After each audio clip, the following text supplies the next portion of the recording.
Alright.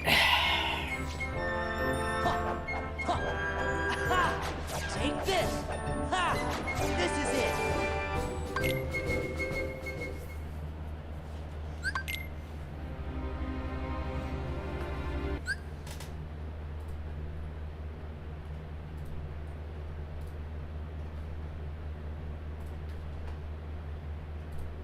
Okay.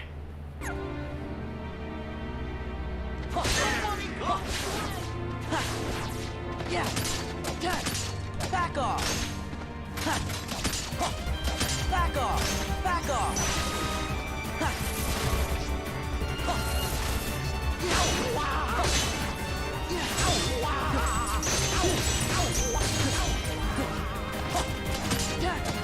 Hey Christina, hey Starkiller. Back off! Back off!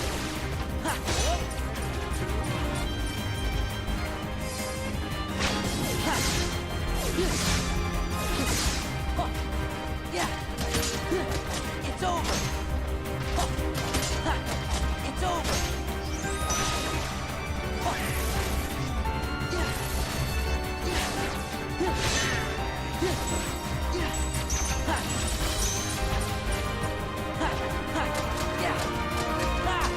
Back off! Yeah! It's over!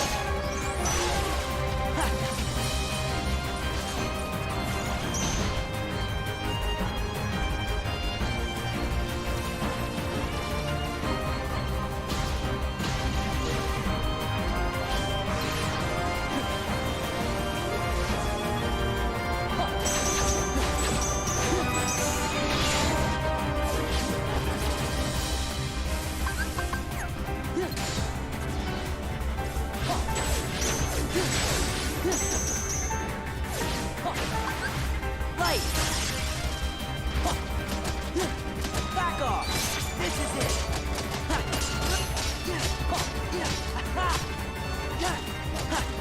Take this! Take this! No damage. First try, no damage. Yeah, I still got it, baby. Let's go. No damage first try. Yeah, baby. I haven't lost my touch. Too bad I win. I still have it, baby. It's over. Ooh. Take this! Yeah. Let's do it again. God, I love this fight. It's so good. Alright, now that I did no damage, let's try some riskier strats.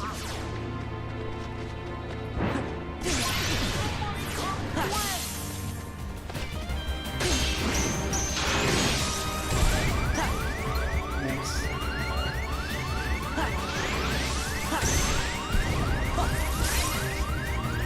Alright, asshole. This is it! Back off! Alright, let's play a game. I don't need to heal. Yeah! Back off! This is it! It's over! Who needs to heal? Healing's for chumps.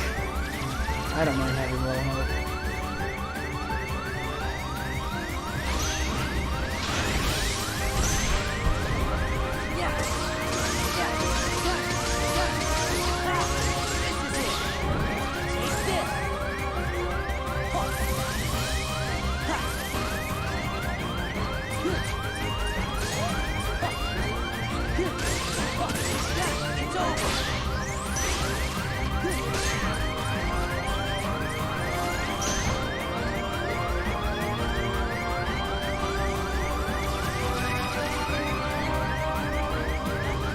Hey Vanita Saint Ninja, you guys missed me no damage and lingering will.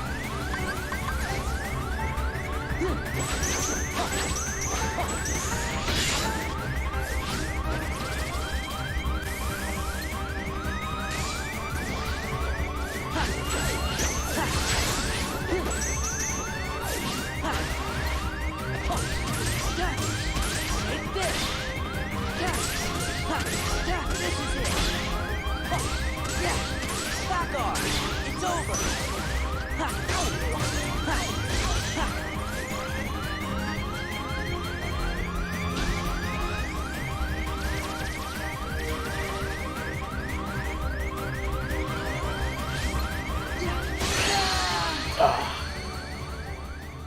I was trying to show off without healing.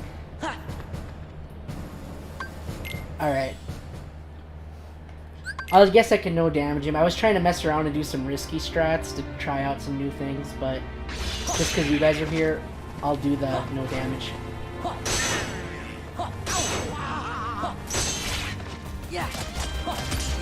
Alright, no damage. Let's go for that. This is it. It's over.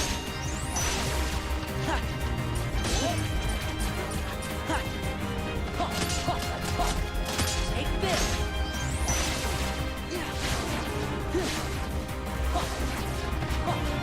Ooh. Yeah. Take this.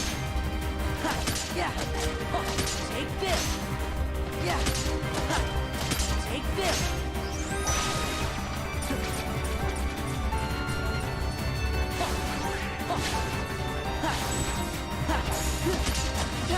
Take this.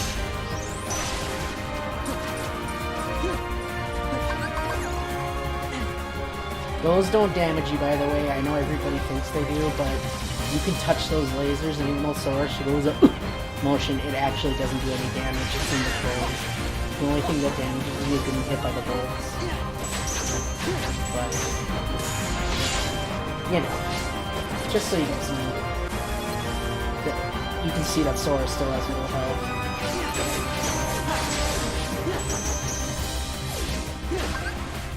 Light. Yeah. It's over. Take this.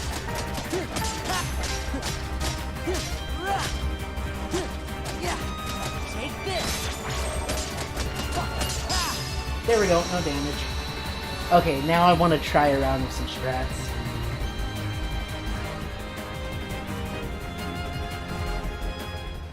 Okay, so there's no damage. Let's get rid of my fancy pennies real quick. Okay.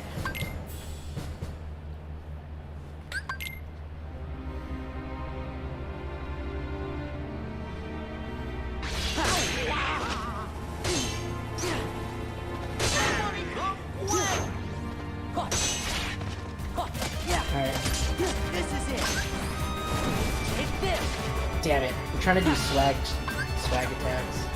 Do I have fire on? I do have fire on shortcut. Okay. Let's try this out. Let's see what I can... you little shit. Ooh, you gonna punch? Yeah.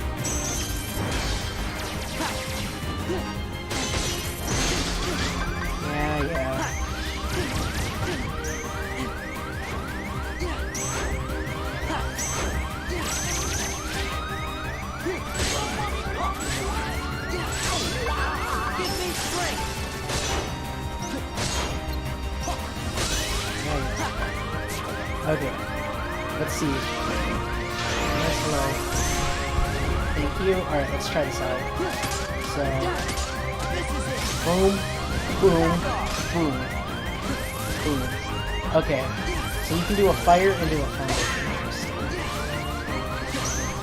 Although this laser phase is really bad. God, I hate when it pulls out the lasers.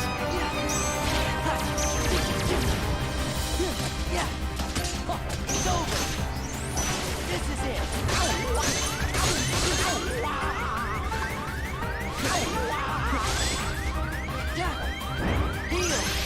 Miss me. I don't think so. I don't think so. I don't think so. Yeah. Take this. Back off. So if you do that, you should only be able to get one of these. I might get an explosion off too. Yeah. It's over.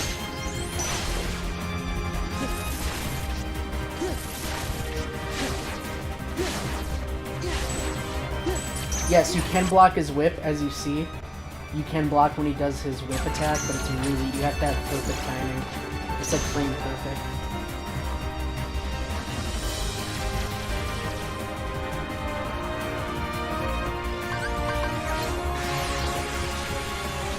It's alright.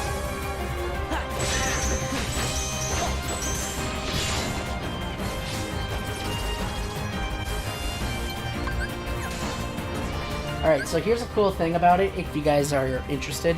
So, for his final DM, you can actually not block the, a couple of the attacks, because you'll have iframes for blocking, so watch.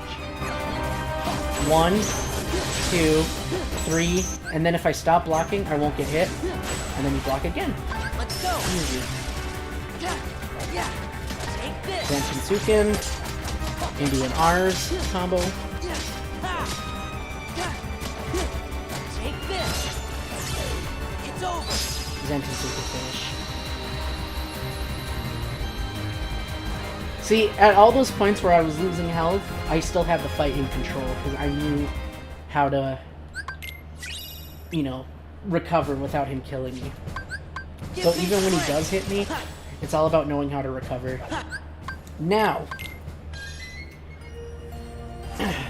I was challenging Ninja to do Data Roxas no damage without using Trinity Limit, so it's only fair that I try to do the same. I won't use Trinity Limit, and I will try to beat Roxas without any damage. So, we'll give it a shot. Okay.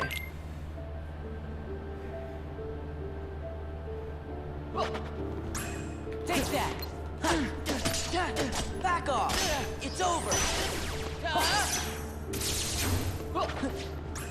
Take that. Yeah. Take that.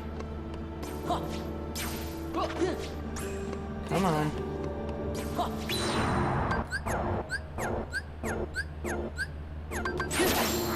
Light. Light. This is it. Back off.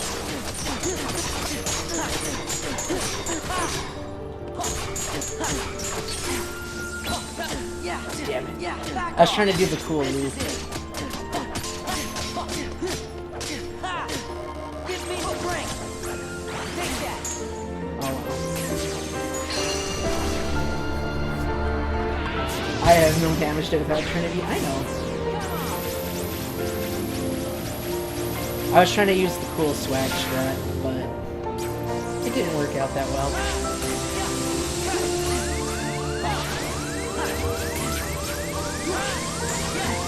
Oh no, Roxas, please stop. Whatever will I do? Maybe you'll kill me. Nope, you won't. Okay.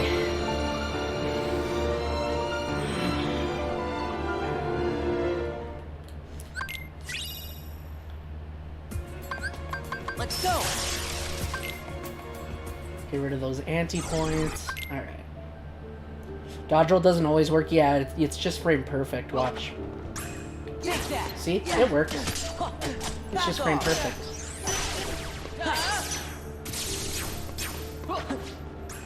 Take that. This is it. Yeah.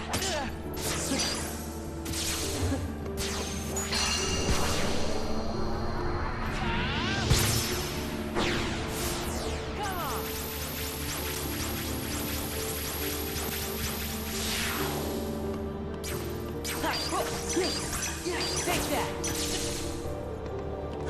Yeah. It's over. Take that. This is it. Back off. Yeah, this is the only move that's unblockable, or I should say undodgeable, without Reflect, is that move where he spins his Keyblades around, like whirlwinds. So, you know, that's the only move that you can't technically block, but everything else is either... I mean, it is reflectable, but it's a very fast attack, so I can see why it's hard to dodge. Take that. Yeah. Back off.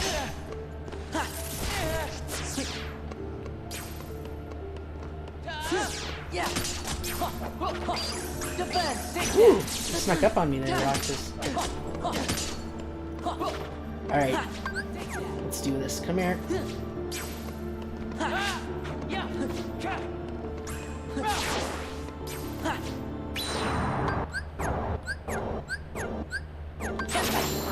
Let's go. Let's go! Yeah. Give me strength. Back off. It's over. This is it.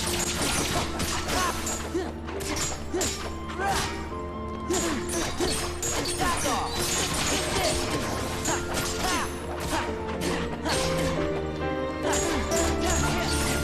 God damn it, I was so close. If only he didn't get... Back off. If he didn't jump into the air, I would have killed him, but he flew up into the air, which is unfortunate, but that's okay.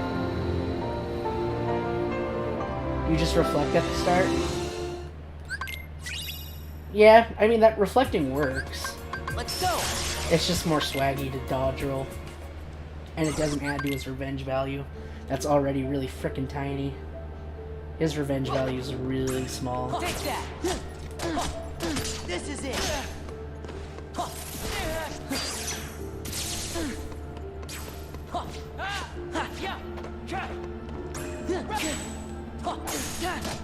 Yeah, this is it.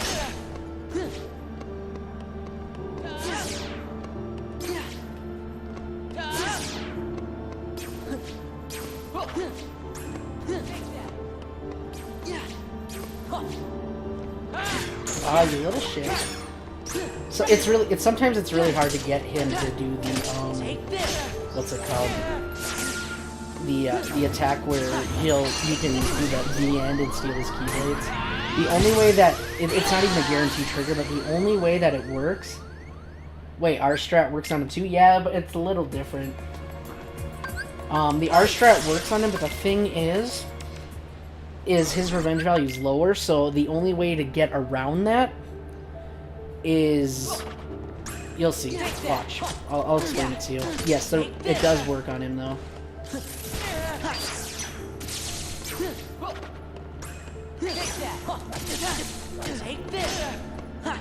Perfect. Come on. You dickhead. Yeah, so like I said, the R strat works on him. The only thing is, because his revenge value... Oh, thank you. Bye-bye. Thanks for Blade. I guess I can just show you real quick. So, when you do the R strat, because his revenge value is so low, you have to take the risk with an extra hit, like this. You see, use that, then use R's, and if it works out in your favor,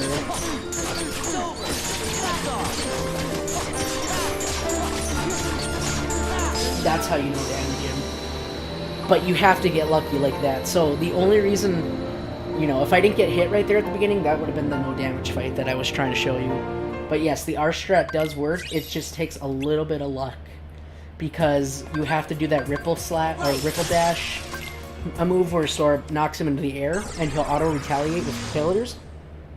But if you're already in the R's combo, you'll have iframes, and you should be able to stun lock him long enough to kill him. So I'll try it again. Yeah, it's over. Alright, let me try again.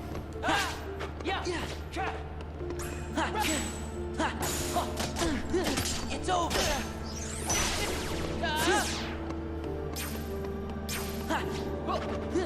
Alright, let me see if I can get him. Excuse me, Roxas.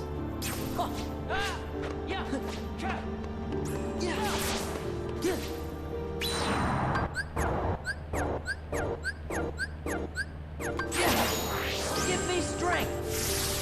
So then you dodge roll towards him, go into limit form. Uh-oh, I panicked. That's not good. Oopsie. This is it. Well, I'm definitely not getting no damage to this, probably. Yeah, I accidentally, I was trying to explain it while doing it. Did not work out so well. But yeah, basically you want to dodge roll right away, go into limit form, that knocks him up into the air. Use a Zantensuken with a ripple dash combo. But use your R's combo, stop right at the end, use another Zantensuken, and then quickly go into another R's, because he should retaliate. So, let me just end this fight real quick.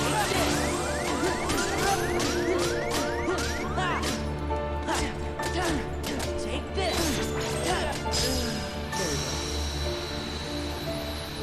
Okay. So, let me try this again without talking about it and just doing it. Okay. So get rid of those anti-points. Give me strength. Okay. Let's do it. But yeah, the trick is you gotta get him down to 3 bars. You can't go any lower or the strat won't work. Yeah. Take this. So you gotta play a little risky in the start.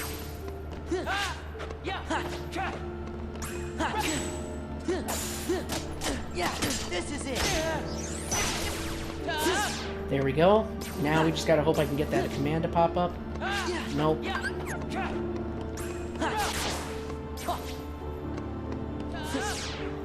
Roxas. Thank you. Alright, I gotta go quiet mode now. Right. Let's go.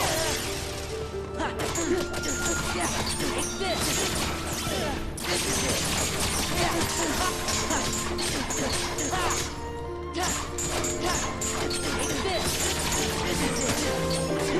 And that's what you don't want to have happen. Yep, if he gets knocked into the air like that, he'll break out before you can kill him, because Ars Arcanum whiffs, because, yeah, I guess if it does whiff, I didn't think about this, but if it does whiff, you could probably revert and then get back into limit form before he attacks. I didn't think of that. Let's try that out. I'm gonna test this out, but yeah, that's basically how you know damage the fight.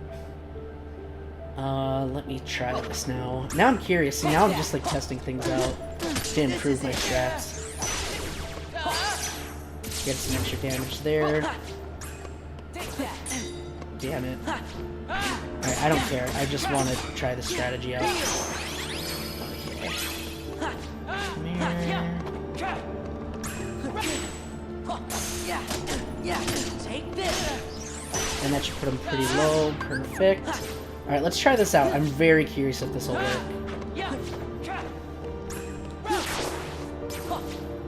Let's see. Okay. Let's go. So... Light. Boing. Back off.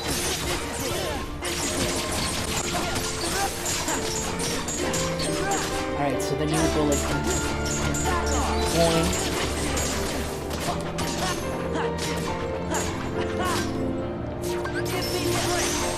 Haha! That does work!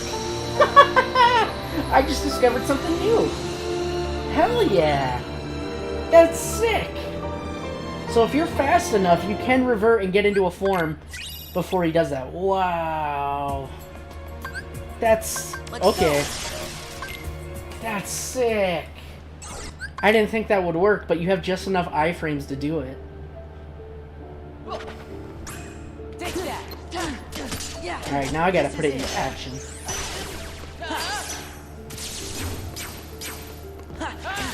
God damn you, Roxas. Just hurry up and kill me. I want to try this out now. I can't believe that worked. Alright, I gotta put this into action now, and I gotta do a no-hit damage fight. Oh, that's so sick. Right. Alright, let's give it a shot. Okay.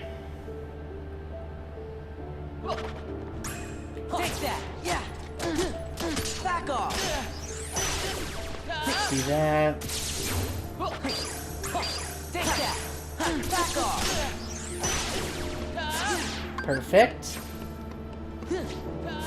Woo! That was close. Almost a hit right there. Oh, oh my god, I'm getting lucky.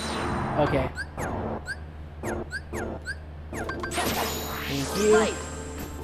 Alright, let's try this out. Light. This is it. It's over. It's over.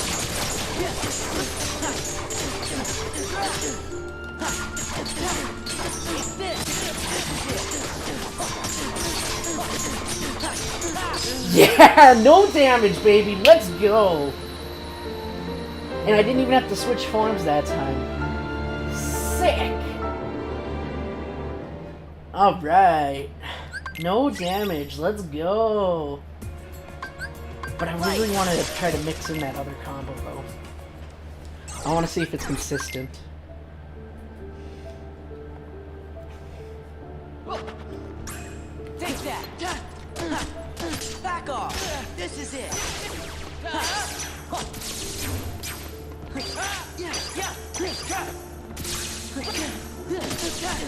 This is it. Uh-oh, that's probably too much damage. Yep. Damn it. Oh.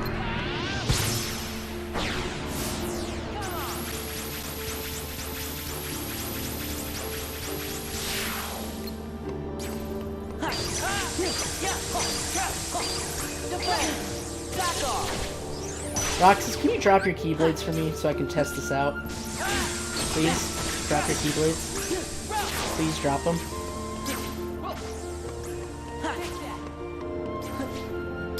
Damn it. I think I have to die because I don't think he's going to drop his Keyblades. Come on, I want to test my strat out. Okay.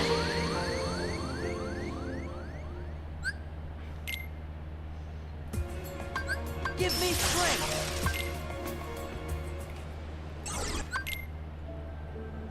Hey, Riku the First. Take that. Yeah. Oh? Take that. I had input lag. Wow. I literally was using Reflect, and the game was like, nah, you're not hitting Reflect. It's like, oh, okay. Anyway, let's restart that. That was weird. I just completely had input drop. That's weird. I wonder what that was. Alright, let's try that again. Dun dun dun dun dun. Take that. Back off.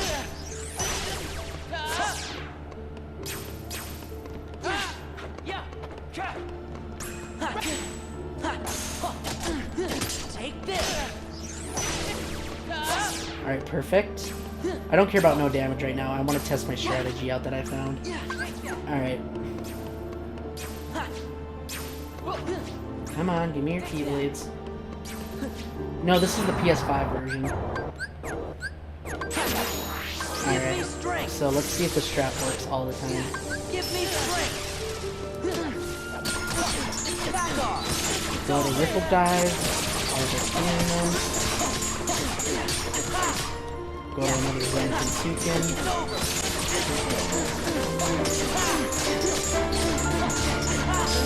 Damn it! He didn't fly up in the air again. God, that is so hard to get him to fly in the air to test that strategy.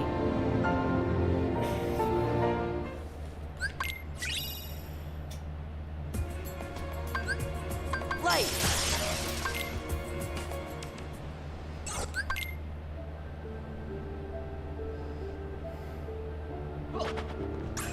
Take that. Take this.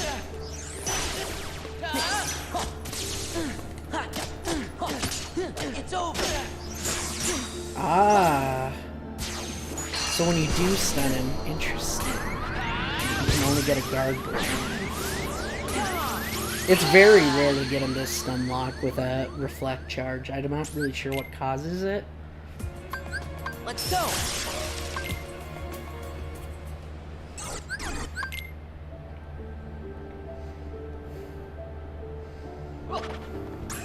Take that. Take that. Yeah. It's over.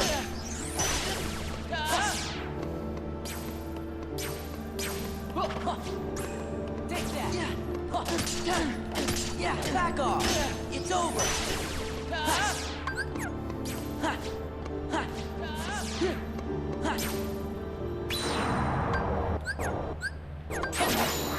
Give me strength. Yeah, light. This is it. Take this. This is it. Come on, please fall into the air. Yes!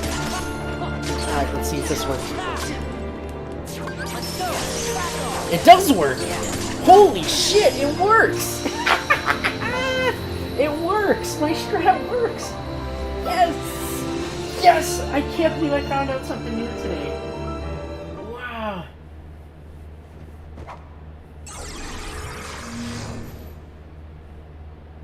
Oh my gosh. Yeah. let's go. Oh, that's awesome. I'm happy. Come here, I'll make it all stop. Burn, baby! Yeah. This is it.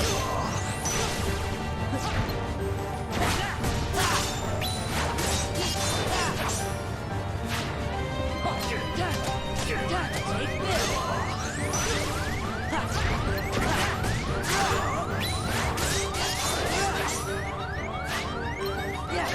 this. Back off. Take this.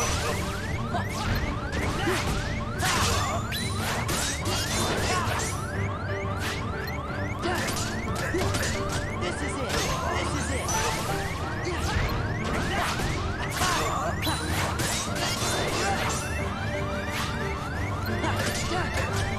Back off. This is it.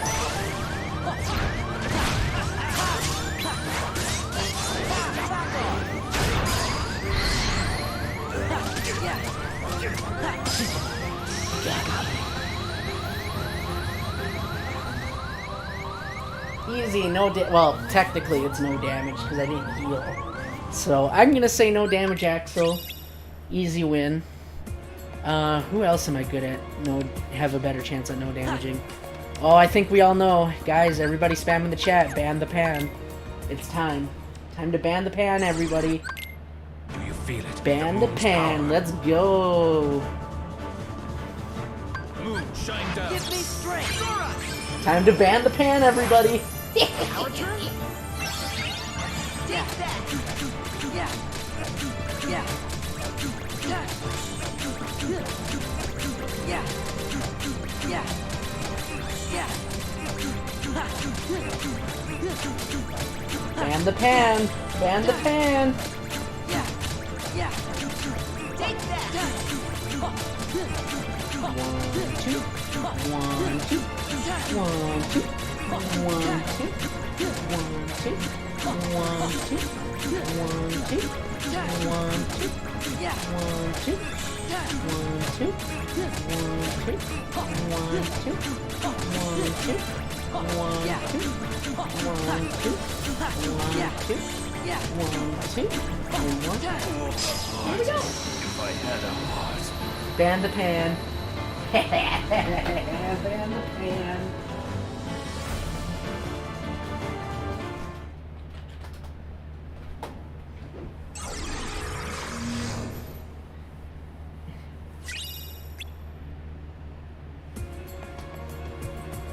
Yeah, I don't know. I just feel really at home with Kingdom Hearts 2 combat. Maybe it's because I grew up with it. But like, Kingdom Hearts 3's combat, while it is fun, Yeah. I feel like I have more control. It's over. And I don't know, it just feels like an overall streamlined experience. Alright, let's try Lexius.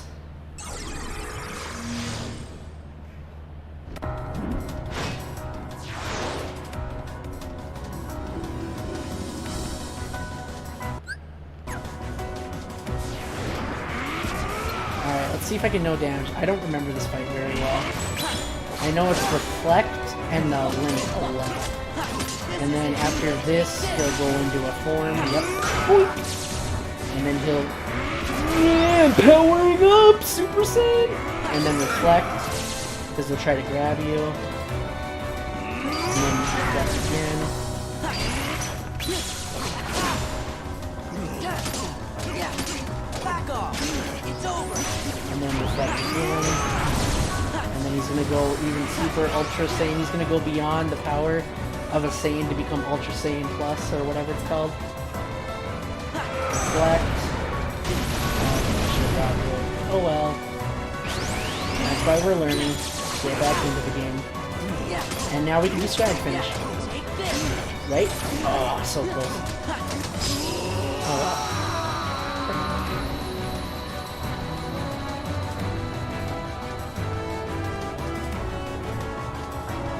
I think I saw Bizkit use the strat. Yeah, it's been a strat for speedruns.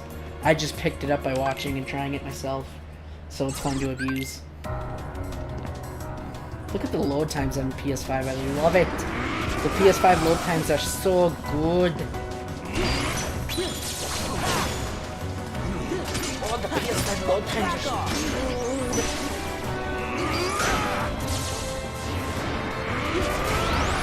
Alright, let's try this again. Try to grab your gift. 1, 2 letters go off. One more. Knock them out of it. The explosion goes in high frames. And then he's gonna go Super Saiyan Plus. Whee! Dodge roll. Here we go.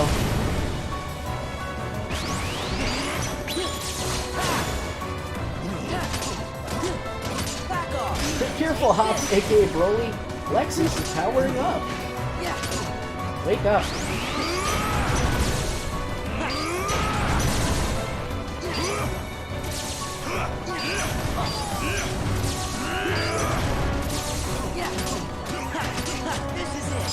There we go. No damage, swag finish. Yay! Okay. No damage to Lexius, no damage to Axel, no damage to Roxas. Oh, who do we try next? Bizkit's my master. I know, I learned a lot from him. I could try the Zigbar strat. The Zigbar strat's really hard to get no damage on because it's kind of luck-based. If you'll break out and you get the right arena. This is a bad arena to get. So, basically, the Zigbar strat, in case you guys are curious, you have to get close to him, go into a form, reflect until he stuns himself with his guns. Okay, that's not good. Well, I can't do the strat now, but basically the strat is you want to keep him with a locked in 1, 2, and then you want to go in for another final form combo, but it only works when he's in an arena phase. The phase that he's in right now, when he's in the main arena, the strat does not work for some reason. Because of his revenge values and his teleportation, it's very frustrating, and it's, like I said, that was a bad arena for it. The best arena I found for it, see like right there, see how it worked? And now he's in the end. The best arena for it is the one with the little square in the middle. I'll have to show you guys the arena that actually works, but I'll just finish this fight. Hog says too many mobs confirmed. Do I? Not really, I've got 4. That's not a lot.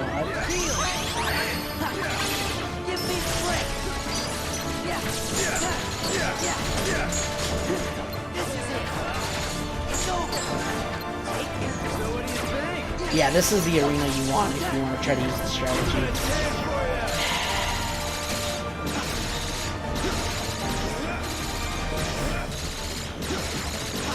Yeah, mods are just friends. They don't mean they have to do it like...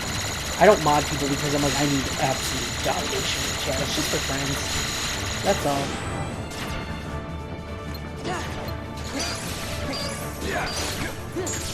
Everybody runs their streams differently. For me, mods are just for a way for me to see my friends' messages, like, they stand out more. So... That's my reasoning, and like I said, you don't have to agree with it, but everybody streams different. I mod my friends because I trust them to make good judgments, and I want to make sure I be able to see their messages. So, friends, what are those? That's a good question. Oh my god, you really gave me the shit arena again? I'm trying to show off a fucking strat, asshole. Alright, well, we can give it a shot, but this is not the good arena for it. Are you kidding me?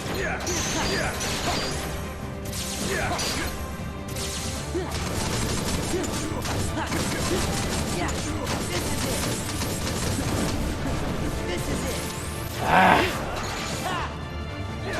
I hate this arena.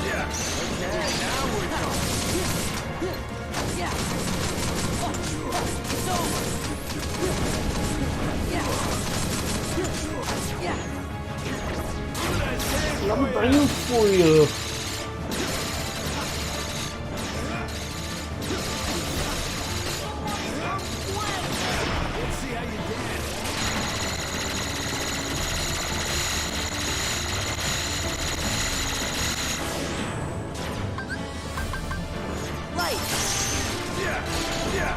I like using this move too. You can also extend Master Form's combo. Oh, never mind, he's dead.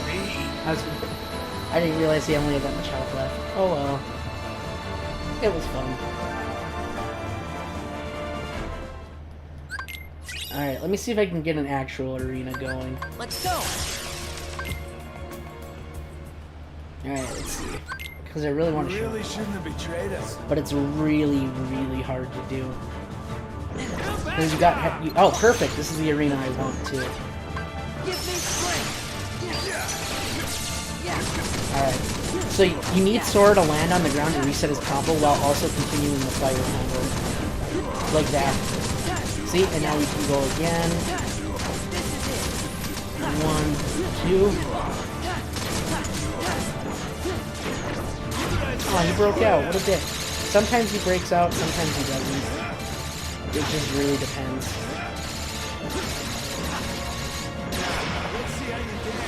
But yeah, that's the strategy. As you can see, I already got him down to half in like 30 seconds.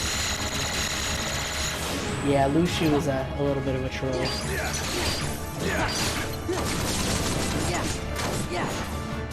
God damn it, Reflect, you ruined the strat. Let's go. Back off. This is it. Back off. No damage, Zigbar. Well, at least I got a no damage out of it, and I got to show you how the combo works. So, that works. I'll take that. No damage, and I got to show off the fire combo. I'm happy with that. A Data Zaldin, no damage. You can do that with Stitch. Without Stitch, that's hard. Who else is easy, or not easy, but it has a better chance? Oh, the Genie strat for her. That's a fun strat to show off. So this strat's also really hard to do. I think I have too many combo pluses on, but basically, if you can get Genie to keep both of the clones of Larkstein together, you can do massive damage. Yeah, you asshole.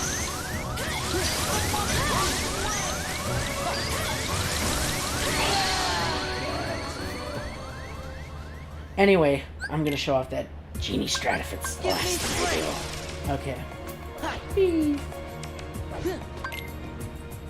Data Demix? Ah! No, that fight sucks. Alright, let's see what we can do. What's she gonna start with?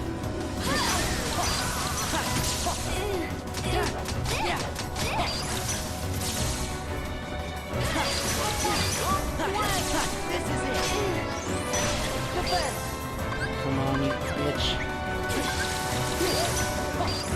Can you split already? Hello? What are you doing? Why haven't you split yet? You're already at half health. What are you doing? What are you doing, Step Bro? There's Genie. Here he is. What are you doing, Step Bro? Alright, let's see if I can get this to work.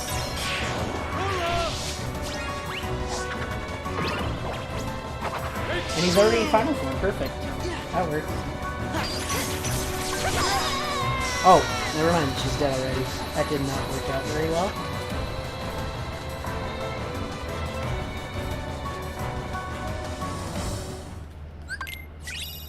Okay, let's try that again. Can she just split right away so I can show this off? That would be awesome.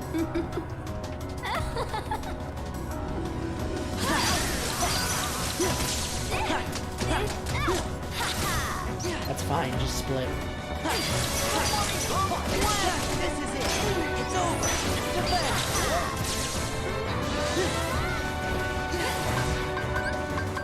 Light. Genie. Okay.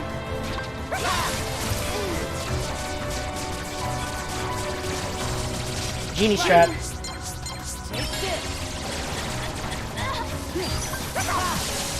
There you go. That's it. And it just melts her HP. So yeah, you go to an infinity. You wait till he does the combo where you do the triangle move to finish it. They'll both retaliate. You use a reflect. And if you were doing a level 1 run, you would just have Slap Shot and Explosion to make them retaliate, use Reflect, but since I'm not level 1, I can't do that. But I can show you what the strat looks like. In fact, she could split earlier, that would help out a lot too. But it looks like she's gonna be a bitch and not do that. Which is not surprising, because it's like, what do we expect from her?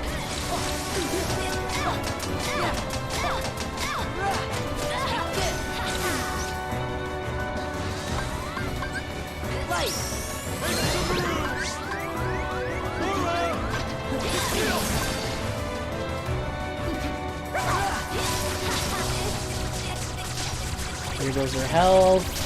Let's go. This is it.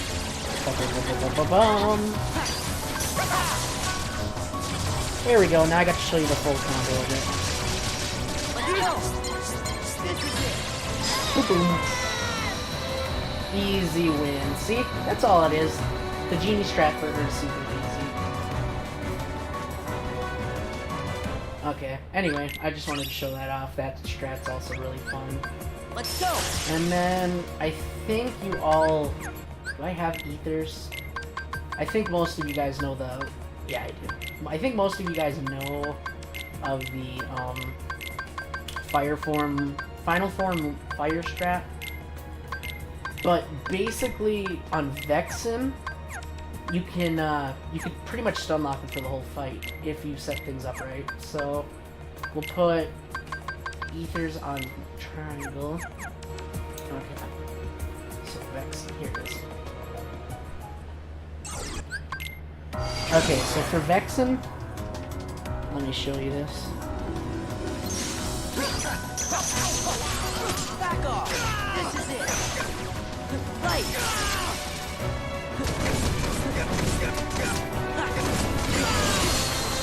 And now he'll DM right away, because he automatically DMs, there's nothing you can do about that. For some reason, I don't know if you can stop him from DMing in the data fight. I'm pretty sure it's HP gated, so you have to let him DM. I don't know if there's like a safe way to, quote-unquote, not get hit when he opens his DM, but I know for a fact he auto-DMs no matter what.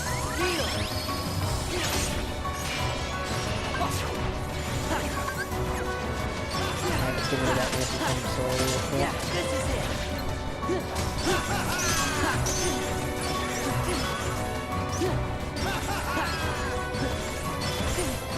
Let's get my form gauge back up real quick so I can show this off. There we go. Alright, now... Oh yeah, don't do that on the you gotta do that too.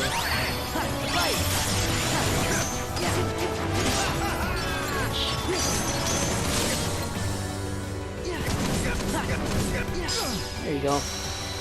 Well, anyway, the point is you can stun lock him with fire if you're not over leveled like me. And when you get low on HP, you just pop an ether. He'll go flying up in the air, and you can continue stun locking him with fire until he DMs, and then do it one more time to kill him. So there's that. Anybody else? Marluxia. I don't really have a good strategy for him. Zexion. I think you can actually fire form. Final form fire him.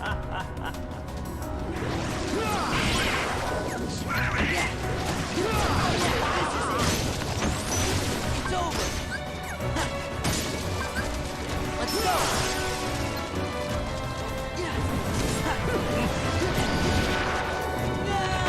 Maybe you have to get something first.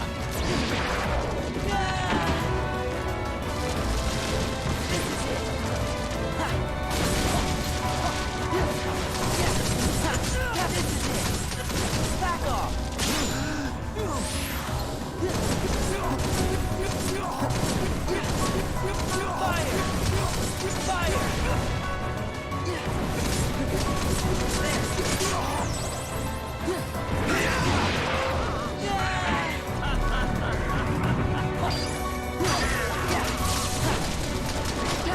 Okay, well this is good anyway. So yeah, as you can see, I did fire.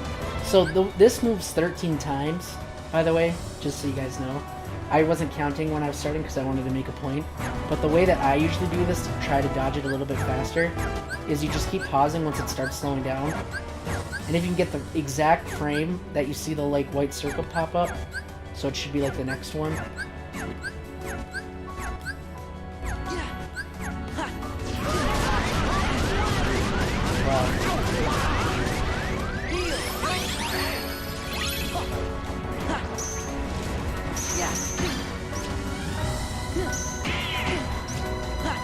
Back off!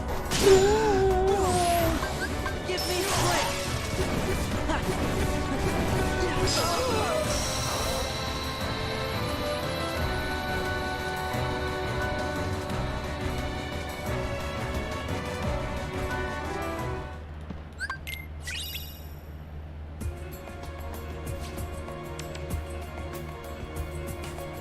Let's go!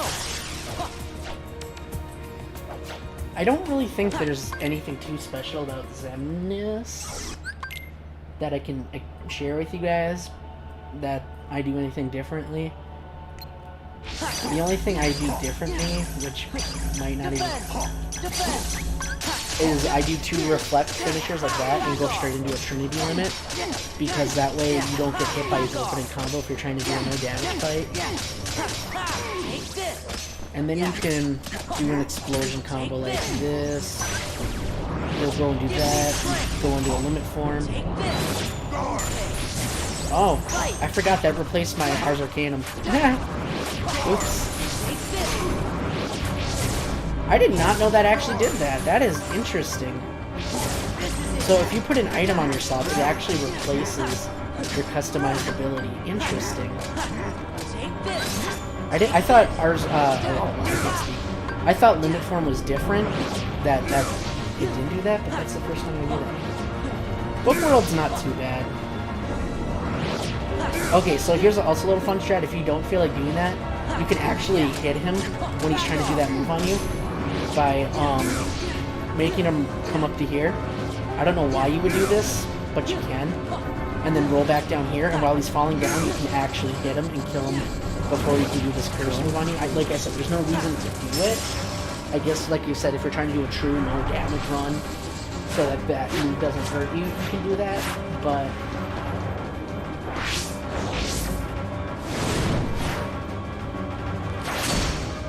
yeah, there's, like I said, there's really no reason to do that, but you can. It's just a little oversight on the developer's part, which is kind of funny.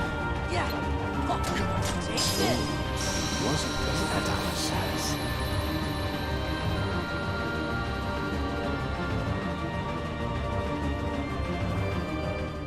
Anyway, I gotta take that off because I don't want that on there.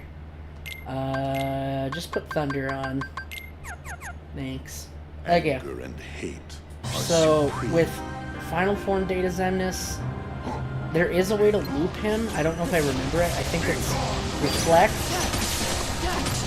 Go to in the combo, and then he's gonna try to do that again.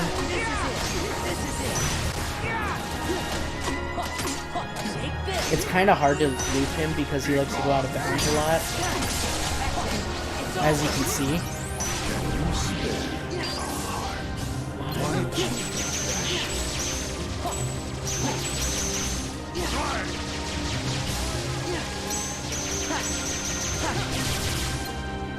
Oh yeah, so those lasers, you want to block twice and then dodge roll towards him.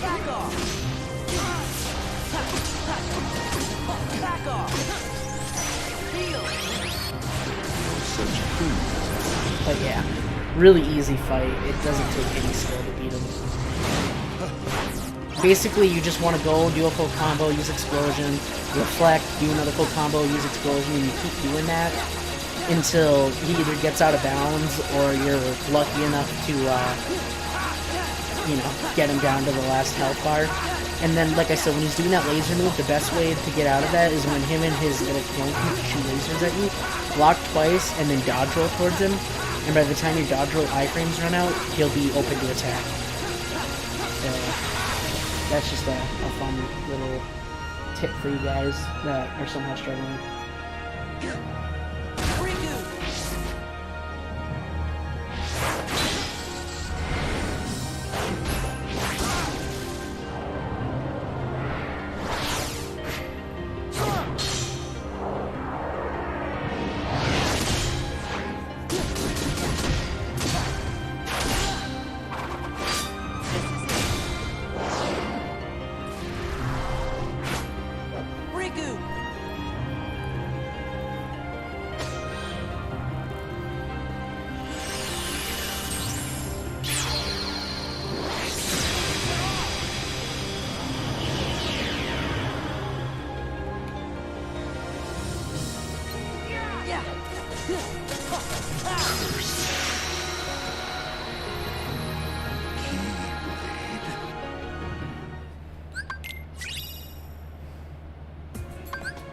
right. Alright, I'll do one more and then we'll switch to Persona 4 Arena. Unless you guys want to see me do one more fight with Lingering Will. Alright, so Lorium. What's up, buddy? I don't really have a good strat for Lorium.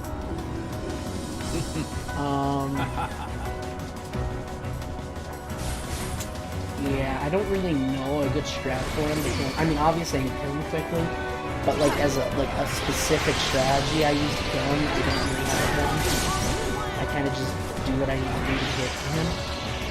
Like that, and then he's gonna pull me in, right?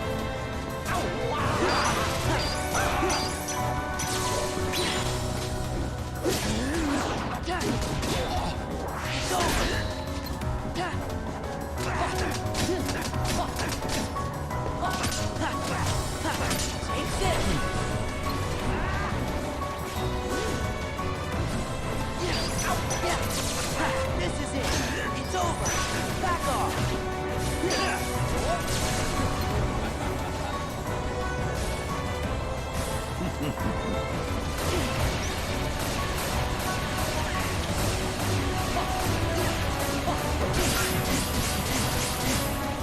Yeah, like I said, I don't really have a strategy for Lorium.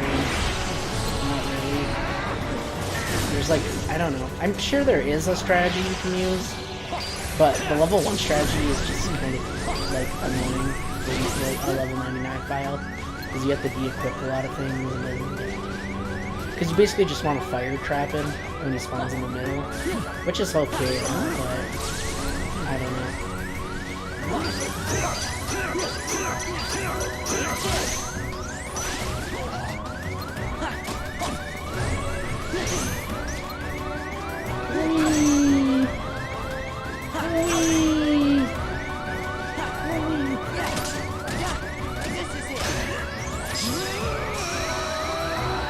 Sephiroth? Oh, I didn't show Sephiroth. Okay, I could do Sephiroth. Let's see, I used to know Sephiroth's fight really well too. Let's go. I'll just fight Lingering Will one more time. Just enjoy, because it is my favorite fight in the series. And then yeah, I'll do Sephiroth and then we'll go to Persona 4 Arena. Okay. One Lingering Will, one Sephiroth coming right up.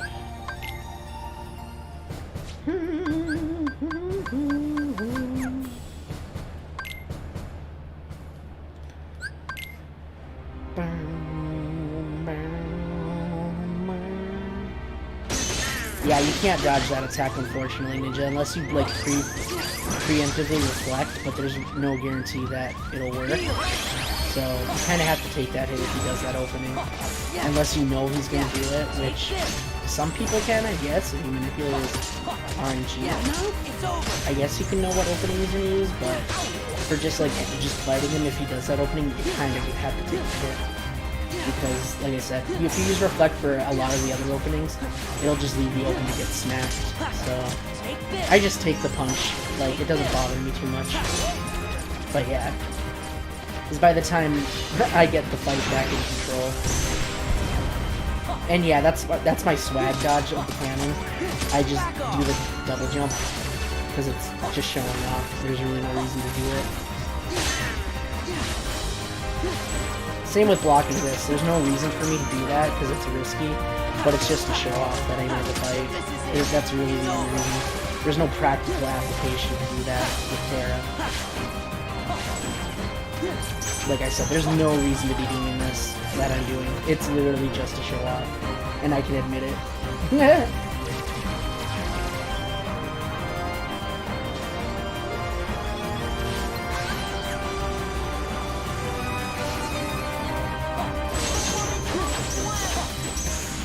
Lingering Will's cool, but he's no Aurora. Yeah, I know, Aurora does test your strength and he is a good boss fight, but I just really like Lingering Will. It just has got so many good mechanics. I just love it. Give me strength. At least I get the R-Strike kind of right. Yeah, it's not bad. The only thing, Ninja, is right after your first Ars Arcanum thing like this is what I want you to do. I want you to get another Zantetsuken into the combo. So what you gotta do, and this is really important, is move a little bit forward and then start mashing X, because if you don't, Sora won't recover in time to hit him, so move a little bit, spam X until you get another Zenton Sukunin, and now... There you go. Easy, right? That's what I want you to do. And then you'll have perfected the Zenton Sukunin strat on it. Alright, anyway, that's rough, right?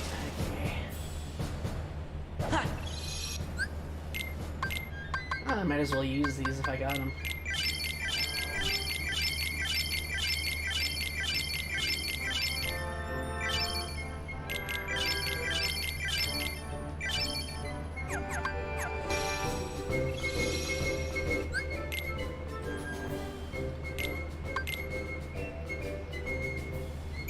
Hours on that play file. I'm not good enough? Yes, you are. It's easy. You can do it. Alright, Sephiroth. Sephiroth, where is he? There he is. Hi, Sephi. I don't know if I remember this fight very well. I can give it a shot. I know certain ways to recover and whatnot, but I can't guarantee I'll win first try. It's been a long time since I fought Sephiroth. That's enough. I do remember that move though.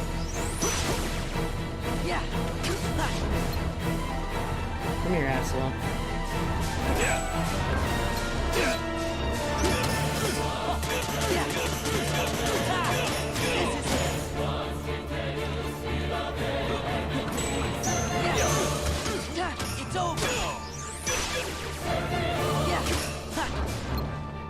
That's enough.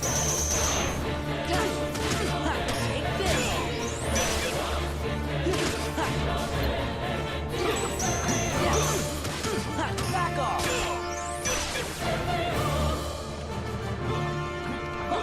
Yeah. It's over. Know your place. Give into the dark. Perish now. Ah! Ring of Fire. Ow.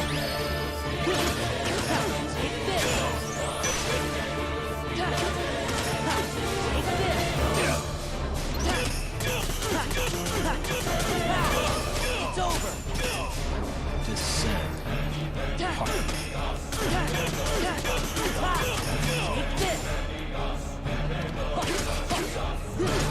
off. Give into the dark. Give into the dark. That's enough. Back off. Give into the dark. That's enough. Yeah, this is it. Descend. Heart. Yeah. Back off. Yeah. Perish now. Defense. All shall be one. Yeah. Give in. Yeah. Yeah. Back off. Give into the dark.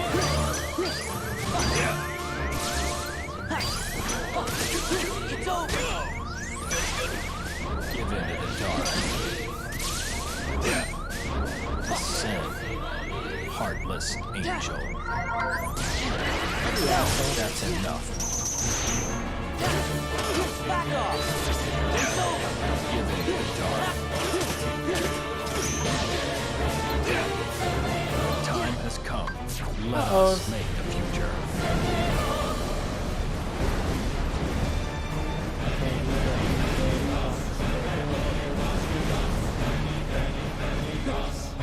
Accept the darkness. It's over.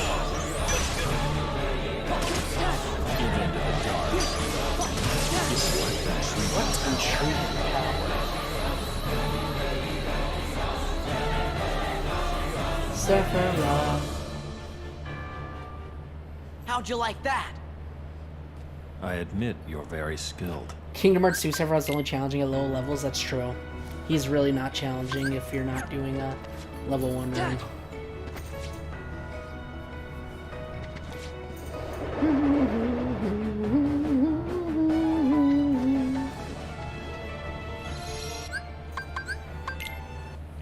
Okay.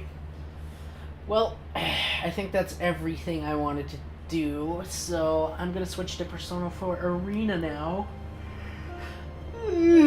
So, yeah. Yeah. Let me just switch to that real quick. And then we'll get back to our regular schedule program.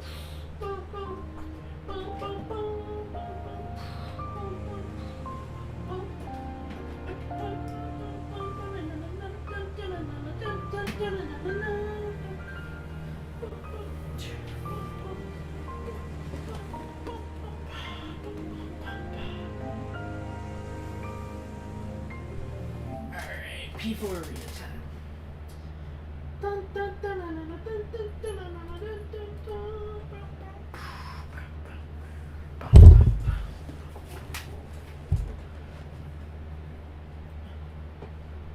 Oh. Oh no, he's the Elgato box. What the be did, Senpai?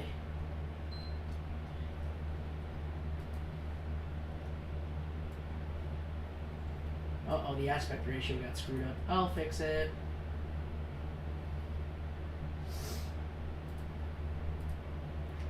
Alright, let me switch to it first on my side. Bum bum bum bum bum bum bum bum bum.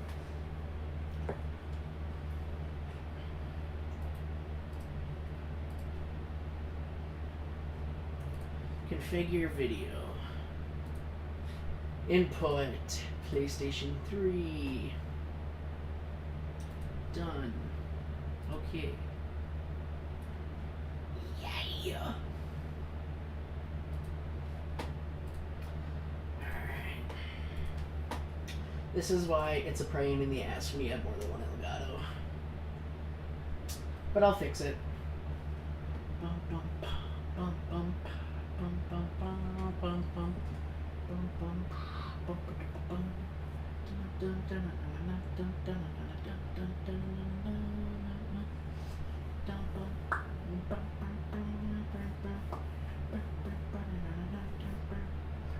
There we go, showing up on this side, that's good.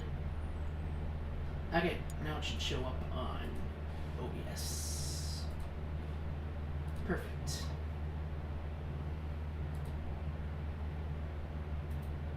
Oops.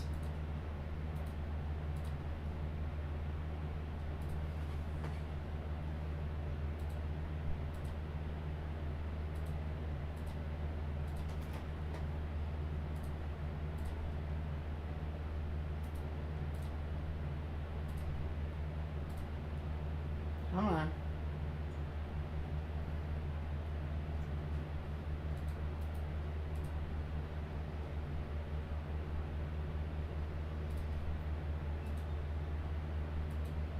Come on. Work with me here.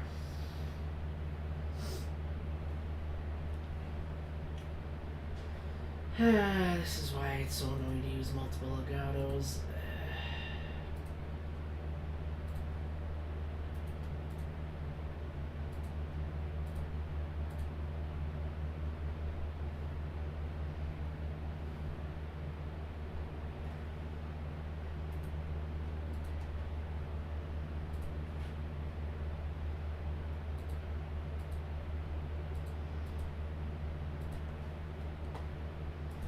Okay.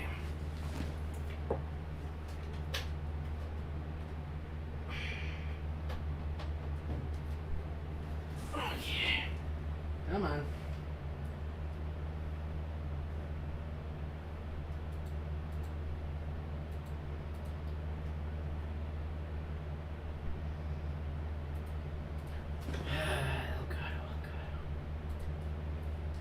Connect your capture card to get started. Excuse you, bitch?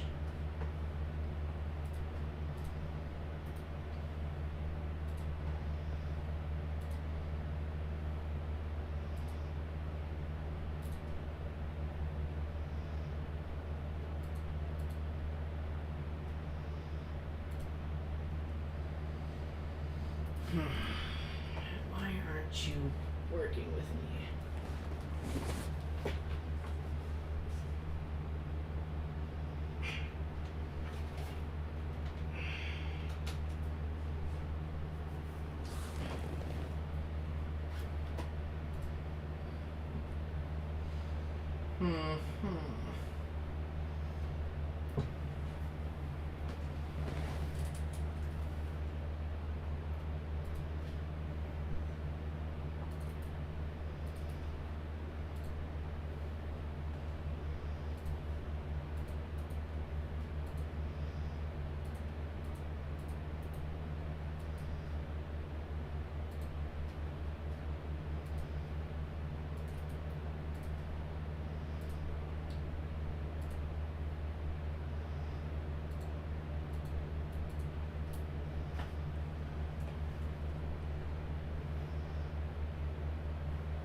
Come on. Work, you little shit. There we go. Oh god, the aspect ratio. What happened? Oh no. Something happened to my aspect ratio. Hold up. What in the hell happened here? Okay, hold up. I got video, but man, is that aspect ratio bad.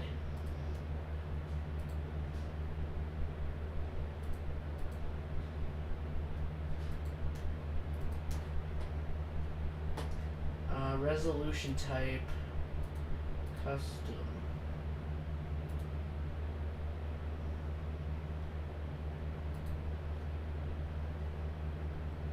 Come on.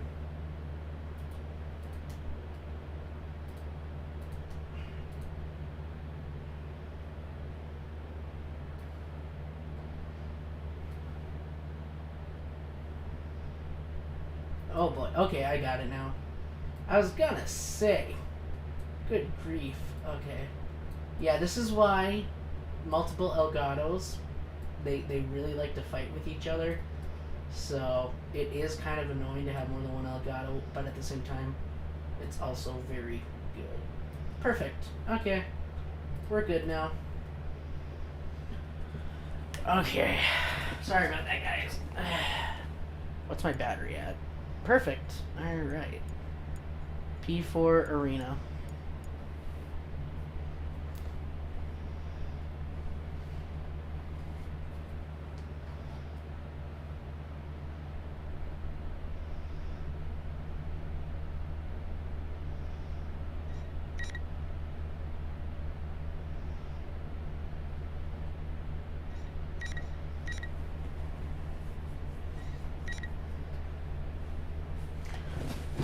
Let's hear it for the following sponsors. Oh my god.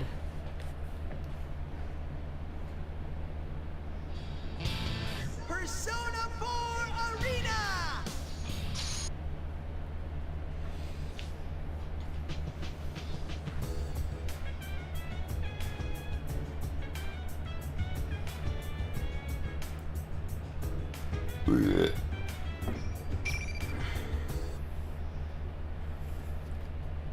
Now, if you guys are wondering why Welcome to the Velvet. I didn't open up This place exists between dream and why I reality. didn't open up VC is because this game is a lot of reading. Why don't you introduce yourself? I wish you good luck. So, because of that, wait. What happened to my save file? Wait. No, don't tell me. Oh no, please tell me I have bookmark. Bookmark. To the Velvet. Oh my god. Very well. Thank you. I was like, oh my god, don't tell me I lost all that progress. Whew, that scared me. Okay. In any case, I need to keep chasing after Miss President, and now I immediately see a recognizable feature. Her long ponytail. I found her. Wait! It's too dangerous to go alone. Miss President turns around in response to my voice. She's smiling. I wasn't expecting that at all. Call me impressed that you managed to catch up to me so quick. This calmness. Had she expected that I would follow her? I'm beginning to feel like she's toying with me. But I understand now. Nothing I can say to her will change her mind. There's no helping it then. Promise me that you won't leave my side. And you can't do anything rash. If you can't agree to those terms, I'll have to force you into protective custody. This is a matter of life and death for you. Sure thing. Then let's get to that announcement room together. I thought that I'd be able to keep her in check by saying that her life was in danger, but she didn't seem to take any notice. She just shrugged and accepted my proposal. She's quite hard to deal with. I'm not sure if she knows how I'm feeling, but she speaks up. Hey, mind if I ask you something? Mind if I ask you something? What is it? There's a moment of silence. Just as I'm about to ask her to go on, Miss President continues. It's tough, being forced to fight your friends, huh? Oh, sorry. You don't gotta answer. She must still be thinking about my fight with Yukiko.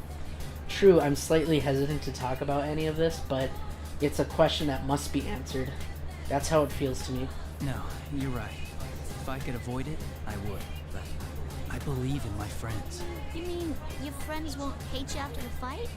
Or you think they'll understand that you don't really want to fight? I don't know. Both, maybe. I mean, there's no way we'd fight each other without some kind of reason. Will she believe that answer? I study Miss President's face. But when she opens her mouth, she has an unexpectedly gloomy look in her eyes. What if you had to kill each other? Kill each other? I truly hadn't anticipated that question. I'm caught off guard by how I hadn't even considered it.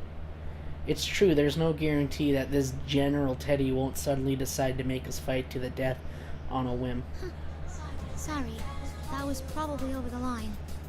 I don't know why I said that. I wouldn't let it happen. Even if I was forced into such a situation, I would never follow that order. That's all I can say right now. But after hearing my answer, Miss President cast her eyes down again. After seeing that behavior, how do I put this? Felt a sense of incongruity? I don't know what that means.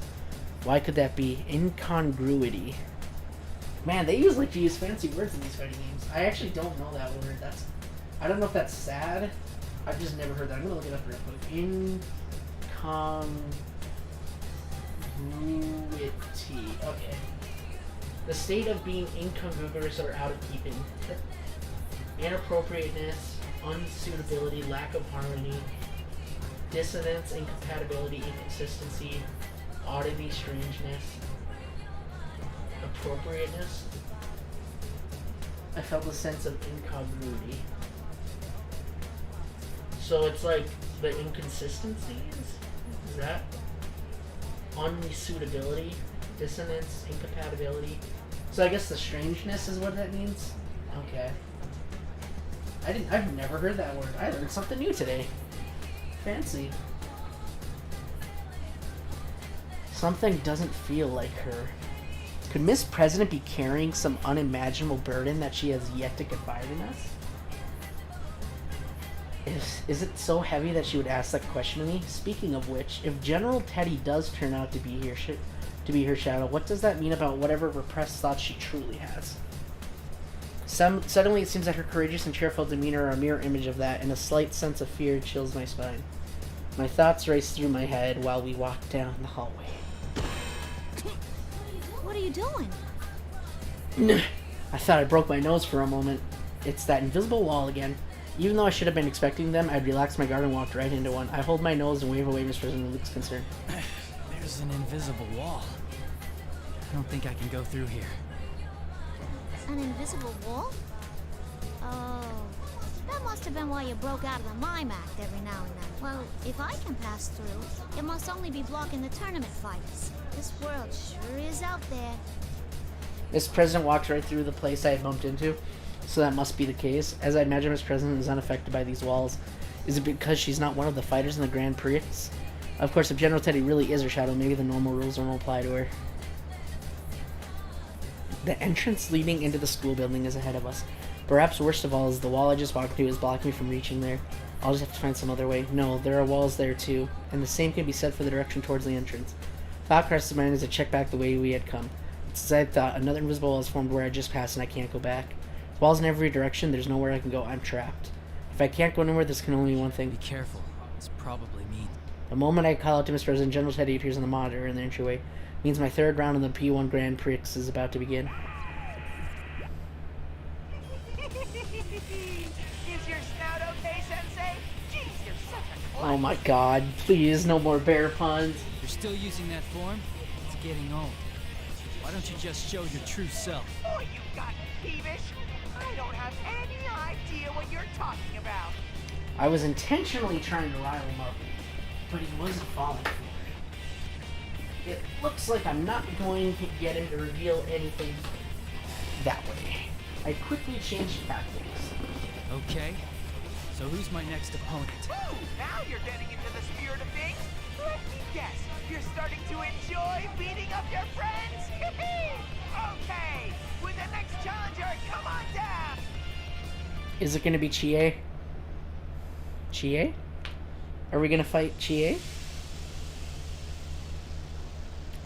The general doesn't pick up on my intention and loudly yells out what appears to be his pre-battle catchphrase. Smoke pours out.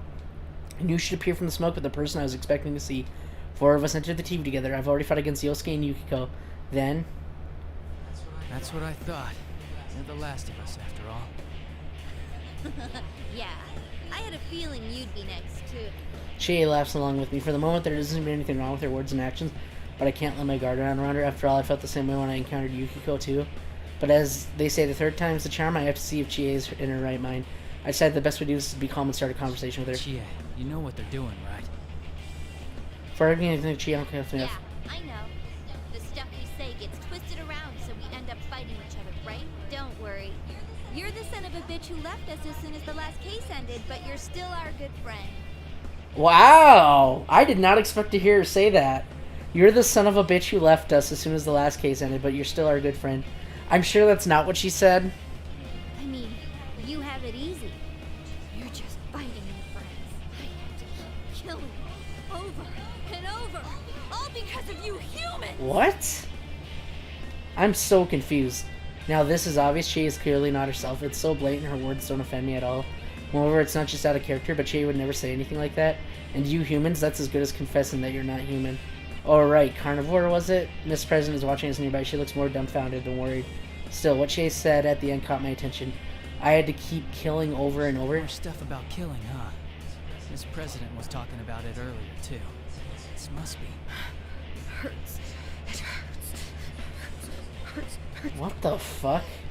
I'll give you a taste of the pain they put me through! She's not even trying to sound like Chie anymore. I can't even begin to understand what she's talking about.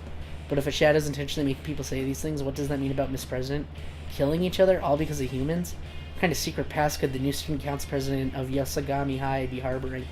Now's not the time for this. I'll look into this after we cleared up the confusion between us. Let's do this, Chie. I ignore her words and draw my sword. Immediately, Rize's voice echoes through the arena as if she was waiting for this. Well, round 3 of the P1 Grand Prix already. Word on the street is that the carnivore may have a slight advantage. Will you, Senpai, all talk and no skill, manage to eke out a win Fuck, this I don't time? remember how to play. Let's get this show on the... Shit, I don't remember how to play. Oh no.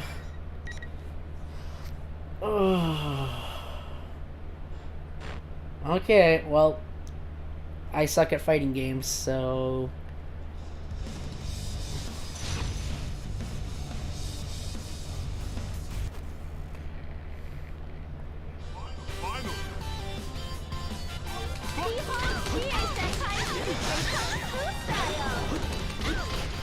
I don't care if this is spammy because this is literally all I know how to do.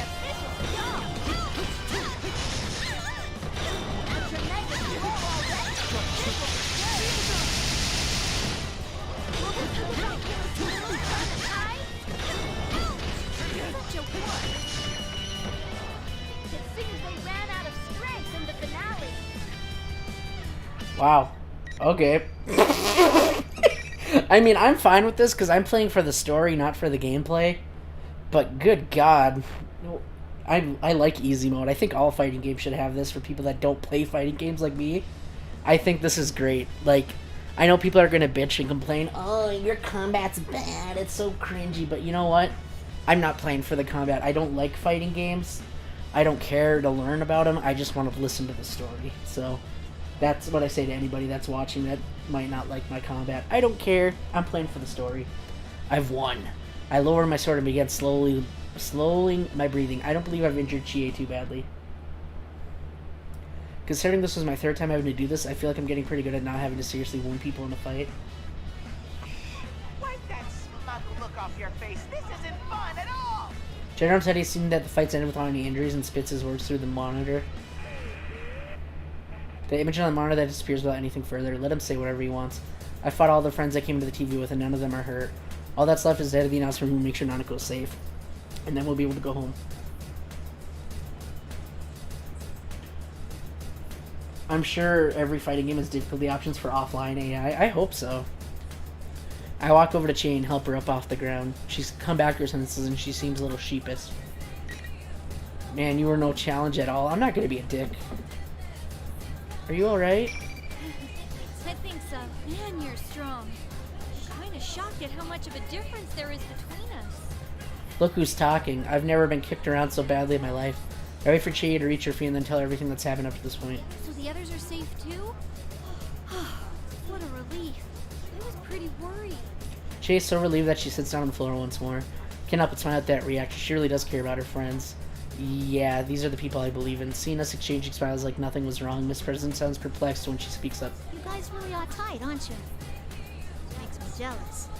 Well, we did spend a whole lot of time together last year because of that cage. Sure, I was surprised to hear such weird stuff coming from him, but I know he'd never say any of that.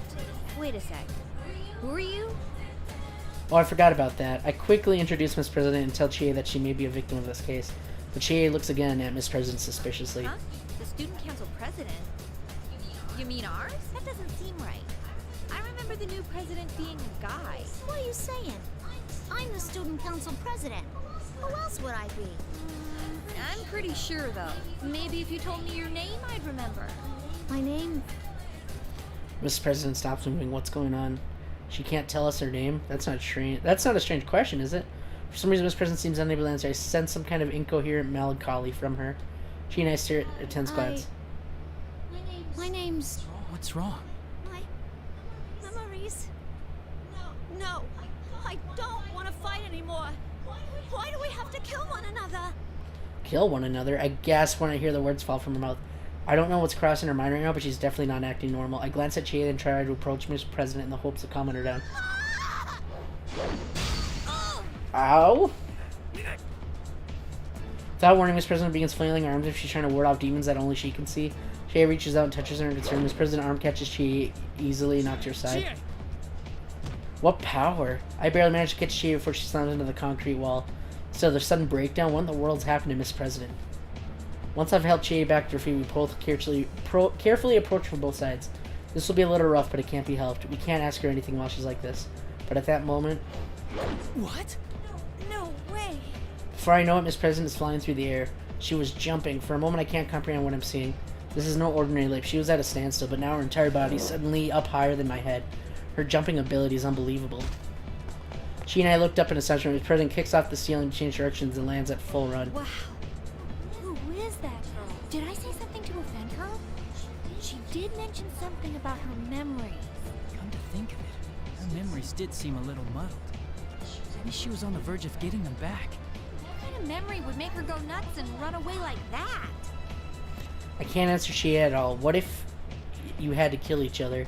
I hear Miss President's sad voice in my head. Chie apparently wasn't expecting me to answer, and she continues. I'll wait here. Make sure you rescue her, okay? Her voice is strong and confident. To drive the point home, she pokes my chest with her finger as if ordering me. Even though she might be in danger herself, she's still worrying about others. All my friends are like that. That makes me really happy right now. I ask Chie that she'll be alright on her own. She fires back, let me worry about that.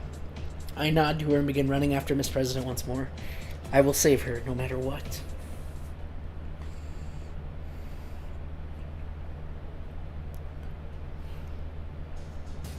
Bump bump. Bum bum bum bum bum bum bum. I love this song. Even though I was running as fast as I could, the invisible walls kept preventing me from making much headway. I attempted to strike at the walls with my persona, but nothing happened. So many invisible walls, one after another. Miss President can pass through them.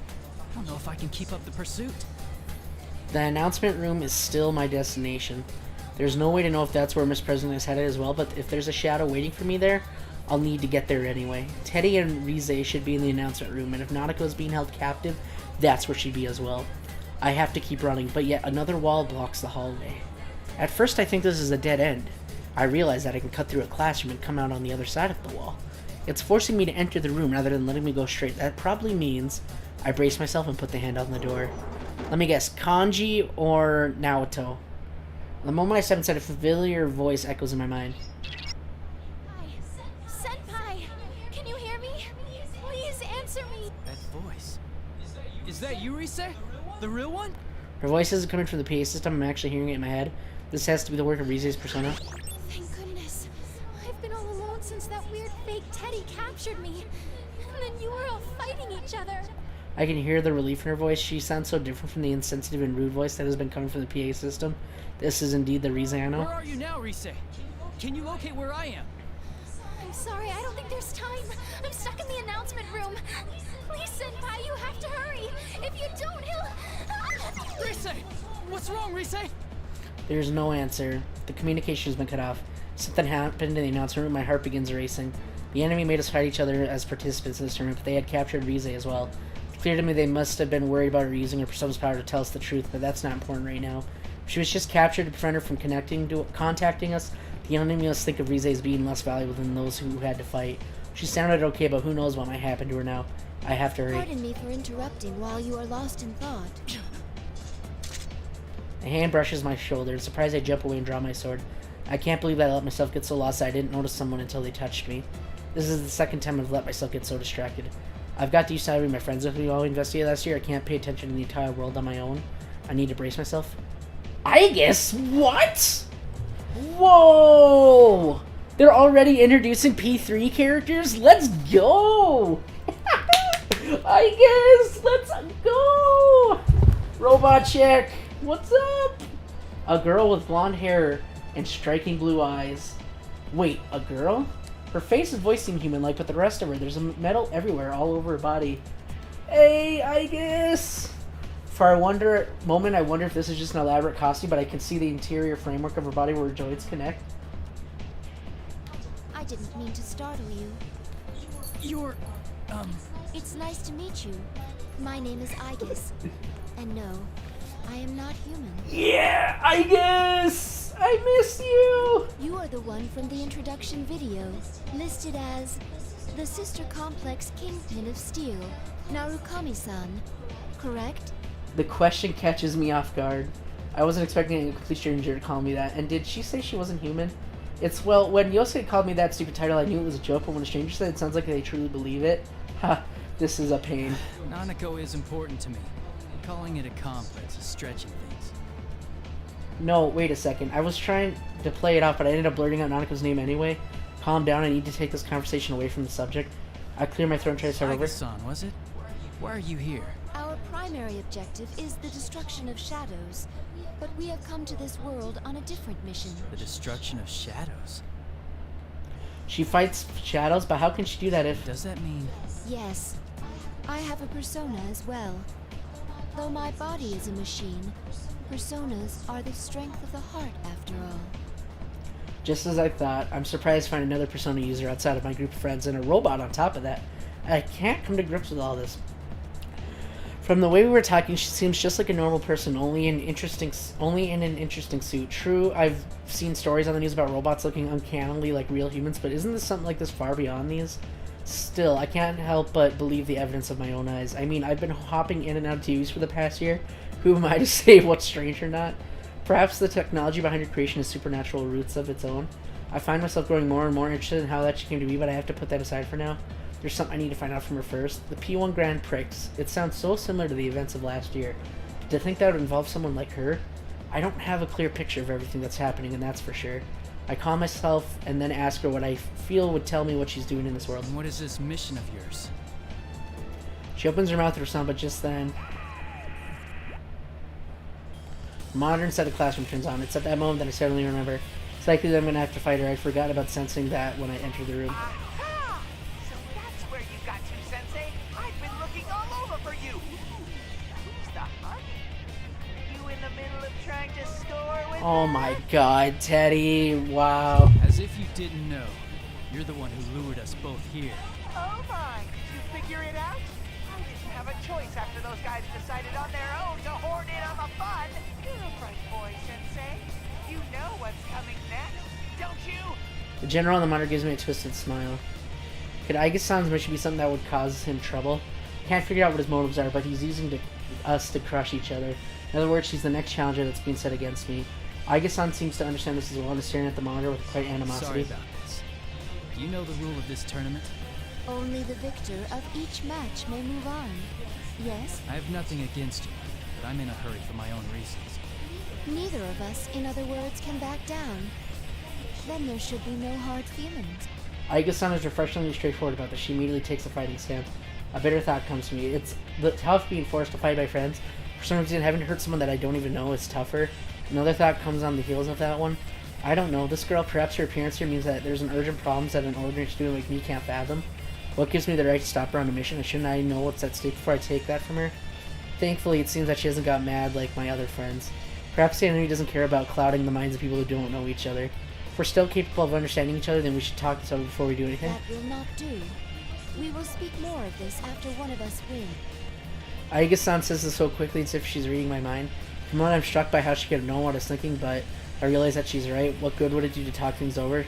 True, the loser cannot leave this room, but until we have a battle, neither one of us is going anywhere. It doesn't really matter if we come to an understanding or not. Until we have our fight, none of our goals are going to be accomplished. If that's the case, then it's better if we don't hear each other's problems before we fight. That could be why Aiga-san hasn't told me anything.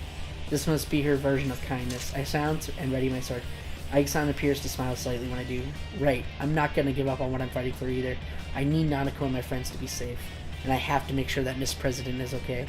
I will use everything I can to protect him. To thank her for her consideration, make it a point to announce that I'm ready to start the fight. Here goes. There's no need to hold back. Indeed. Let us do battle. Sorry, I guess. I hope I don't hurt you too bad. And by hurt you too bad, I mean decommission you. Mwahahaha. Let me decommission you.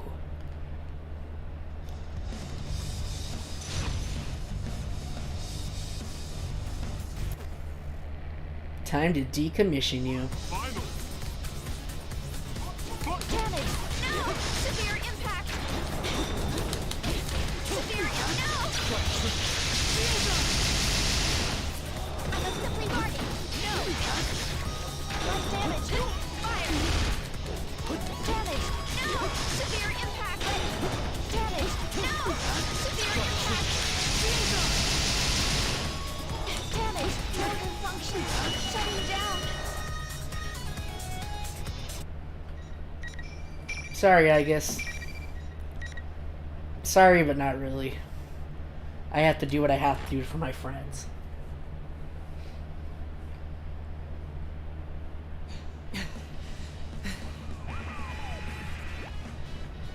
Wowza! Now that's the Sensei I know! That hunk of junk was no match for you! Serves you right! Keep suffering! Friend against friend! Beating the heck out of each other!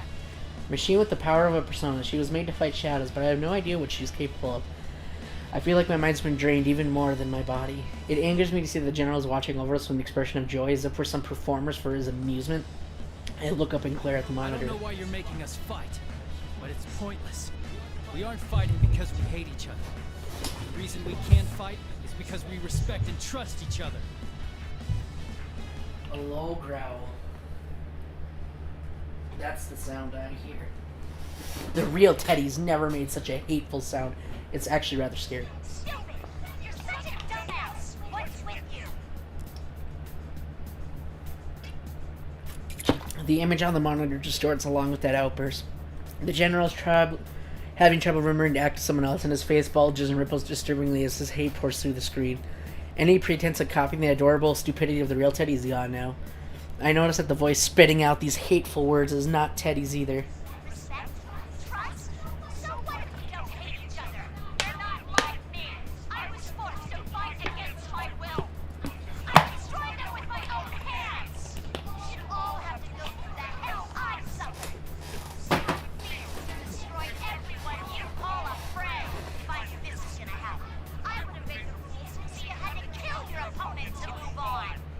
The general on the monitor continues to What are rage. you talking about? Why did you set this tournament up? The moment I say that, I feel that all the dots have become connected. When in this prison, I asked out of the blue if we were going to be forced to kill each other. That ominous muttering of killing one another. Were these both something that had connected directly from her past? Maybe she had been forced to fight against people she didn't want to fight. She'd been forced to destroy something that was precious to her. There's no way to know for sure, but it's possible. Considering this is a kind of explains why her shadow would have created a tournament like this. That is, she wanted us to feel what she went through. I may not be entirely correct, but I feel that I'm close to the truth. Should I just ask General Teddy about my suspicions? But as I'm considering raising my voice... Pardon my eccentric entrance. Someone crashes through the ceiling. What in the world? Rush over to Ikestown to protect her from the falling debris. Is this Burn My Dread? Marie? No, not Marie. What's her name? Elizabeth, right? That's Elizabeth. I think. Burn My Dread. Fuck yeah, dude. Burn My Dread.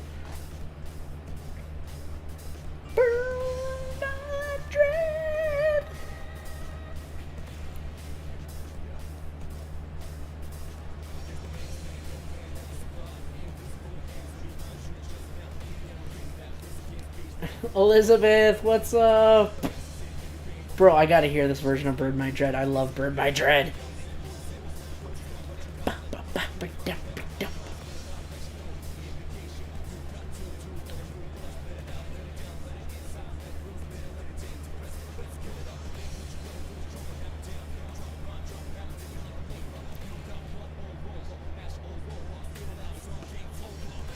My dread. Okay, sorry. I just love Burn My Dread. When I look up, I see a young woman emerge from the cloud of dust. While not as strange as I guess, she seems a little uncommon as well. But even besides that, why did she have to come through the ceiling? The room has doors. Makes no sense at all. I had been about to get to the heart of the matter when General said but the monitor in this room has been destroyed, along with the ceiling. Though she seems oblivious to my confusion, the girl cocks her head and apologizes again. Oh, please excuse me. I didn't have the faintest idea that someone would be here. Faintest? Bane? Fiend? Something along those lines at any rate. What the hell is she talking about? Who in the world is this person? Wait a second. That blue suit she's wearing, it looks familiar. With that silver hair and golden eyes, could it be? Are you from the Velvet Room? Ma, is this what's known as being hit on? Oh my god, Elizabeth. Forbidden ritual where one human approaches another based solely on appearance and bets on the inner self being equally attractive. Dude, you got dick once. Like, come on. Just because you got dick once, you think you know how humans are? Ugh. Bruh, I swear to God, girls get dick once and all of a sudden they become an expert on every guy that talks to them. What? No, I'm not hitting on you. You just remind me of someone I know. Okay, so that actually sounded like I really was hitting on her. No, I need to stop thinking about that. In any case, I need to ask her something. Do you happen to know anyone by the name of Margaret? Margaret. When she repeats the name, her face seems surprisingly youthful. I've been taken aback by her bizarre speech and actions, but could this girl be younger than me? Her profile simultaneously evokes the image of a pondering philosopher and an innocent girl. I can't figure out how exactly to speak to her. Should I be more polite? I guess that doesn't matter too much. Anyway, worrying about the niceties isn't the most important thing right now. Oh, actually, we should introduce ourselves first. I'm Yu Narukami. Ah, that had slipped my mind also. My name is Elizabeth. Dear me, to hear that name fraught with memories in such a mundane, remote place. She thinks of this world as a mundane place? That's confusing. Yasuo Inaba may be out in the countryside, but I don't think it's as bad as people say it is. Girl, Elizabeth suddenly bows elegantly to me. Margaret is indeed my sister's name. Can I take that to mean that you are another guest of that room? I see. So she's Margaret's sister. That would explain why she reminds me of her. Elizabeth-san, huh? Well, I guess that's the case. It's true that there was a time when I visited that room. Igor, Margaret, and now Elizabeth. It seems there are more people who call that place home than I thought. I think I'm glad I met Margaret last year instead of this girl. But why is a resident of the Velvet Room here? Did Margaret send you with a message or something? I am currently utterly neglecting my duties. Is that so? That doesn't really tell me much, and I have no response anyway. So what possessed her to come blasting through the ceiling instead of using the door? I decided not to bother asking her that. I've met so many different people over the last year, but trying to have a conversation with this girl is like trying to ride a wild horse. She's just going to ignore the direction I'm trying to steer us towards and just venture off wherever she wants. Best to just hold on and go along for the ride then. Even if I pay attention, she'll tell me something worth my time. Even if I try to ask her questions, she'll likely just be confused anyway. Just as I'm having this thought, the girl seems to have noticed my hesitation, starts to talk about herself. Her eyes are lit up with sincere passion. She really is a hard one to read. I have a certain desire. It may take a very long time for it to be realized. In order for my wish to be granted, I require a power much greater than what I have. The power of the wild card that changes bonds into strength. I have a feeling that the key lies there. I know a little about the wild card, but I feel that the first glue to granting my wish lies within that power. glue? Glue? Influenza. Something along those lines. At any rate. Flu? Glue? Influenza? She's having trouble coming up with the right words, but I can hear the sincerity in her speech. Probably. In other words, I think she means the power of the wild card is related to desire and came here. I don't think it's worth it to ask how she knew I had that power, but where she found out about it. Just as I'm struggling to follow the meandering path of her conversation, she brings up an outrageous suggestion. Might I suggest that you and I fight? What? Someone please tell me how she reached the conclusion that this was a good idea. I don't think I have a chance of talking her out of it, though, but of course I have to try, so I say, we're going to fight? Oh, how excited this is making me. My expectations are ascending skyward at Mach speed.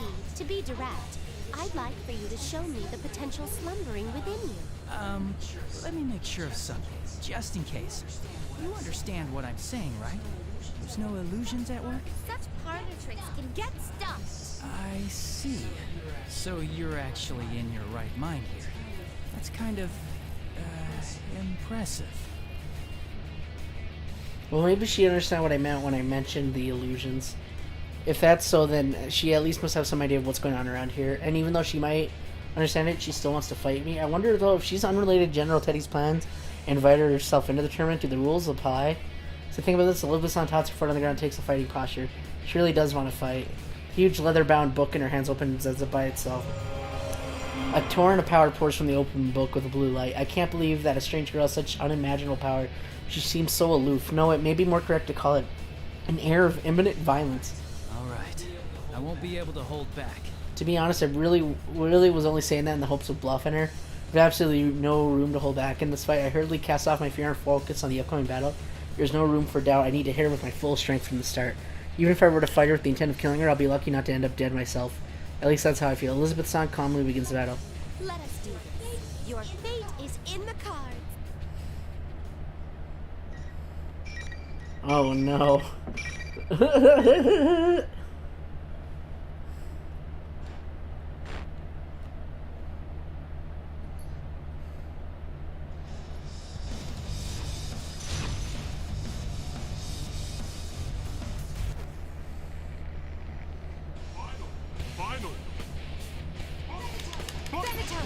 Ow. Help! Help! I'm getting wrecked. She's wrecking me. Help! I don't know what to do. She's wrecking me.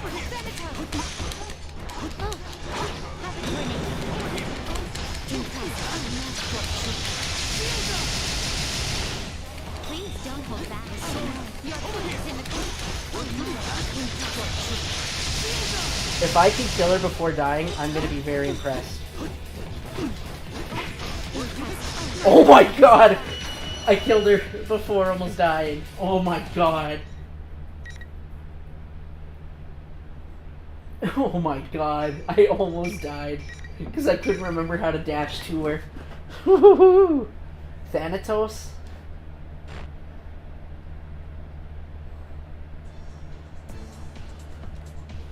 Ooh, look at that picture. Just when I thought I'd managed to throw her off balance, Elizabeth-san gets back up elegantly as if nothing had just happened. Suddenly I feel intensity build up in the air. Don't tell me she hadn't been taken seriously. She hadn't been taken seriously all up until now. And the next moment, I'm swallowed in a torrent of power like a leaf being blown in the air without the slightest understanding of what's happening. My vision blurs as I'm spun about, and before I can tell from the down, the floor jumped towards me and I slammed into the ground. Am I going to lose? My consciousness fades, I see the faces of my friends in Aiga-san, all those I had fought up with until now. It's like the story that you see your life flash before your eyes just before you die. Am I dying? Can I really accept that?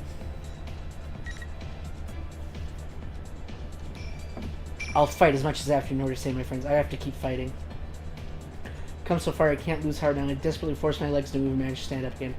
Elizabeth-san shuts the broke with an air of finity. I see. I am quite content with this outcome. It seems you possess true strength. The unyielding torrent of power suddenly ceases without warning. Is it over? Even as I come to understand that, I continue silent, stock still, unable to move. I believed you were at the limits of your stamina after the battle against Igus earlier.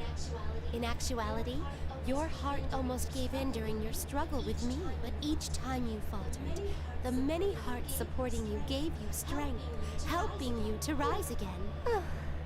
She cuts herself off and nods to herself as she has confirmed some suspicion. This was truly an intriguing battle. I believe our encounter has borne much flute. Flute? Flute? Chimneys. In any case, I am quite pleased. Flute? Flu? Chimneys? Oh my gosh.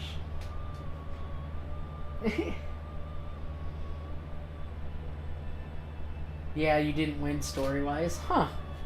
Well, even after a battle she acts like that, I feel like a fool for believing that she really would have killed me, even if it felt quite real at the time. Can't believe any of this. My legs give out from enemy sink to the ground.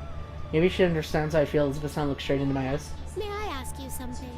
To continue fighting in order to prevent an undesirable future, it is a path of endless hardship. Would you still choose to walk it? Margaret had said something similar just before the tournament had begun. How had I overcome the ordeal concerning last year's case and opened the door?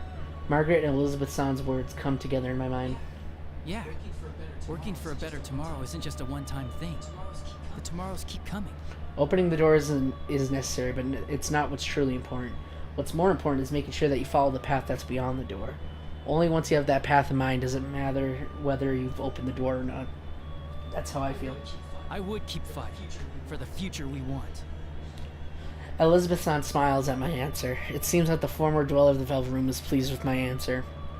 She must have chosen a path of her own at some point, and is doing everything in her power to see it through.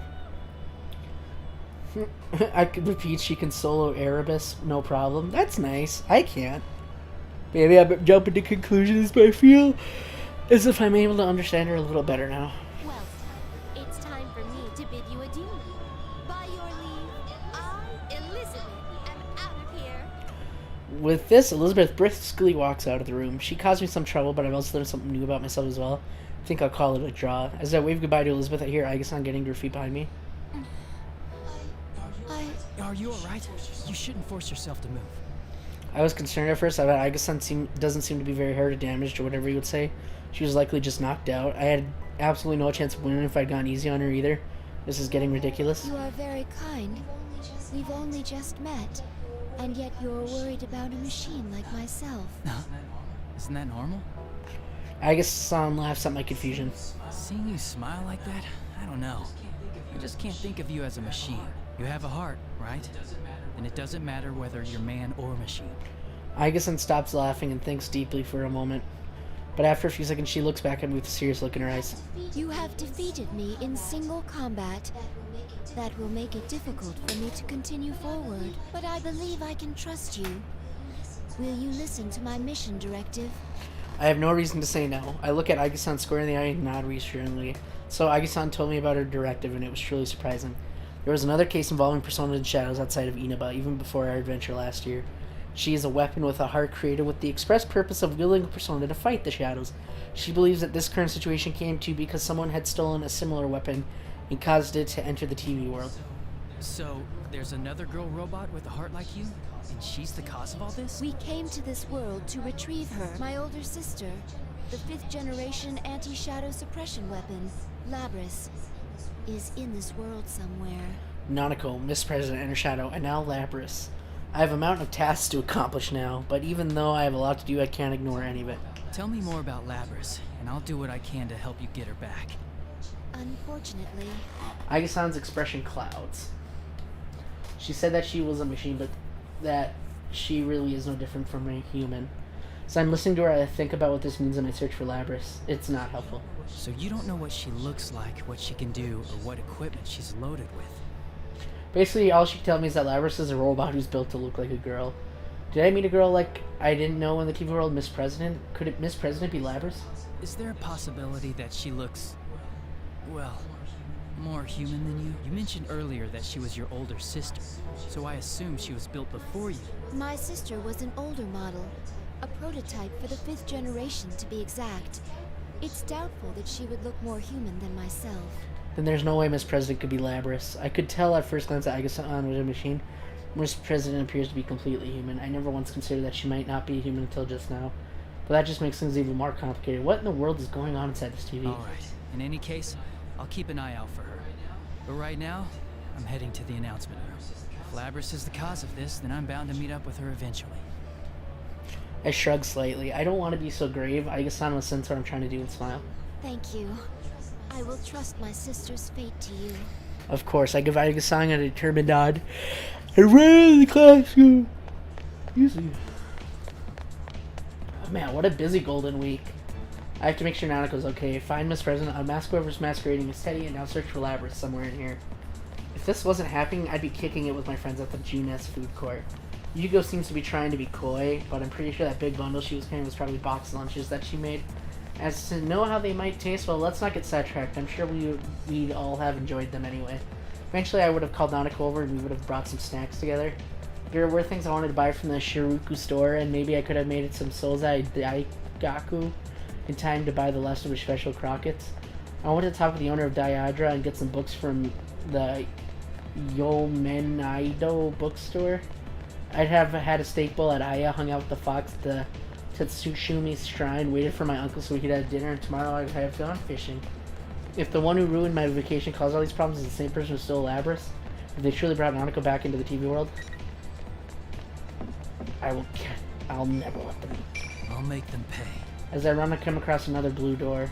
Perhaps it's I need to calm down. True, I may have lost my cool for a moment. Someone here? Again. I reach towards the door with a relaxed smile. Hey, Clint.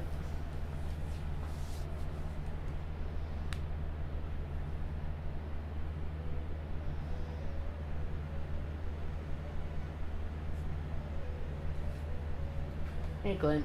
Margaret is in her usual position. I glance around to see if there's anyone else in here. It looks like her nutcase of a sister isn't here. Margaret notices me looking inside a seductive sound that also conveys annoyance. It seems my sister has caused you some trouble, though this may mean that I'm not the only one who is drawn to the light of your potential. There's a hint of tenderness towards her sister in her words. Her sister must be important to her. I can tell from the look on her face. Do I look like that when I talk about Nanako? Margaret pulls herself together and speaks again. You have gained a new resolve by overcoming many doubts and falsehoods.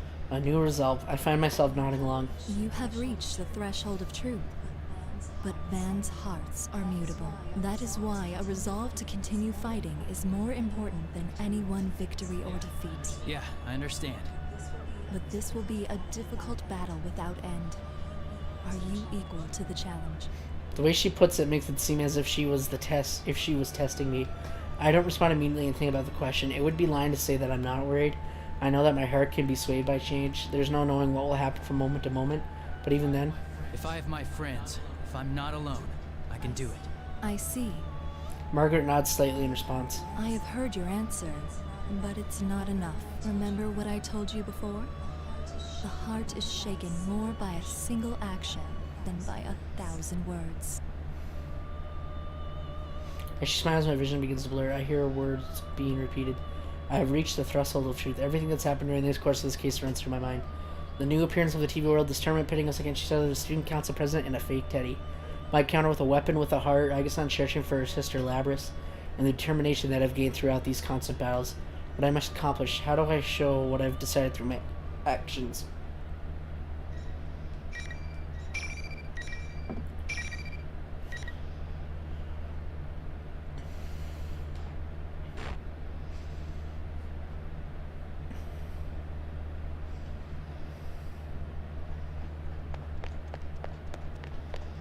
It seems that the number of invisible walls has decreased. Could this mean that the end is near? Just as I think that I hear a familiar voice. That was Miss President's voice. It was coming from the door to the announcer room. I finally made it. I opened to the announcement door and rushed inside. You're finally here! Hello, Sensei! Congratulations! How does it feel to have won the P1 Grand Prix? The general smirks at me as I pass through the door. Behind him, Miss President and Rize. When the two of them see me, Miss President looks fearful. Rize face lights up with joy. There you are, Senpai. You're late. I have to stay cautious of the general, but I signal to the girls that everything will be alright now. The general's closer to them than I am. I can't afford to make any reckless moves just yet. And there's one more thing I need to know. Teddy, where's Nanako? I look around the answer room, but Nanako is nowhere to be found. The general's face distorts with an ugly glee. Nana-chan's right here. See? Slowly, the general extends the arm that was held behind him. And there was Nanako. Her arms are clutched to her chest, and she slowly takes a few steps toward me, but obviously frightened. Nanako! After taking a step forward, I noticed something bizarre. The general disappeared. For a brief instant, my full attention was focused on Nanako. The general had been standing directly behind her, but now he's gone. How could he have gone somewhere else that quickly, right in front of me, without me noticing it? While I'm confused about General's appearance, Nanako weakly calls to me. Nanako's obviously been weakened by being in the TV world. She totters towards me unsteadily, looking ready to collapse at any moment. I can't think about the General later. I have to save Nanako right now. As I reach out to her, Rize yells, Senpai, no! Nanako-chan's not there! Nanako's not here? What is she saying? She's right here. Just as I want to say that, my hand stops. Something's not right. I try to look into Nanako's face once more. In her eyes, I saw madness. Oh, so close! Just a little more and Sensei would have been a goner! You bastard! I barely react. Time to draw my sword to block the attack. General suddenly appears out of nowhere to attack me with his cane, and I get a good look at him as our weapons clash together. See the madness in his face, the same madness that I'd seen in Nanako's only a moment before. That's when I noticed that Nanako has disappeared. What's going on? You've got it wrong, Senpai. It's all been him from the beginning. He can make whoever's looking at him see him as someone else. So he's not actually taking on other forms? No, he's just distorting the things you see and hear. That's right, the enemy is able to control what I see and hear. I realized that after all the battles I had today, but seeing Nanako had made me forget all that. The general laughs at this. It's hard for me to show someone who isn't here. But you actually saw this Nanako girl? You're hopeless. Just like how many friends haven't actually gone crazy before our fights, Nanako had never been brought into this world in the first place. The appearance before me is a fake. He's distorted our senses all to make us suffer. But just as I thought, he couldn't deceive Rize's personal abilities. That's why he kidnapped her, to keep her from warning us during his tournament. Now that I know that, I pushed the general's cane away and jumped back towards the girls in order to distance myself from him. Good, now I'm between them and the general. I then looked straight at the one behind this bizarre situation. Who in the world are you? You still can't tell? Seriously, the level of intelligence around here. Find them. Here. Get a good look.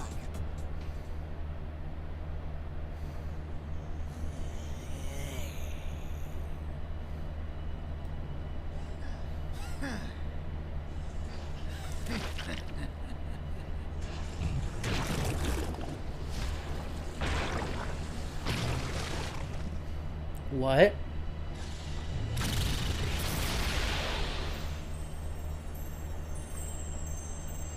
Oh, it's definitely Labrys. Good to know.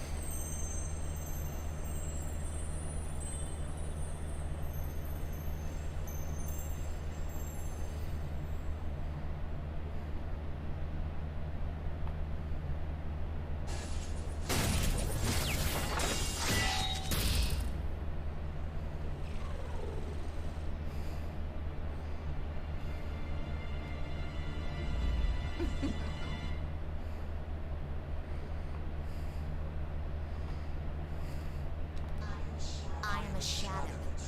The true self. That's my face. I saw metal limbs, golden eyes, and a ponytail. And a mirror image of Miss President's face, even though she was standing right behind me, trembling. How about it? You wanted to see what I am, didn't you? Why does she look like me? That's its true form. That thing is your shadow. This is a shadow? She really came from inside me? Yuzi tries to calm Miss President, but the girl shakes her head in denial and squeezes her eyes shut. While Miss President refuses to look at this mechanical look at me, I now understand what is going on, because this isn't the first time I've seen a robotic girl before. All the facts match up. The way she was able to run so fast without so much as breathing heavily, even in the TV world. The sense of wrongness that I had when Miss President asked me about killing my friends. The way she avoided telling me her name, the superhuman strength when she hit Chie, and that incredible jump to get away from us, and the Shadow's ability to interfere with the senses of other people. Just as Margaret had said, all the pieces to the puzzle were laid out before me. They all came together, and now I could see the truth. She is indeed Labrys. Labrys, another weapon with a heart, stolen by some unknown and thrown into the TV world, created the school and forced us to fight our friends. This deep-rooted depression regarding our past memories, all of this took the form of Labrys the Shadow, who manipulated everything here. Labrys, don't look away. If you don't accept her, she'll get even stronger. Miss President Labrys only shivers when I call out to her. There has to be some reason why she believed that she was the student council president, but that's just a disguise, more for herself than for us. No matter how comfortable it is, it's only there to cloud her eyes from the truth. I don't know what your past was like. You must have had some painful memories, but you have us with you now. We're going to get you out of here. Call out to Labrys while keeping an eye on the Shadow.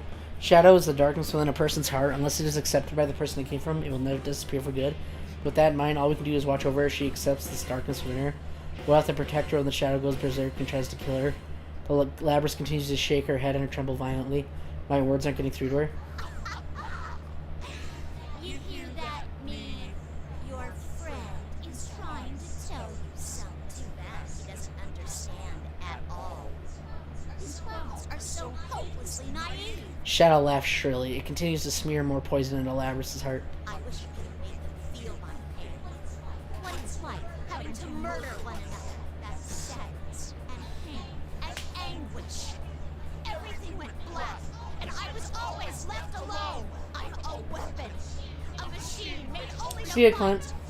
No human can understand my suffering. Stop. I've had enough. I'm human. I'm not like that. This isn't good. I've settled into a fighting sense ready for anything, but I have a good idea what's about to happen. Still clinging to that. Take a look at what you really are. Shadow's eyes gleam with golden light. The change begins immediately. Shimmer runs across Labrys' body. Instead of the normal human girl that had been a moment ago, she has a metallic body just like her Shadow. Labrys loses all her composure and scratches at her arm, trying to tear away the metal that had appeared. But there was more to her change than just her arms. Her legs, waist, chest, even her head. Everything not covered by her clothing was now obviously mechanical. The reality that she didn't want to face. There are no words we can say to her. No matter what we say, reality won't change. Labrys falls to her knees. Finally mutters the words I was trying to say. You're not me! To be continued. What? To be continued? Welcome to the Velvet Kanji Room. and Teddy stories are now available. This place exists between dream and reality, mind and matter. Now then, why don't you introduce yourself? Interesting, so we can choose between all these characters, not just you. I mean, we obviously finished Yu's story, but we could pick anybody. Who should we pick, guys? What do you guys want to see? You're not me! Dun, dun, dun, dun, dun. I am The persona you have acquired. It is a side of you that shows itself when you face the world around you. Perhaps you can think of it as a facade of determination you wear to face various difficulties in life.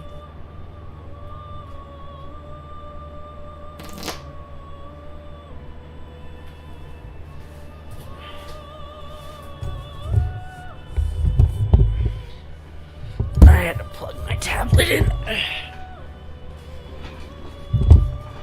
You guys want to see Yukiko?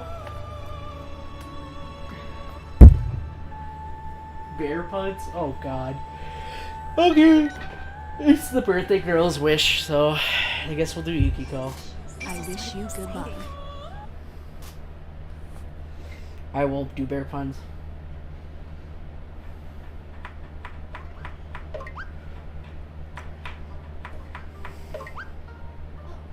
Oh, here.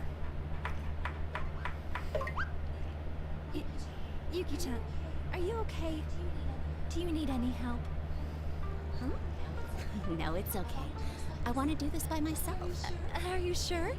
If you need a hand, don't hesitate to ask. I smile back at our waitress Kasai-san and concentrate once again on slicing the carrot on the cutting board in front of me. It's pretty tough to cut. I am Yukiko Amagi. I'm the only daughter of the Amagi Inn. Some people here call the inn a famous local landmark, but to be honest, that description doesn't really register with me. Honestly, I think that people only see it that way because this place just happens to be a countryside town without any other standout places of interest. Getting training from the Umagi Inn staff, but the food I'm cooking right now isn't to help out the inn. Actually, my cooking is, well, not so great. There's no way anything I cooked would be served at the inn. Good evening. This is the Evening Journal with news for May 2nd. Our top story is on the domestic airline that was hijacked yesterday. Momentarily turning your attention away from listening to the TV as one of the guests in the rooms, Kasai-san speaks to me. Oh my, look at the time. Yuki-chan, don't push yourself too hard, okay? Thank. The latter half of Golden Week starts tomorrow. Usually I wouldn't have had the time off since I'm so busy helping at the inn during the holidays, but I've already been given permission to take tomorrow off. I've been given the time off because Yu-kun is coming back to spend time here in Inaba. Yu Narukami. He's a precious friend who transferred to Yasagami High here in Inaba last spring. He had to transfer back to school in the city because his parents returned from their jobs overseas, but I finally get to see him again after 2 months. Just thinking about that news puts a smile on my face. People may think I'm overreacting over just 2 months, but it still makes me happy. I mean, the year spent with Yu-kun was quite a special year for us. I'm sure that no one would believe me if I told them, but we got dragged into a serious case that occurred in this town last year and we solved it. The one who led the team we created then, the investigation team, was Yu-kun. Most of us who are here in the investigation team are going to meet up for his return tomorrow. I'm already excited about it. That's when an acrid burning smell stings my nose. Oh, right. I was grilling the fish. I hurriedly flipped the sea bream I left on the grill. It's still good, right? Yeah, it still looks good. I think it'll be fine, maybe. When I look inside the pot, a lot of the water's gone, but the ingredients I put in there to boil look soft, so it should be okay. It's probably time to turn the stone off, though. I finished the final touches and I can finally take a breather. I hope everyone likes this. It's probably not good. It's been a while since everyone in the investigation team got together, so I wanted to make it seem a little more like a celebration. That's why I began making this box lunch for all of us, but it was a lot more food to prepare than I expected. I have a new respect for our cooks. The number of guests we get here every day is way more than the amount of people I'm cooking for. They have to make a lot more food than I just did. I grabbed the largest tiered lacquer, I'm going to just say Tupperware box we have, and struggled to cram all the food into it. They say the presentation of the food is important, but I think taste should be a cook's priority. The boys will eat a lot. I'm sure Chie will too. Definitely shouldn't skim. There. All done. An email? Who could it be from? I opened my cell and noticed a familiar name be displayed. Oh, it's Chie. I wonder if she forgot where we're meeting up tomorrow. Chie Satonaka. She's been my best friend ever since I was little. She's also been a member of the investigation team. We went through many things together as a result of last year's events, and now we're even closer than before. The email I received was a confirmation of our meeting place. That Chie, she must have gotten so excited over hearing that we were meeting up, she didn't bother paying attention to anything past that point. That's so Chie. But there was more to her email. What? The Midnight Channel is on the air again. Midnight Channel. At midnight on a rainy night, if you look at the TV that's turned off, you'll see your soulmate. That was the urban legend that spread like wildfire in this town last year. First, I obviously thought it was just a rumor, but I was wrong. It wasn't some superstition, that actually was something to that rumor. When we tested it out for ourselves, we really saw an image appear on the TV, even though it was turned off. But it wasn't actually your soulmate. The person that appeared on the TV was a victim. This is why the investigation team was formed. The phenomena was closely tied to the incident that we resolved. In a nutshell, it was a series of murders.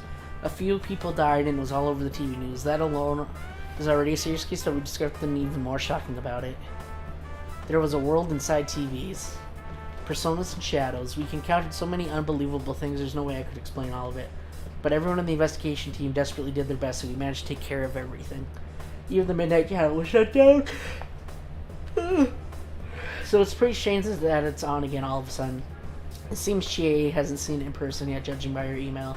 She just said, let's watch the Midnight Channel tonight. I glanced out the small window in the kitchen. Today's forecast is rain, the perfect weather for checking the Midnight Channel. But that's not possible. Words of denial tumble from my mouth. It's not that I don't believe Chie, it's just that I'm really hoping that it's not true. If the Midnight Channel is broadcast again, are we going to see another series of murders?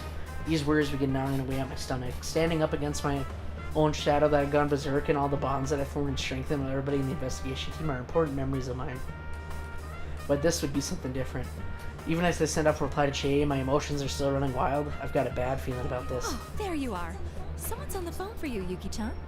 I'm so on edge that when Kasai-san speaks up, I jump a little. I feel like a fool. I'm all worked up over the mere possibility that something's going to happen again. I calm myself down and smile at Kasai-san. Though this is kind of odd. For me? Who could it be at this hour? He said he was Kujikawa-san's manager and he wanted to ask you something. Rise Kujikawa. She's an underclassman that goes to the same high school. She's also a member of the investigation team, but she's also a famous idol and TV personality. Rise had taken a break from her job during the case, but she had been making preparations since the spring to get back in the show business. She's been super busy recently. I have no idea why her manager would be calling me, though. Kasai-san jokes that they're trying to recruit me and hands the receiver to me. She ducks back through the split curtain. This isn't helping that uneasy feeling I was having earlier. I take a deep breath and put my ear to the receiver. Hello, this is Yukiko Amagi. Oh, I'm sorry to call so late. My name is Inoue. I'm Rise Kujikawa's manager. Yes, that's what I was told. How can I help you? Well, you see, I can't reach Kujikawa. I was hoping you might know where she is. Huh? They don't know where Rise-chan is? Apparently she won't answer her cell and isn't at her grandmother's place, nor at her parents' home in the city. Her exhausted manager told me he was at such a loss that out of desperation he looked up our INS number and called me since he knew that we were friends. I feel really bad for the poor guy, but... I'm sorry, I don't know. Manager on the other side on the phone replies with a downcast "I see." After he apologizes for calling me out of the blue like this, he ends the phone call, but not for asking me to keep Rize's disappearance under wraps. Even setting aside work, he must be worried sick about her. At least that's what it sounded like to me. The world of showbiz is pretty tough. This is especially rough from Inoue-san because Rise-chan also went missing last year when she took her break. So the fact that she's done this before must have me more nervous. However, the only reason I was able to become acquainted with her was because of what happened. Don't tell me. The airing of the Midnight Channel again. Rise-chan suddenly disappearing. My mind is swirling miasma of depressing ideas and worst-case scenarios. Could Rise-chan have gotten dropped into a TV again? I know that my tendency to immediately gravitate to the worst possibilities is a bad habit of mine, but I can't stop myself. I open my cell and bring up my list of most called contacts, but my finger stops when I see Yunara comment on the display. No, I can't go running to him with everything. There's no proof that it's happening again anyway. I shouldn't make him worry. See ya, Starkiller. Take care. There isn't any reason to be concerned about anything yet. Yu-kun will be returning here soon enough anyway. After being away for so long, I want to welcome him with joy, not with unnecessary burdens. There's a reasonable explanation for everything so far. I need to keep my wild thoughts to myself until I have some real confirmation. Risa-chan's number... I look for Rise-chan's number on my cell and then press the call button. 1 ring, 2 ring, 3 ring, no response. With each unheeded ring, my anxiety grows. Why isn't she picking up? Maybe she's in an area with bad reception, or maybe she's in a dangerous situation where she can't pick up. No, I have to stop thinking like that. Maybe I should call Yosuke-kun. I pressed the button and the calls of trying to similarly end all my worries, and I began to looking up another number. Yosuke Hanamura. He is another classmate and member of the investigation team, and is also apparently Yu-kun's partner. First I thought that Yosuke-kun was just calling himself that, but it seems like Yu-kun feels the same way now. Considering that he gets along with everyone pretty well and he's got more friends than I do, he might know something about Rise-chan. Since he's probably the best choice to go as long as I don't have any real information, to call up Yosuke-kun on my cell. This time this call connects immediately. Yosuke must have answered his phone without even thinking about it. I feel a little relieved and speak up. Yosuke-kun? Good evening. This is Yukiko. I got an email from Chie a moment ago. Yeah, she told me too. About the Midnight Channel coming back, right? Sheesh. I bet she was half asleep when she emailed you. Hearing Yosuke's cheerful voice takes a bit more of my worries away. Make sure to choose my words carefully to try and not make things sound too serious and relay what I heard about Rise-chan from her manager. Actually, I just received a phone call about Rise-chan disappearing. Well, not literally disappearing, but anyway, it seems her people can't get in touch with her. Really? She didn't mention any problems she was having to you, right? No, I think she would have told us if anything was troubling her. She was busy, but happy to be working. Right. And now rumors of the Midnight Channel coming back. Yeah. I gradually tell Yosuke-kun all my fears. I promised Inoue-san I wouldn't tell anyone, but I figure the investigation team needs to know things like this. After all, Rise-chan has been through things with us. I'm sure that she would have kept secret from her manager. After talking about Rise-chan's disappearance, a slight awkward silence falls upon the conversation. Has Yosuke-kun come to the same conclusion I have? But Yosuke-kun breaks through the silence for a quick moment and responds back in a serious yet cheerful manner. Well, let's not get carried away. First, we need to see if the Midnight Channel's really back. There's no use worrying over things we don't know are happening. It's always important to be sure first, right? It's times like this I once again realize that my friends on the Vivid Investigation team are wonderful. Yu-kun is calm and decisive, Yosuke-kun who is always the source of a good cheer, and it's just not the two of them. Everyone's personalities on the team complement each other, and because of this we were able to overcome all the inconceivable obstacles we faced. Thank you, Yosuke-kun. They thank Yosuke-kun and hang up. There's no use getting flustered. First we need to confirm the current situation, then think of a plan based on what we learn. This feels nostalgic. A smile forms on my lips as my worries subside a bit. The lessons learned from last year are helping me now. The Midnight Channel airs at midnight. I've got a lot of time to kill until then. Oh, I know. I have to clean up the kitchen. I don't want to leave a mess for our cooks when they arrive in the morning. After I finish cleaning up after myself and take a bath, I return to my room. Oh, no bath scene? Just kidding. Or am I? I look at the clock, but it's still not even close to midnight. There's still time. Tried reading a book, but nothing is sticking with me. It even feels like time is moving slower. I just want midnight to hurry up and get here. It's all right. I'm sure things will be fine. Nothing will happen.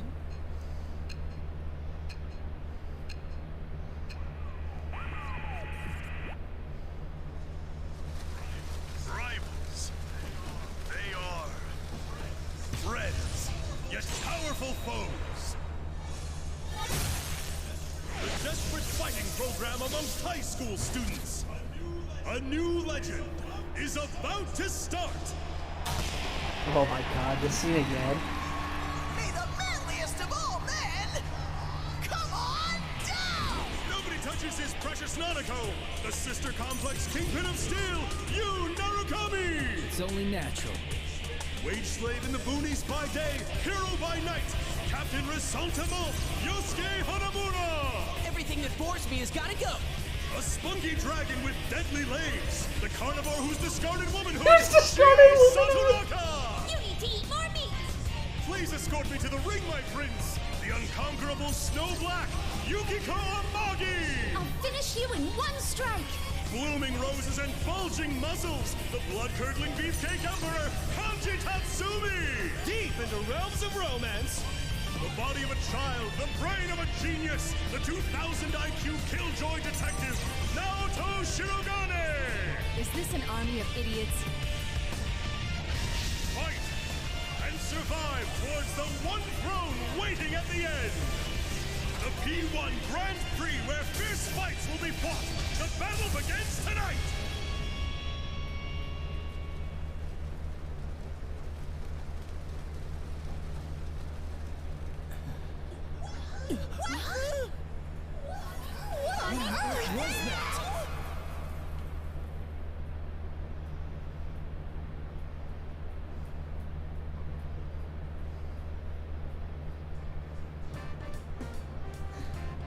I sit in the Junes food court with the big box lunch I made yesterday and a heavy heart.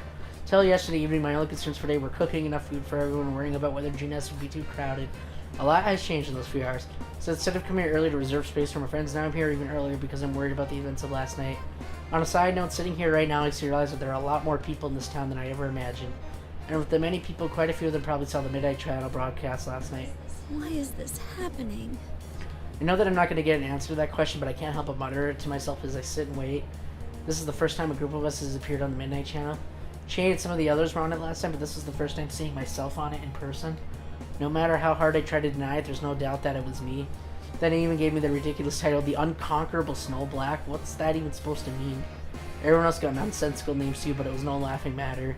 Actually, I can't even remember what all my friends are called. The only thing on that register was all of them were pretty awkward. I was too stunned to catch anything more than that. When Chie called me afterwards, I finally came to my senses. The situation just seems to be more serious than I had mentioned earlier. Especially considering that Rise-chan is the only one that we've been able to get a hold of. Yukiko, you're early! Good morning, Chie. I couldn't stop thinking about things, so I wrapped up my shift at the inn early and came here. Just as my thoughts were getting gloomy again, Chie's cheerful voice is there to snap me out of my funk. I look up to see my best friend Chie waving at me. Yeah, I shouldn't keep dwelling on these bad thoughts. It'll be okay, I'm sure we'll be able to handle this. I reassure myself and show Chie what I brought. I actually made a boxed lunch for everyone. Let's eat it together, lady. Wow, a boxed lunch? You made it?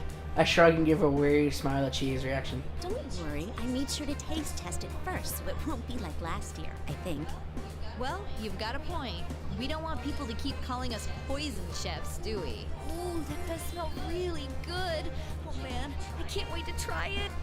Hearing Chie's delighted voice even makes me happy. I wonder if everyone will be excited about my food as Chie is. Just as I'm thinking about how to bring it up, everyone to hear a familiar, cheerful voice from behind. Hey there, sorry I'm late. I ran into this guy at the elevator. Good to see you guys again. Welcome back! We missed you. The guest of honor's finally here. You're looking well. Welcome back. Should we... Yosuke-kun and Yu-kun. Chie bounds off as happy as can be, but I'm a little lost in my emotions. Wonder how much Yu-kun knows about what happened yesterday. Yosuke-kun is first to notice when I'm getting casually transitions into the subject. Oh, he already knows about the Midnight Channel thing. He's actually the one who called me up about it. Oh, I see. This has turned into a pretty thrown-together reunion, but I'm glad you came. Yu-kun smiles at my words. His kind smile and calm demeanor, Yu-kun hasn't changed at all. Happy, but there's definitely a sadder side to this reunion. I wish this could just be a fun gathering with all of us reuniting like normal people. My thoughts are interrupted by an exaggerated cough. It's Yosuke-kun. Apparently he was waiting for us all to sit down. After grabbing our attention, Yosuke-kun begins to speak.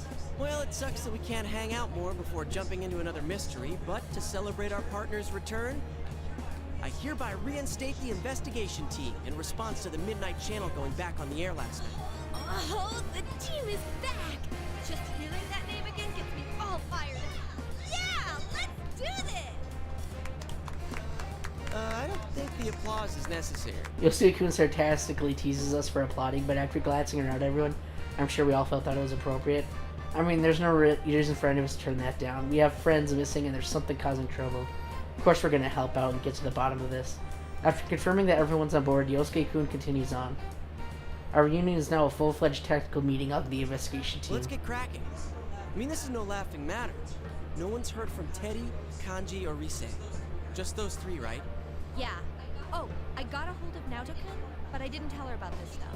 She told me she couldn't make it today because of her job, so I didn't want to worry her. She seemed pretty bummed that she couldn't be here, too. That's the three of our friends who are mysteriously absent. Hearing it from Chie was one thing, but talking about it in a meeting like this and not seeing faces that she'd be here makes it all at home. Even though there's no need to worry about Naoto-kun, who could be so important that she can't be here. Since Naoto-kun is such a skilled detective, it would have been much more reassuring if she was here, but bringing that up to the group won't help now. I need to focus on what all of us here can do. One thing's been bothering me. The picture on the TV was very clear last night. Yeah. Going by the pattern from last year, it wouldn't be that clear until after the victim entered the TV. Hey, isn't this the first time a big group of people was shown together? Plus, we're still here. Why us anyway? And what's up with those insulting descriptions? I can understand Chie's anger. From what she told me, she tried talking to some girls who were chatting about the Midnight Channel, but they ran away from her probably. No, definitely because they saw the Midnight Channel. I hated hearing the whispers of scoring princess under people's breaths after the Midnight Channel aired last year, so I can emphasize with Chie's feelings. But I feel a little better about it this time. Back then I didn't see the broadcast for myself, so I didn't know what I looked like. Of course I still hate that I was on it again, and it's still really embarrassing. What bothers me most is Teddy. He was acting like the host of that show. Yeah, and we can't find him. This smells fishy. Then again, I doubt he would play a prank like this for no reason. I guess we'll just have to go inside the TV and find out what's going on. Yosuke-kun has a point. In order to investigate the reappearance of the Midnight Channel, it would be fastest just to go inside the TV. But... won't we be stuck in there without Teddy to give us an exit? Exactly. We can enter TVs because we're personal users, but without Teddy preparing a TV inside the TV world for us to exit through, we'll be trapped there. Yosuke-kun laughs proudly in response to our shared worry. Not so. I've had Teddy keep the exit TV out on that side. Look at you, all prepared. I mean, think about it. What if we were half asleep and fell into a TV when Teddy wasn't over there? Isn't that a scary thought? Like anyone would be that clumsy. Anyway, it sounds like it's safe for us to go investigate. Yeah, there's no doubt that something's going on in there. Is everyone ready? We're all good to go. To tell the truth, I had a hunch that this was going to happen. Everyone nods at Yosuke-kun's words. Oh, I forgot to mention the food I made. What should I do? Should I bring it up after we go inside the TV? Well, we're in the middle of a serious situation now. This is definitely not the time for a box lunch. I'll bring it up afterwards. We'll all eat a great meal together after this case has been solved. It'll be the perfect motivation for us to solve the case. As I work up my resolve, channeling suddenly taps my heart. Yukiko, it'll be alright. You don't need to scrunch up your face. Was I doing that? Yeah, you're gonna give yourself wrinkles. I'll be more careful. Don't worry, things are different from the way they were last year. We're old pros at this. She knows that I'm apprehensive, so she's trying to make me smile. But she's right, I shouldn't get myself too worked up. I smile in response to my best friend's thoughtfulness, and then we're off, following Yu-kun and Yosuke-kun.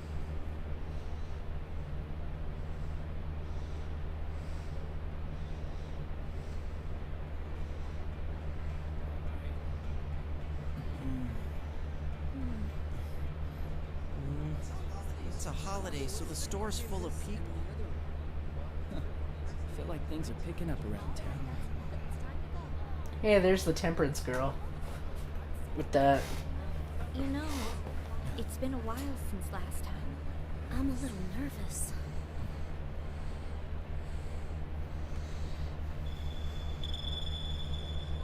Whoa, wait! There are still people in this aisle! Hey, get ready! Huh? Customers are going away! Uh-huh. Mm-hmm.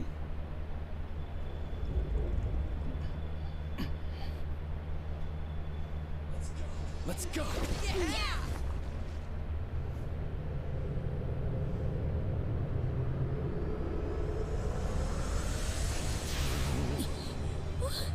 Isn't this different from usual? Oh no! What do we do? What can we do? We can't stop now!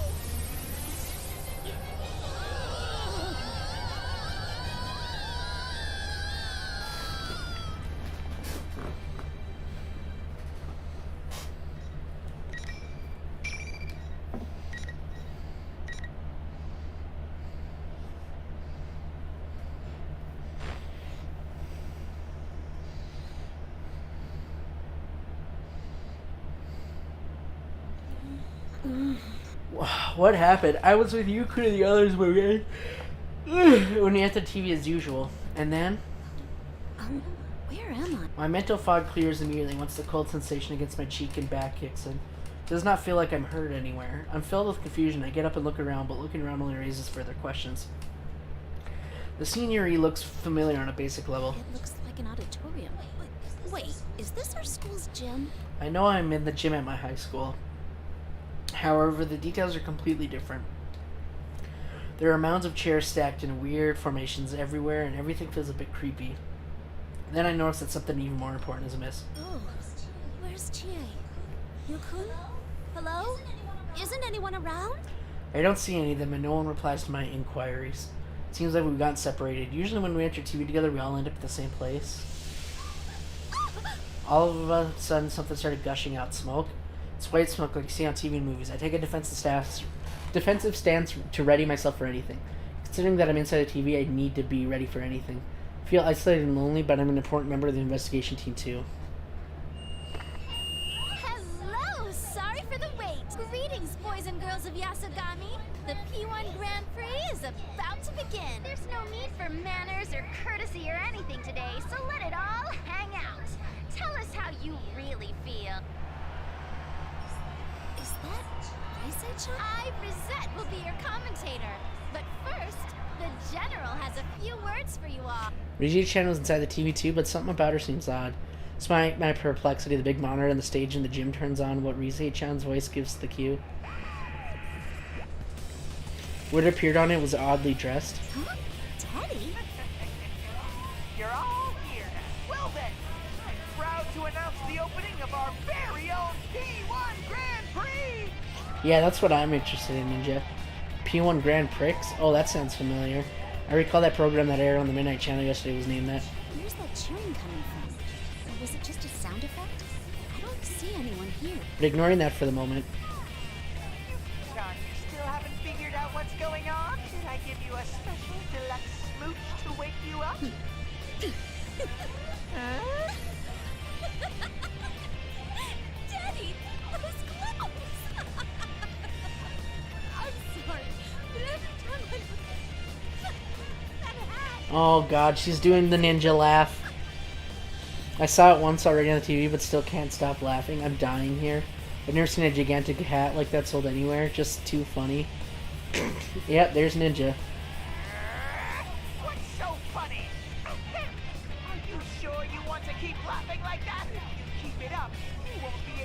your most cherished thing. It's just that outfit. My most cherished thing. That's it. I'm angry now. If you won't listen when I tell you things, you'll have to find out the hard way. Bring out the next opponent. It's no use, it's still funny, I'm gonna die. My eyes are tearing up and my abs are hurting from laughing so hard. But the smoke starts pouring out again. Once the smoke clears, I can see Yosuke-kun. What? Yosuke? I thought you beat him, so why is he here? Seeing him finally puts an end to my laughter. Yosuke-kun, I'm glad you're okay. Of course I am. Now let's just hurry up and do this. I'll take this opportunity to overcome the Amagi challenge in a different way. I don't understand. Why is Yosuke-kun saying he's not making any sense? I'm sorry, I don't understand. Isn't it pretty late to be getting cold feet? You're killing the mood here. Hurry up and get ready, Yukiko. Just to be clear, I'm not gonna go easy on you. Yosuke-kun, what's gotten into you? Don't tell me you really want to fight. Can't you see what kind of mess we're in? We really need to get our act together. Upon hearing my words, Yosuke-kun contorts his face as if he thinks I'm being a wet blanket. Seeing that face gives me goosebumps. I've never heard Yosuke-kun make a face like that at me. Yikes. Yep, sure enough, Miss Goody Two-Shoes ruins a moment again. You're always like that, you know? Always just going with the crowd. Huh? Oh, sorry, that wasn't it. I meant to say you just jump on whatever the easy way out is. That's not true. You said you thought things over and decided to take over the inn, but I bet you came to that conclusion the same way. I can't come up with a response to Yosuke-kun's words. Saying I'm jumping on whatever the easy way out is. It's true that throughout the last year case, I realized that there was a part of me that just wanted to escape from everything and despised always being seen as the only daughter from an upstanding family who ran the town's traditional inn. But I was able to finally make up my mind to succeed my family in running the inn because I was able to defeat those inner thoughts thanks to Yu-kun and everyone else. Yosuke-kun should know that he was there, so why? You tried to act all high and mighty by saying you were determined, but you were just trying not to rock the boat. It's too much trouble thinking on your own, so you closed your eyes to everything. Isn't that right, Miss Goody Two-Shoes? This isn't reality, this is the TV world. I thought that Yosuke-kun's shadow might have come out again. What's standing for me doesn't look like a shadow. His voice and eyes are the same as usual, and even his smile is the same. Same Yosuke-kun, the same one who's always chatting away cheerfully in our classroom, but that's... Now there's something you don't see every day. What are you thinking so hard about, Yosuke? What was that supposed to mean? What? Come on, you can tell me. Here, I'll help you with whatever it is. Huh? What's this piece of paper? Hey! Chie's swipe is much faster than Yosuke-kun's shocked, erratic attempt at defense. This is... Oh, this is for our guidance counselor. Hey, don't look at that! Oh, so you're having a hard time deciding on your future. Can it? Anyway, what about you? Come on, Chie. Knowing you, it must be something incredible, right? Yosuke-kun snatched the blank guidance counseling form back from Chie's hand and lashes out at Chie. Fortunately for Yosuke-kun, Chie confidently answers at once. Ha ha ha! Very funny. I'm all set on what I want to do. It sounded like you meant it. Did you think I was lying? That's pretty rude, you know. I'm totally serious about it. Seriously? What about you then, Yukiko? Are you gonna take over the inn after all? I nod in response to questions. The conversation shifts to me. That's the plan. I gave it a lot of thought, but in the end, that's what I'm going with. Does that make me the only one still undecided? It's a pop. Man, that's amazing, Yukiko. Next to Chie and her whatever pops into my head, I can tell you. Hey, what did you just say? Because I had fond memories of Yosuke-kun approving my decision so enthusiastically, my shock right now is even greater. Is that how you really feel? That I'm just taking the easy way out? No, it's not an easy way out. Sure, fine. It's useless talking about it. An idiot like me wouldn't understand what a goody two-shoes like you think. Let's decide this with an easier way. Come, Jiraiya! Yosuke-kun summoned his persona. Persona and shadow are one and the same, so they cannot exist at the same time. In other words, what stand before me is definitely the real Yosuke-kun. Any possibility that this isn't Yosuke-kun has just been shot down. The words hurled at me moment ago bury themselves even deeper into my chest. I want to talk things out with him, but it seems like Yosuke-kun is willing to listen right now. Then... Come, Konohana Sakuya. I'm not just going to stand here and take this. I need to figure out what the others are doing it, so I need to fight and win for now. Well, here goes the first battle. Captain versus Snow Black is about to begin. Who will Lady Luck smile upon? I'm as cute curious to find out as you are, dear viewer.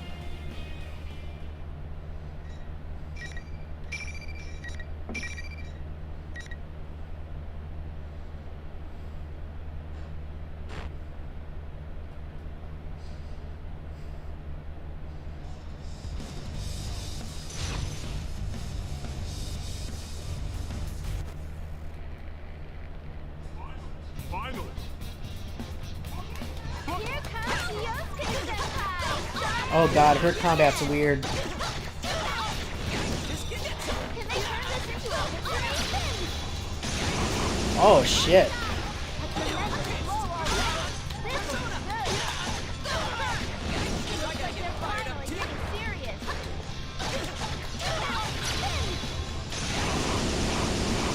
It does not do that much damage, unfortunately.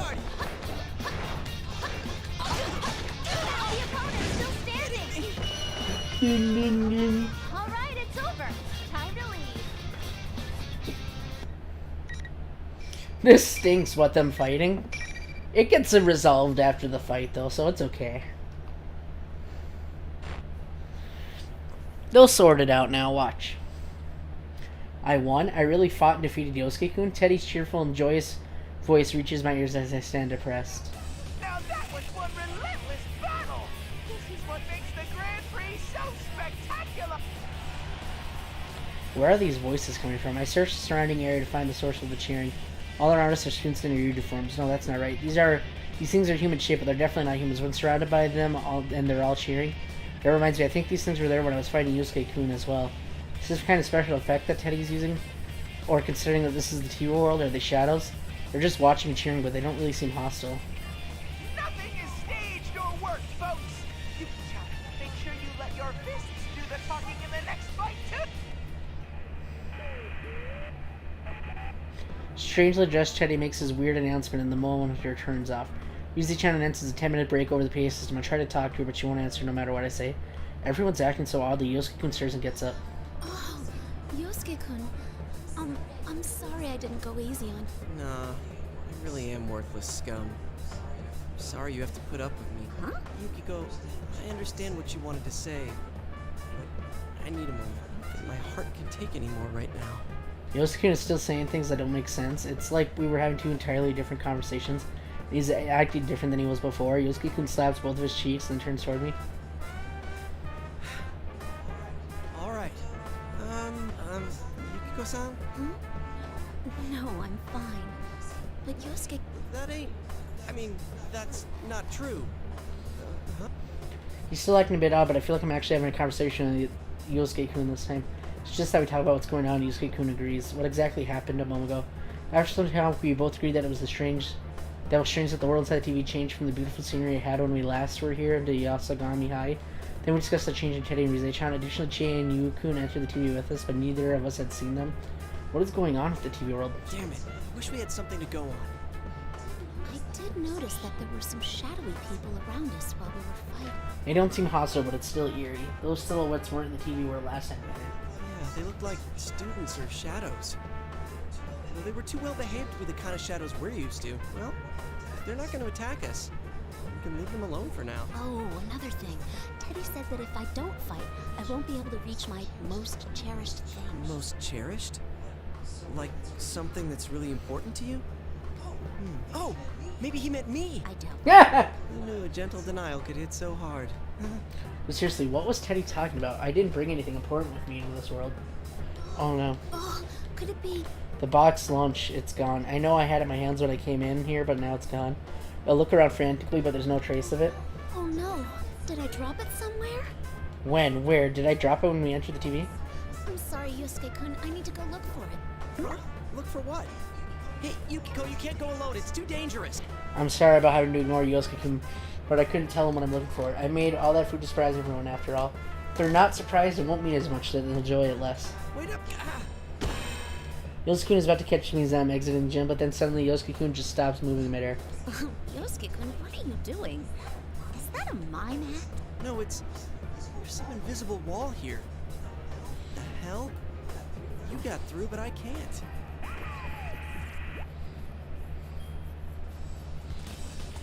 As Yosuke makes herky-jerky weird poses, the monitor behind him came on. What appeared was it's Teddy in that silly hat again. Did I forget to tell you? Only the winner can move on to the next fight. No one's getting out of this school until a champion's been crowned. Only the one who fights to the very end and comes out on top can leave. What's up with that? What am I supposed to do then? I can't get out of here. That's right. So, the door's stuck there, Yosuke. Now, Yuki-chan, if you want to get your cherished gift back, you know what to do. Teddy directs a knowing smirk right at me. Did Teddy take my box lunch? If he did, that's absolutely unforgivable. To others, it may just be an ordinary box lunch, but I was proud of that food. I wanted to show everyone how much I've grown since last June, and have them enjoy the fruits of all my hard work. I put my heart in motion to making that box lunch. If all that work was taken away from me as a joke, there's no way I could just let that slide. I'm sorry, Yosuke-kun. I have to go. Wait, you're seriously ditching me? Yukiko! Yukiko!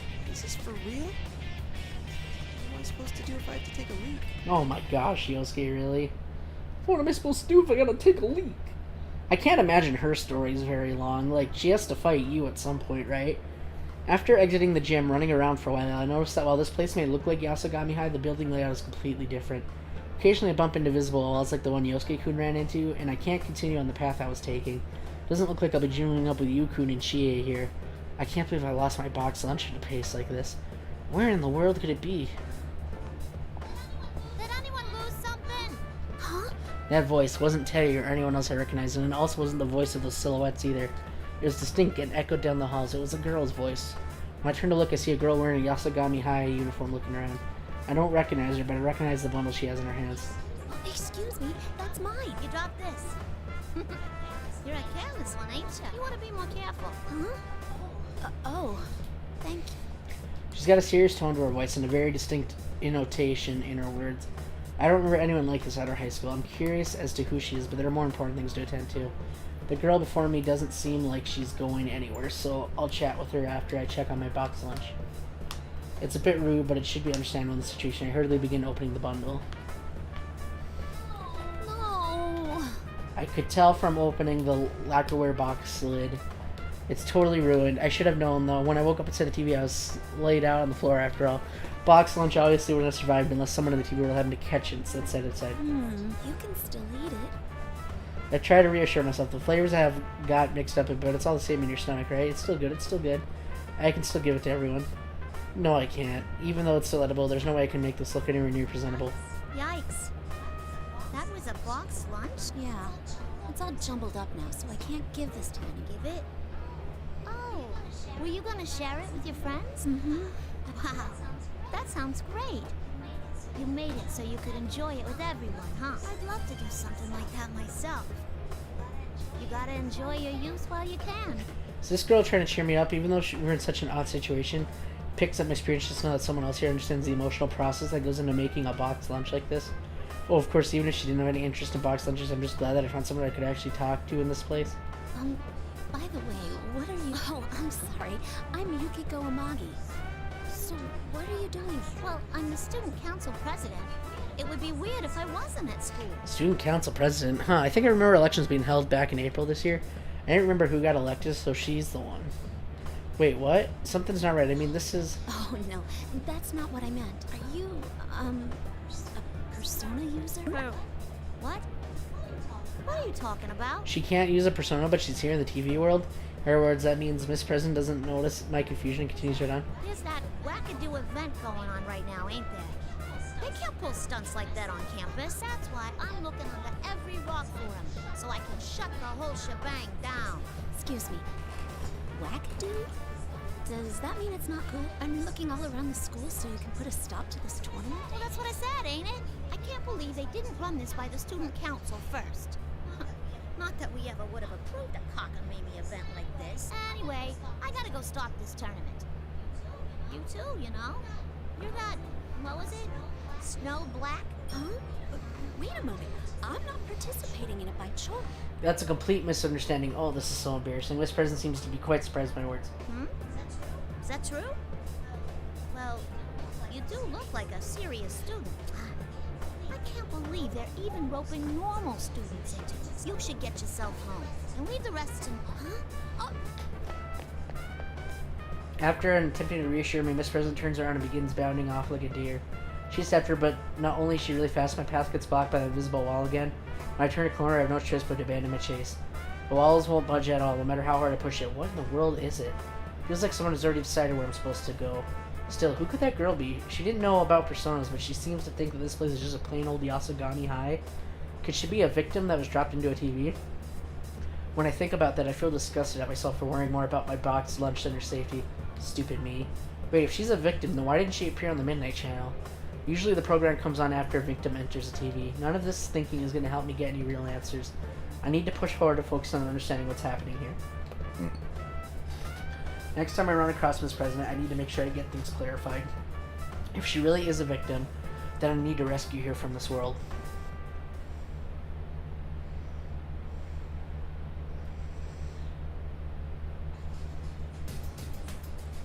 I proceed on, although the invisible walls are constantly slowing my progress. Eventually I reach the entryway. It seems familiar, yet it is also completely unfamiliar to me. Seeing a replica of a place that I know so well in a form that is so different is really creepy. Are you looking for something, Yuki-chan? Oh, I bet you miss me so much that you're looking high and low for me. Teddy appears on the monitor, hanging from the ceiling, still wearing a strange outfit.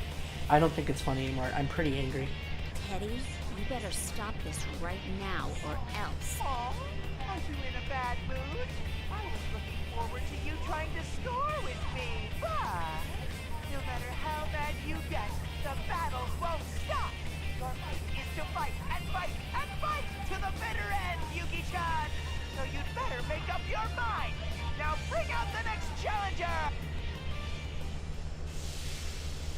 Thick smoke pours out the same way as it did when I met Yosuke-kun. I see a faint shadow beyond the smoke. Wait, is that a green warm-up jacket? Don't tell me. Yoo-hoo, Yukiko! What are you so upset for? Chie, thank goodness you're okay. I was worried with all the strange things going on in here. I'm so glad that she is safe. The anger and tension I was feeling moments ago all drain away.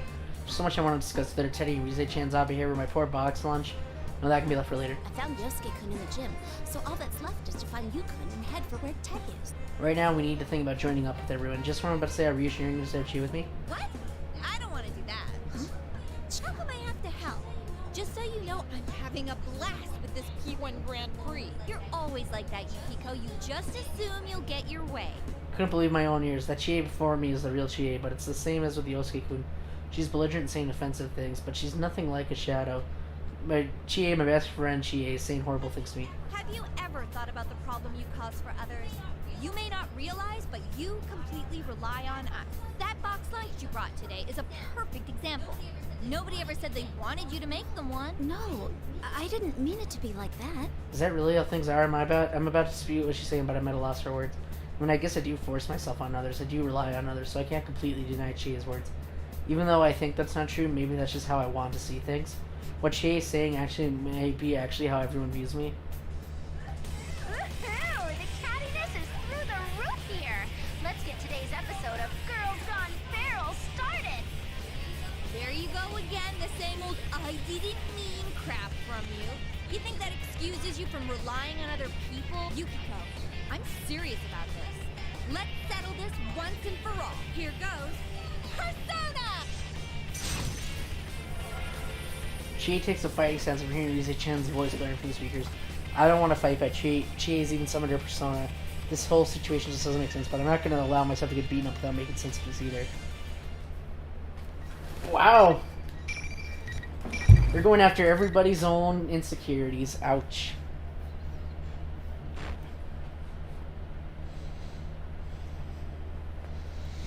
I wonder what you said to her. Bum, bum, bum, bum.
turn on each other so fast is scary. Watching you made my fur stand on end. Oh, you were totally enjoying it. Wasn't that obvious? Thanks for the ugly battle, Yuki-chan. Keep it up for the next fight, too. This may be what people call burning with rage. What's so entertaining about Chie and I fighting each other? I can't believe that Teddy would do something so amazingly cruel like this. As I'm starting to tear up, Chie regains consciousness. My heart stops for a moment, then Chie turns towards Monster Tail and Teddy. What in the world's going on here? Now she's acting totally different than she was just seconds ago. Hey, Ted, I heard you, you know. How dare you say that? If you don't quit this nasty joke soon, you're gonna pay the next time I see you. Blah, blah, blah! I can't hear it when sore losers talk! You've already lost, so be quiet and stay there like a good dog! What? You're really pissing me off, Ted!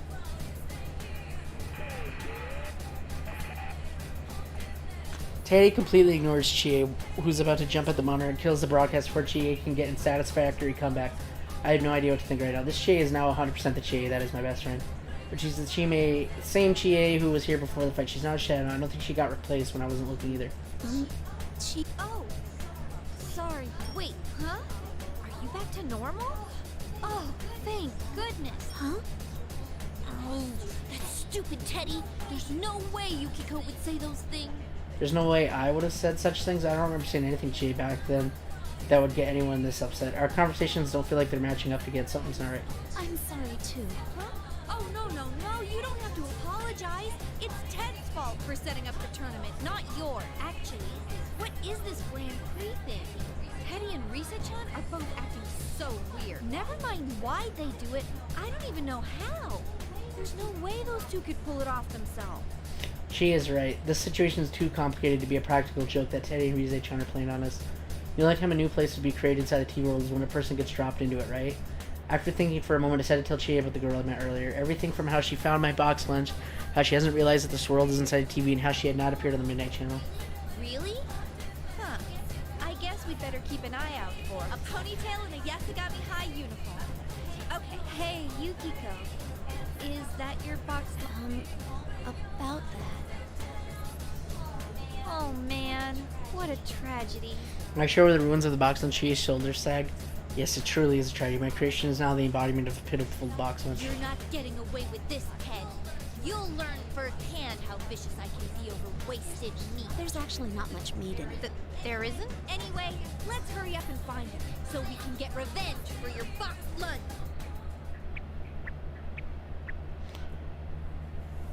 The moment Chie yells out defiantly, the sound of familiar footsteps reach my ears. Chie notices and we rush towards the sound of footsteps. Come on, let's hurry! Let's go! Whoa, Teddy, quit pulling! Familiar round form with vibrant red and blue fur. That's Teddy? And that girl that Teddy's tugging around is definitely the girl that found my box lunch. Two of them don't respond to my voice and they rush off towards the practice building. what are they doing together? Don't tell me Teddy really is behind this tournament. Yukiko, you gotta hurry! Wasn't the girl with Teddy the one you were telling me about? Yeah. Let's go, Chie. I thought she would respond with an energetic yeah, but that wasn't the case. I can't though, that's why you gotta hurry! Huh? I think she may have similarly reverted back to the Chie that I fought. It's that stupid Grand Prix rule! I lost, so I'm stuck here! That's right, I totally forgot about that. Teddy said the rules of this tournament only allow the winner to go on. In other words, even if I did find my friends, we won't be able to travel on together. So not only is Yosuke-kun stuck, but now I have to leave Chie behind too. But I'll be okay! Hurry or you'll lose them! That's the Chie I know with her typical smile. That little bit of comfortable familiarity gives me the strength. I give her a determined nod in as I prepare to head out. All right. I'll come back for you, though. I know! I believe in you! Go get him, Yukiko! Bolstered by Chie's words, I depart. I hope there aren't any invisible walls on my way to the practice building. Excuse me. Like I keep saying, you have to believe me. Why won't you understand? When I enter the practice room, the first thing I hear is Teddy's voice, but I don't see him. I follow his voice and it seems like it's coming from the music room. Huh? And suddenly Yuki-chan's here! You're Yukiko-san. Teddy looks at me in surprise while Miss President looks at me in wonder. I finally caught up to them. Seems that since we're not talking through TV, we can finally have an actual conversation. It's time you explained yourself, Teddy. Why are you doing that? And who is that girl? Did you call her into the TV? I'm very upset with you right now. What are you talking about? The murder in your eyes is terrifying. Why? Why is every cutie pie I meet angry with me? What did I do? Is it because I missed President's Night? I'm at my wit's end. Murder in my ass? Duh. Doesn't he know what he's done to me? Yosuke Kunichi said such horrible things to me. My box lunch has been ruined. My feelings have been seriously hurt. Trying to play this off about him trying to be your knight might be some joke to tell you, but it's going to keep this up. I won't forgive him. Hey, wait a sec.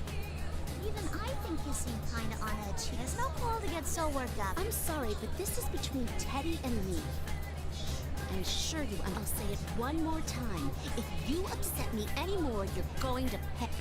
I shielded towards Teddy while asserting my threat. Yosuke and Kunichi both returned to the normal selves after I fought him. So maybe Teddy will turn to normal if I fight him too.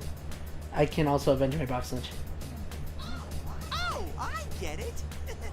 You're jealous. You've turned green with envy because I'm all lovey-dovey with Miss President. Something snaps inside me. Come, Konohana Saku.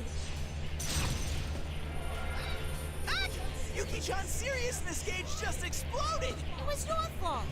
I'm Miss President's knight. I can Toki Doji. Teddy summoned his Persona 2, then that means I guess there's no choice but to fight. It's not like I was just gonna let him off the hook anyway. Teddy needs to be punished. Huh? A direct challenge against the General himself? We're joining this shocking turn of events already in progress. Now, who will win? The General or Snow Black? Let the argument be decided with this. I'd forgotten about Risei-chan until her joking voices amplified over the loudspeakers, but right now punishing Teddy is top priority. I'll get revenge for my box lunch. That's definitely the real Teddy.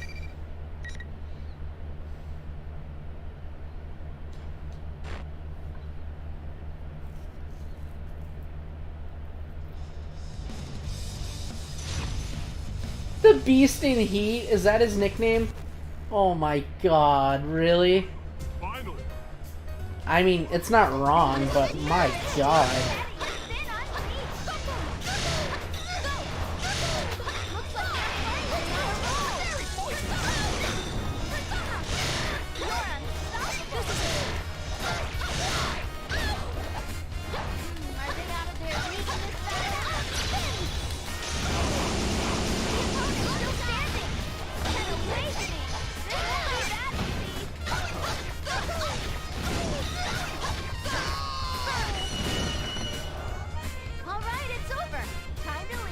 The Beast in Heat. Yeah, that's pretty Teddy.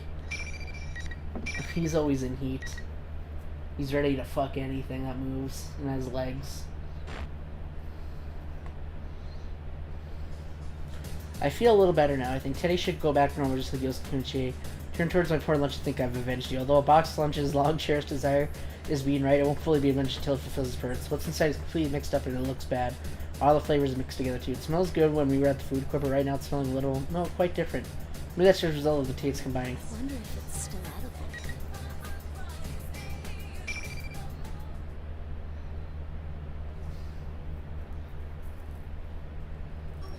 All I have to do is check. Simple as that. That's right. Why didn't I just do this sooner? I could taste it myself, but I know I'd be too lenient of a critic. That's if I got an unbiased opinion about it. Hey, Teddy, won't you try tasting my... No, no, no! Don't worry, this won't hurt a bit. What are you... Don't worry, Miss President. It'll be alright. It'll taste great. I think. I nurture it and open up the zipper. I pour the contents of the box lunch inside him.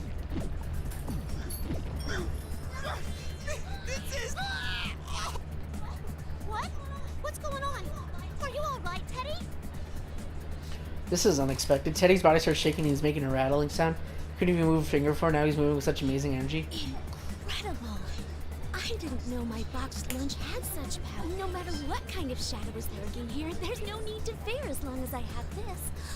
I keep wasting time. My box lunch will go bad. I need to hurry and deliver this to everyone before it gets cold. Hey, Yukiko-san! Teddy's not looking so hot. Holy crap! Teddy's all puking.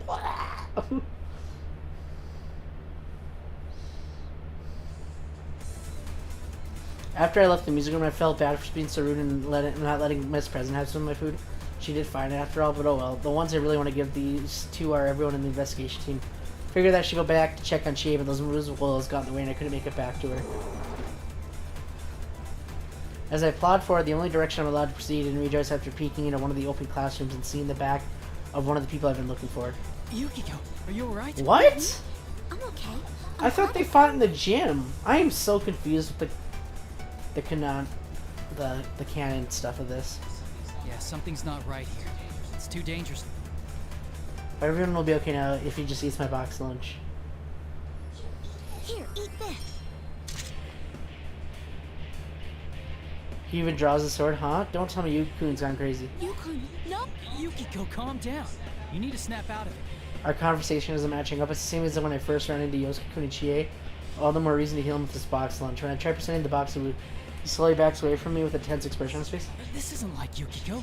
If she was in her right mind, she wouldn't be putting her friends' lives in danger like this. There's no way around it. Yukun raises his hand to the sky and summons his persona.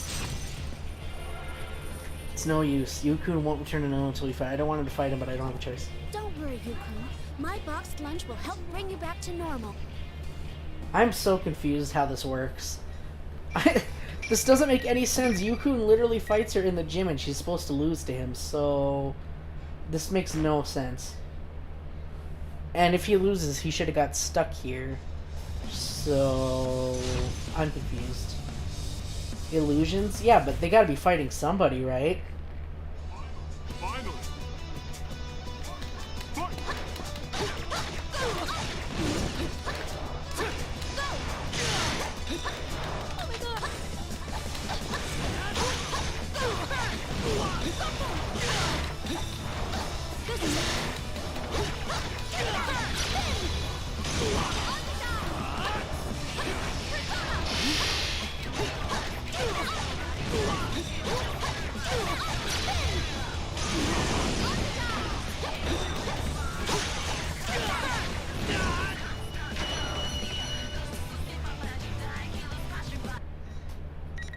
Yeah, I can't tell if we're actually fighting the characters or if these are like fake characters.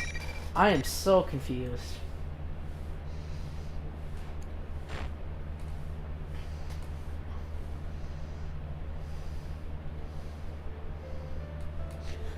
Yukun has fallen flat on the ground, face first, and isn't moving an inch. Did I go a little too far? But now it's time to bring out the you-know-what. Are you alright, Yukun? Have you returned to your usual self? What are you talking about? Now, I brought a boxed lunch. Impossible. She hasn't snapped out of it? Has he not returned to normal? I'm starting to get anxious again. Teddy enjoyed it, but maybe Yukun doesn't like the flavoring? Open wide. Is it delicious? For some reason, Yukun doesn't seem to return to his normal self, but he's still flailing around. Since the TV world still has him under its spell, I use my elbow and force in as much food of my box lunch into his mouth as I can. To think I was all worried about the food inside of the box getting all mixed up instead of tasting even better.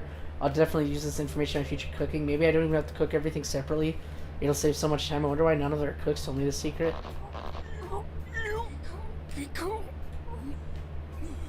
Yukun suddenly stops moving entirely. What's going on? This isn't like what happened to Teddy. Look, you can see that his eyes are closed and his body's gone limp. He must have been so tired that he fell asleep. I bet Yukun is in a state of food-induced bliss. He's able to completely relax due to the flavor nirvana that he's experiencing. I'm so happy. There's a lot more, so I should have him eat more since he enjoys it so much. People can swallow food while they're asleep, right? I guess I should feed him something soft just to... She's gonna keep giving him food? Oh no.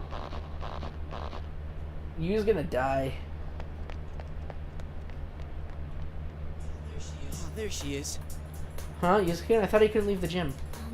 Yosuke-kun? And... Sheesh, what are you talking about, Yukiko-senpai?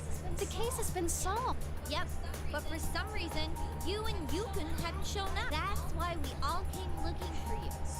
So, what were you two doing here? Huh? Naoto-kun's here?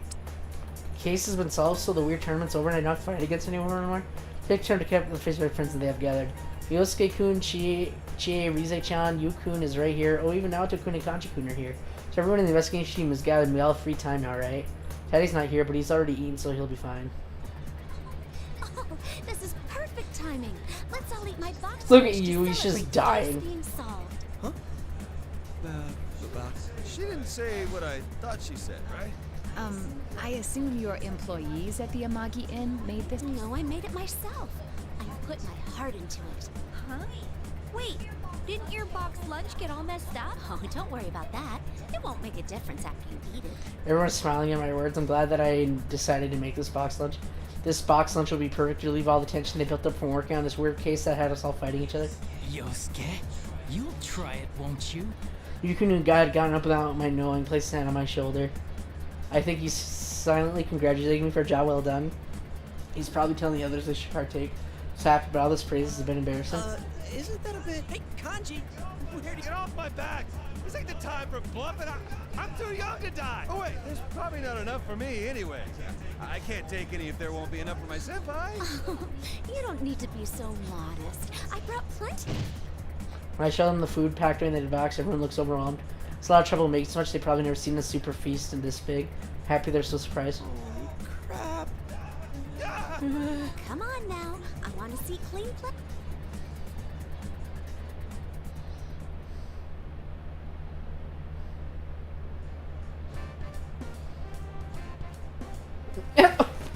Wait, I'm so confused.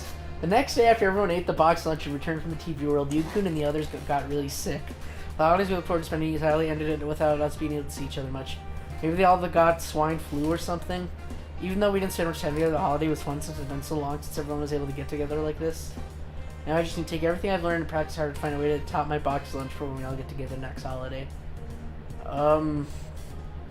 Okay, end. I'm so confused. Okay.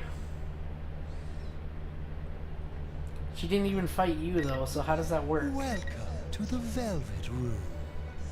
This place exists between dream and reality, mind and matter. Now then, who should we do next? Introduce yourself. I guess Yosuke? I wish you good luck.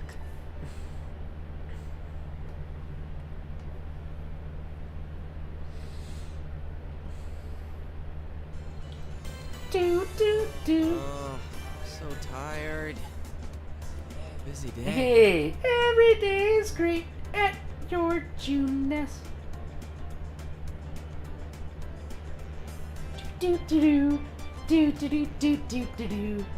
Do do do do do do do do do do do do do do do. Do do do do do do. Do do do do do do do. Do do do do do do do do do. God, I love Juness music.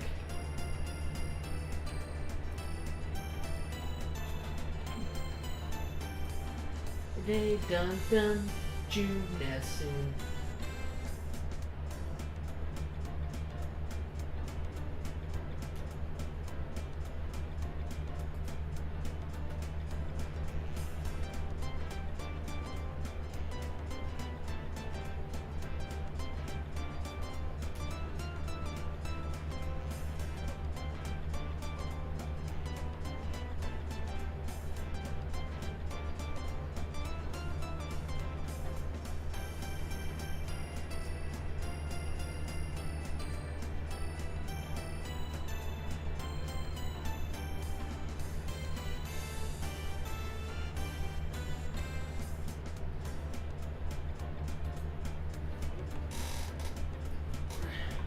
Poor Hops, he doesn't know how arcades works. Nope. Golden Week, huh? The holidays fell on pretty good dates this year. Juness will be open for business during Golden Week 2. Come for our exciting Golden Week events, stay for the low, low prices. And again, it's my fault for taking this shift. I can yap all I want, but the only reply I'm going to get is my own echo. I begin to feel loathsome, so I start off faster. Such is life for Yosuke Hanamura, a high schooler working at Juness, Inaba's only shopping center. I get a lot of crap thrown in my direction because I'm the manager's son. But thanks to dealing with all that stuff, my skills have improved, and now I sometimes act as a supervisor. Today's just another day on the job. This city, Inaba City, is a rural country town that doesn't have anything more than rivers and mountains. At least it's got a train running through, but it isn't useful for commuting to the big city.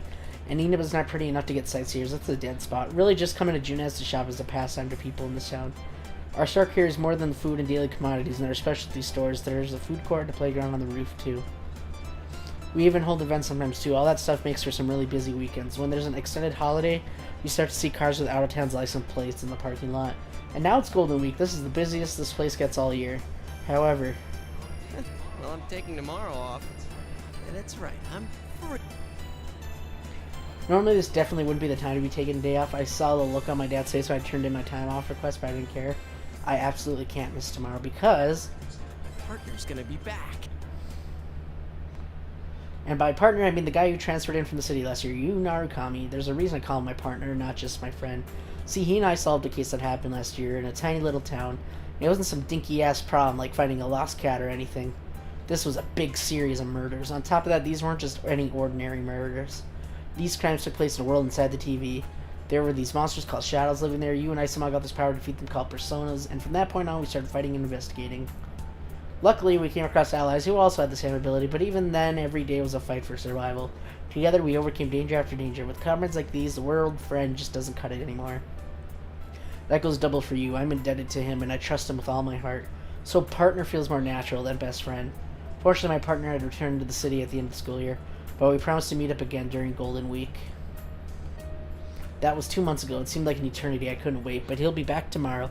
I've only been working so hard lately so I could take Golden Week off. I'm so pumped about tomorrow that I just can't relax. Alright, time to go home and get ready for tomorrow.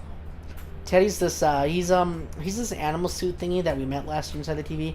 He's as feather-brained as they come, but you just can't bring yourself to hate him. I ended up being the one to taking care of him. I took advantage of his appearance, and now he works as a costume attention grabber for Junez. He's supposed to be on the same shift as me. Teddy! Hello? Where's that guy? That's weird. He usually comes running ready to leave work. I asked the cleaning ladies, but nobody's seen him since lunch. This is getting strange. He looks laid back, but he's a responsible worker, so I doubt he's slacking off. Is this him? Oh. Yo, Chie, what's up? Oh, I'm glad you picked up. Are you free to talk right now? Chie Satanaka. She's a fellow classmate at Yasugami High School. She's another of the comrades that fought with us last year. Those of us who used personas formed an investigation team and went about solving the case. We did it because we were the only ones who could find the killer and stop the murders. You was our leader, just so you know. Chie was in charge of brainstorming, I guess. Oh, and steak. I mean, not like she was our leading expert on steak, but she just liked it a lot. She can't wait for Yu's return either. Is she calling about tomorrow? She probably just forgot where we're meeting up. I decided to mess with her a little. Yeah, I just got off work. Didn't I already email you about tomorrow? You deleted it without reading it, didn't you? I didn't delete it! She's so defensive. I didn't even send her an email. Hilarious. Anyway, she suddenly gets serious. Anyway, I heard a sort of disturbing rumor. The Midnight Channel might be back again. Huh? Midnight Channel? That takes me by surprise. The Midnight Channel. That was an urban legend that became popular last year. If you stare into a blank TV at midnight while it's raining, you'll see your true love. Sounds sketchy, I know, but it was true. I mean, you didn't see your true love or anything, but it did show somebody on the TV. Long story short, whoever was shown on it was the next victim in the series of murders last year. But it turned out that was some crazy guy doing the actual dirty work. In the end, we showed him and put the urban legend to rest. Or at least so I thought. There's no way. Who told you that? An underclassman at our school. I tried to get more details out of her, but she took off in a huge hurry. Dude, you didn't growl at her or anything when you asked her about it, did you? I can see now Chie grabbing the poor kid by the collar, scaring her out of her wits. She'd do it too. She doesn't stop once she gets an idea into her head. No, I was completely normal. At least I think I was.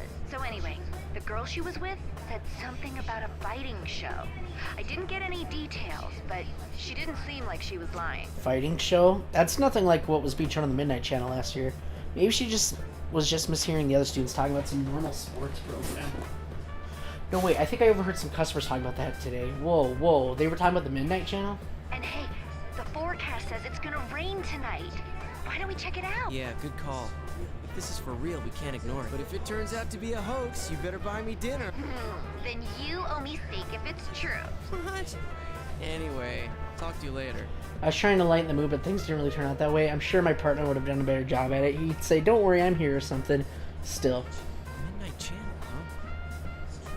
It's true, that guy is a disaster mad. Come to think of it, the incident last year started the moment you came to Inaba. If this new Midnight Channel rumor is true, I'm gonna start calling him the Mystery Maker. That is, if it actually shows anything.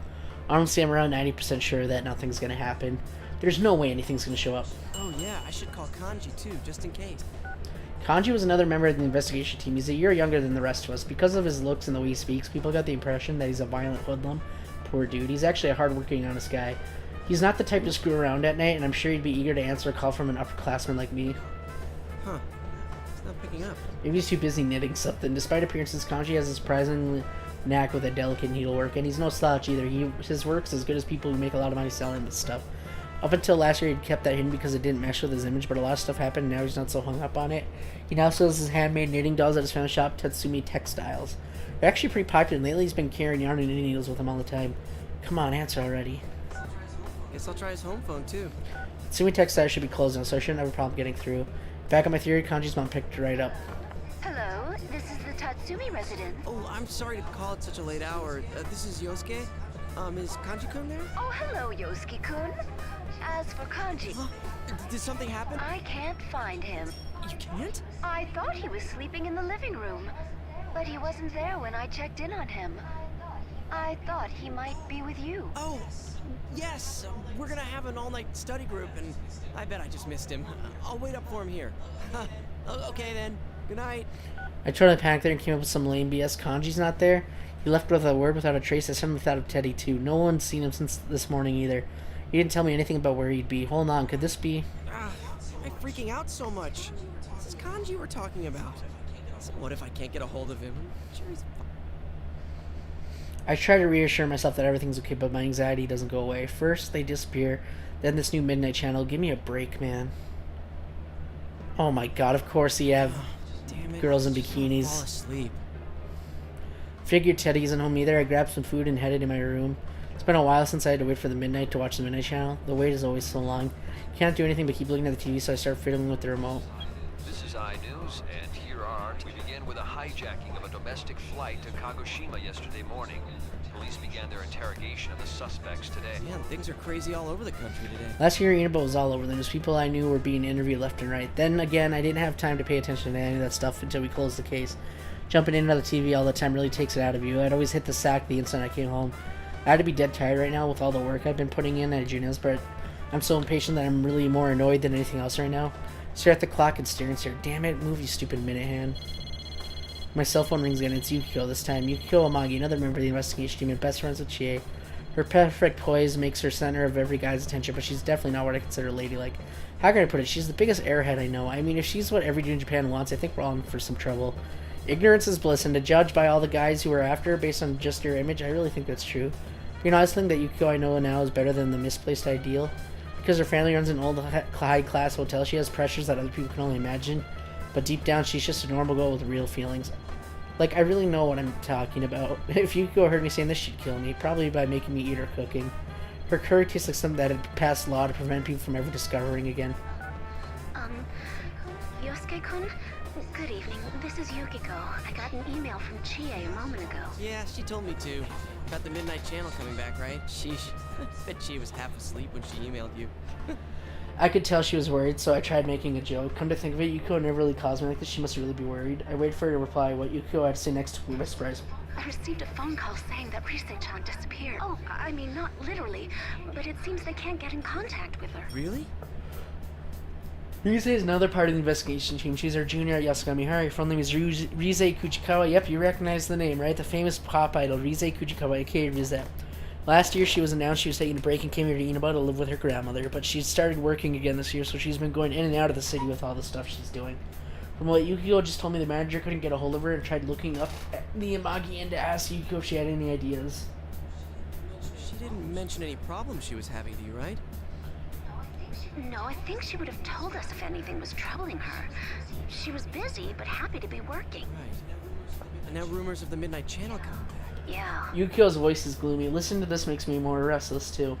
But if you're depressed, you start thinking more bad things. Going down that road is going to get to Yukiko. What would you do? Shoot, this is the millionth time I've thought that today. Anyway, try to cheer Yukiko. Well, let's not get carried away. First, we need to see if the Midnight Channel's really back. There's no use worrying over things we don't know are happening. It's always important to be sure first, right? You're right. Thank you, Yosuke-kun. I hear the relief in Yukiko's voice when she hangs up. And let out a sigh. A big sigh that I could never let Yukiko hear in her state. Teddy's nowhere to be found. Kanji's vanished too. And to top it off, no one can get a hold of Rise. for that midnight channel room showed up again at the exact same time. This is way too much to be a coincidence. Out of habit, I started going through my contacts on my phone. When I reached the name Yu Narukami, I hesitate. He's not even here yet. I'll only make him worry. As a leader of our investigation team, Yu had the biggest part in all, but he's done with all that now, living a normal life back in the city. He's coming back to enjoy our reunion. I don't want to make him worry. If anything, I should call him after I know something. Yeah. Vanitas actually came up with this idea. What? For you to help learn the game better. What? Like, they have combo challenges, things where they teach you how to do combos with specific characters. So it's just like help you learn the combos, help you do the game a little bit better, so you kind of get a better feel for it. I'd have to do that off my off time. I know, I'm just letting you know. Okay. I'll have to look into that and see what there is. If anything, I should call him after I know something. I opened the curtain and looked outside. Like Chie said, it was raining. All the conditions for the Midnight Channel to show up have been met. If it's going to, that is. No, can't happen. It's over. I say that out loud, but in my heart, I'm dreading that it'll show. It was like I was almost looking forward to it. It's almost midnight.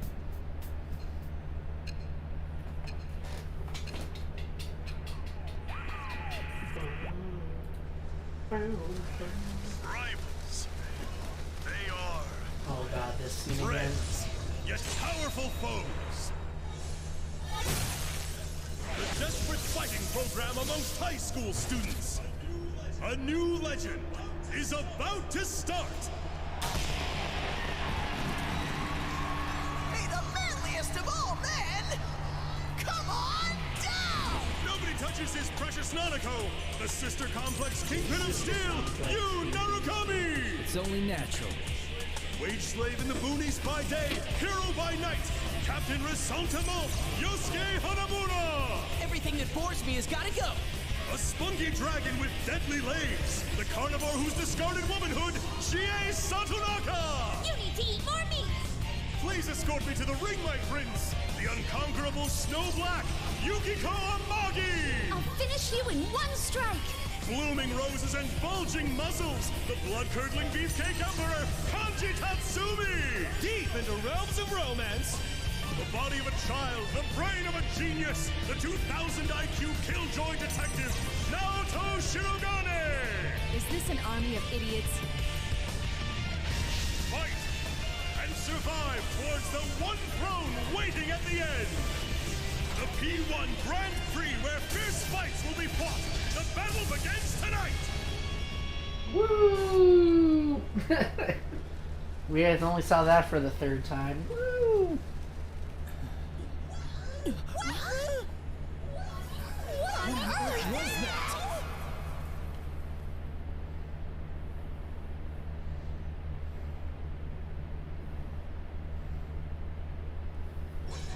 What the hell? Seeing yourself on TV is really shocking. Am I really that goofy looking? No, that's not it.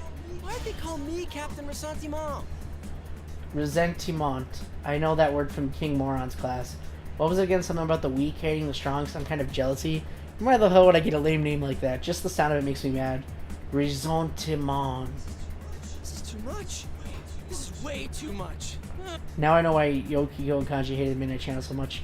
Well, I thought I knew all about what happened last year, but this time I actually experienced it. See, everyone who ended up as part of the investigation team was on the Midnight Channel at one point. And the Midnight Channel doesn't just show any old you. It shows the weakest part of you, the part you don't want to come out, but made supersized. In other words, fake footage of you so humiliating that you want to crawl under a rock and die is broadcast all over town. I'm like that every day. And you and I managed to not even have that happen to us, so I guess I never really knew how bad it felt. Up until tonight, that is. Oh, did everyone in town see this? And it's going to show up again every night it rains. Damn it, how they managed to go on without skipping town is beyond me. Seriously, I gotta give them mad props for sticking it out, but now's not the time for that. Was that Teddy in that weird costume? He was acting like the host. Does that mean he's the one broadcasting the Midnight Channel this time? Could it mean that Kanji and Rize are involved too? What's going on? Aw, crap. Why was you on there too, and why now? What am I gonna tell him? He comes back for the holidays, everyone's gonna be like, oh look, it's the sister complex kingpin. That's messed up. Should I tell him not to come? Wait, what can I tell him at all? Knowing me, I'll accidentally call him that myself. I know I'll at least say he has a sister complex. I won't be able to help myself. Shit! As I wrestle with the confusion, then suddenly a sound scares the living crap out of me, and I panic for a second. Get to the year, Yosuke, you're a third year. Who could be calling me now? Oh, hell no. Of all the people, it had to be you. What should I do? Tell him? Don't tell him? I reflexively hit the answer button before I figured out what to say. Hello, this is Yosuke. Yosuke? He's suspicious of me, like, really suspicious. I never see past the phone from one hand to the other several times. It's nothing. I just freaked out when you called all of a sudden. Yeah, that's it. What's up? Hey, what do you want to... That's not why I was calling. I know how I sounded, but Yu's voice was calm. Wait, is he laughing at me? I saw the Midnight Channel. You saw it too, right? My mind went blank. How did he see it? Isn't it only a local thing? Don't tell me it's a nationwide broadcast now. Did Teddy not tell you? Since we're meeting up early tomorrow, I decided to come today. Maybe he sensed how bewildered I was since he explained everything so calmly. I see, so Teddy disappeared before he could tell me Yu was coming today. I'm still trying to piece things together as Yu continues. I figured you wouldn't think I could have seen it, so I gave you a call. Well, I assumed you weren't here yet, so I didn't want to rely on you. You haven't changed. Oh, I can tell he's a little angry now. I can just see him shaking his head. I bet he can tell why I'm actually so nervous right now. Damn, this is embarrassing. So how about it? You're not gonna leave this be, are you, Captain Rasantama? Why'd you zero in on that part? Did you see how they called you a sister complex kingpin? Mine's not that bad. You think? Jeez, he's so forgiving. That's just like a man. I really feel like an ass now. Oh, I ought to tell you, that program's not the only strange thing lately. Teddy, Rise, and Kanji aren't here either. When I put it all in words like this, that sounds a lot worse than I had when I was thinking about it. I can hear a hit of tension in Yu's voice. Alright, we should get together tomorrow like we planned. Yeah, at the Jeunesse food court. Welcome back, partner. It's good to be here. Talking with you takes me back. Calling him partner was kind of sappy. I guess what it takes, he takes it in stride. I suddenly feel a lot less confused now. He's something. Decisive confidence. He's got strength that I don't. My wandering eyes happen to stop on my desk drawer. My career choice application is there, well past its due date. Oh, right. Sorry to say, I forgot to pick up your souvenir. A souvenir? Don't worry about it, man. You sure? I thought you were really looking forward to it. Those Oh nurses. my god. Nurses? I have a bad feeling about this. Warning bells go off in my head before I can figure out what's going on. You would sound some comment and hold back laughter all this time. Yeah, Teddy asked me to get it for you. He said you were crushed that they got burned. Oh, wait, this is all... I didn't know you were into nurses. Shut up! That's enough! Damn it, you're trying to wind me up, aren't you? Stay home, you jerk. But I'm already here. Well, I'll see you tomorrow. Yosuke likes his nurses. I hang up, barely resisting the urge to throw the phone across the room. Okay, don't panic. I need to call Chie and tell her about the plan tomorrow. How am I supposed to look everyone in the face tomorrow? As if it was reading, my phone goes off again. Lo and behold, it's Chie calling. Anyone can see what's coming next. Hello? What the hell was that carnivore whose discarded womanhood crap? Chie is raging at the top of her lungs. Ow! You almost blew out my eardrum. I haven't discarded it! I haven't! You hear me? I let her blow off steam for a bit. Once in a while, I have to check to make sure I haven't actually turned on the speakerphone. She's that loud. I mean, I know the feeling, but can you please calm down? Once Chie gets tired of complaining and hangs up, my fears and exhaustion are blown away. I don't know what's going on, but I'm gonna find out. Then I'll crush whoever's behind this. That's nice, dear. Jeunesse is crowded as hell thanks to Golden Week. I see some employees whispering to each other and looking at me, but I pretend not to notice. I run into you before everyone else. Thankfully, he doesn't bring up the nurse thing again. Instead, he talked about the welcoming party he had with Nanako. Maybe there's a little truth to the sister complex line, eh? As we step into the food court, Chie and Yuki are both sitting in their usual spots. Good to see you guys again. Welcome back! We missed you! The guest of honor's finally here! You're looking well. Welcome back. Should we... Oh, he already knows about the Midnight Channel. He's actually the one who called me up about it. Oh, I see. This has turned into a pretty throw, but I'm glad you came. Both of them sounded happy. Neither of them showed this. I'm totally depending on your attitude toward me. What's up with that? Hey, Yosuke, why the long face? Shut up. It's a man thing. Just gotta deal with it. Oh, is it about your guidance counseling paper? The teacher asked me to tell you that you need to hurry and turn. Yosuke's hops, Yukiko's ninja. Oof. Ouch. Huh? You haven't turned that in yet? Shut up! That's not it. Seeing you take a seat, I clear my throat and grab their attention. Alright, let's start this. Well, it sucks that we can't hang out more before jumping into another mystery, but to celebrate our partner's return, I hereby reinstate the investigation team in response to the Midnight Channel going back on the air last night. Oh, the team is back! Just hearing that name again gets me all fired up. Yeah, let's do this! I don't think the applause is necessary. I mean, it's pretty exciting, but the reason we're reforming the team is because there's another case to solve. I look for you for some properties clapping along with the rest of them. To Narukami. Anyway, seeing them all open to the idea and take some of the tension out of the situation. Well, let's get cracking. No one's heard from Teddy, Kanji, or Rise. Just those three, right? Who the hell are you then in the P forecast? I got a hold of Naoto-kun, but I didn't tell her about this stuff. She told me she couldn't make it today because of her job, so I didn't want to worry. You'd be like a Naoto. Definitely. I could see you being a Naoto Vanitas. Very analytical, like, detective-y.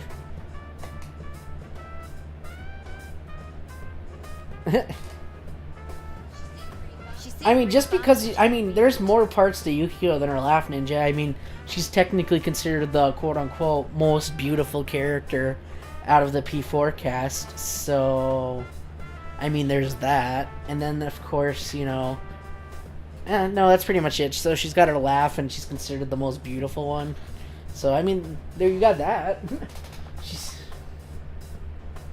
Naoto's another investigation team member. She was the last to join, and she's 1 year below us in school. Even though she's a student, she's also a detective, and the cops rely on her for tough cases. Naoto helped a lot during last year's incident. She's incredibly skilled, but also makes her really busy. Even after the events of last year, she's been running around. She tried to get an opening in her schedule for today, but I guess it didn't work out. One thing's been bothering me. The picture on the TV was very clear last night. Airhead? Yeah, Ninja's definitely an airhead for sure. Wouldn't be that clear until after the victim entered the TV. Hey, isn't this the first time a big group of people was shown together? Plus, we're still here. Why us anyway? And what's up with those insulting descriptions? Bolchi and you could get angry saying that's a fake, but the pictures of them on the Ninja are pretty accurate if you ask me. Of course, I'd never admit it. Hell no, I do value my life, you know. What bothers me most is Teddy. He was acting like the host of that show. Yeah, we can't find him. What did you just call me, you bastard? Man, seems like a kanji to me in a good way. This smells fishy. Then again, I doubt he would play a prank like this for no reason. I agree. Definitely a kanji-esque. Tough but soft. We don't have much choice, but that's Teddy why he's doing this, which means... I guess we'll just have to go inside the TV and find out what's going on. Won't we be stuck in there without Teddy to give us an exit? Uh-huh, not so. I've had Teddy keep the exit TV out on that side. Look at you, all prepared. I mean, think about it.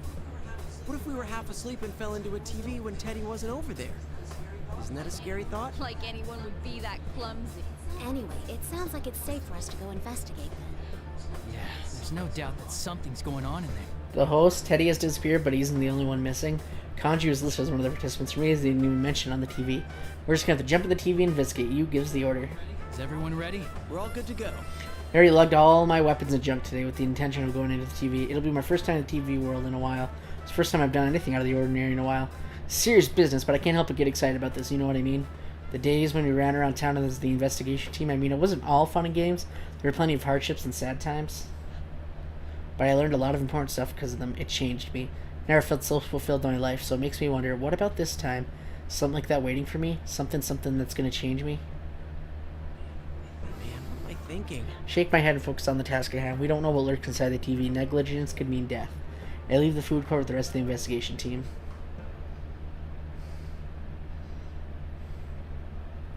This scene again, because we only saw it 3 fucking times. Goddamn arcade base. It's a holiday, so the store's full of people. I feel like things are picking up a little.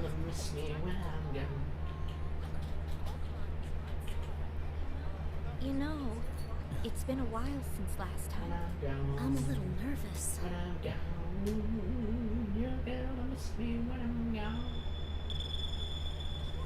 Whoa, wait, there are still people in this aisle. Hey, get ready. Huh? Customers are going away.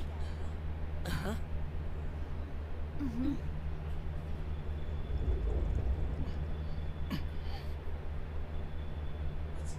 Let's go. Yeah.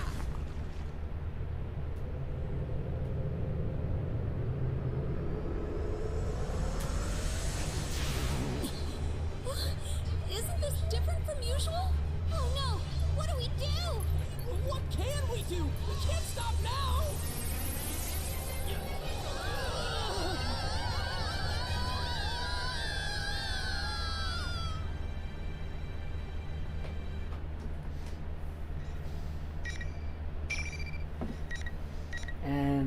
Yosuke's story. Alright, I need a quick break. I'm gonna let my dog out. You know, you're gonna miss me. Of course we're gonna miss you. Alright, I'm gonna let my dog out and grab something, and I'll be right back.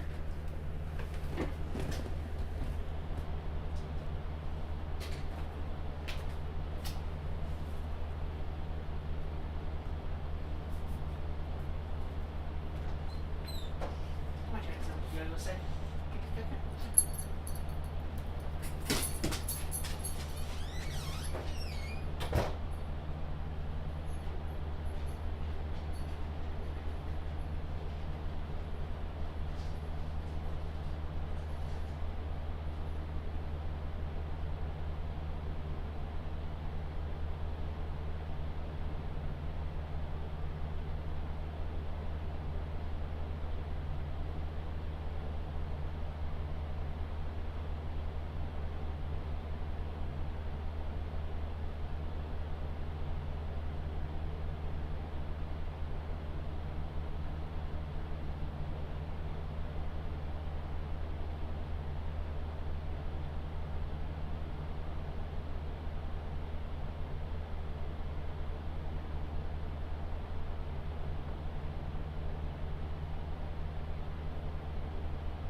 Okay,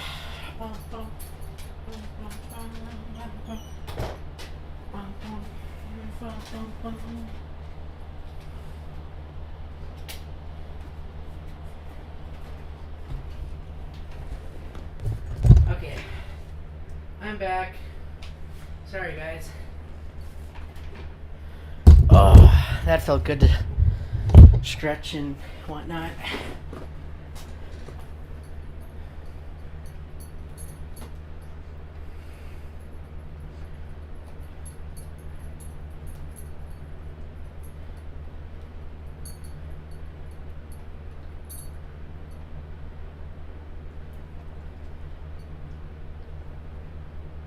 And I instantly hear them and they all die. Oh my god.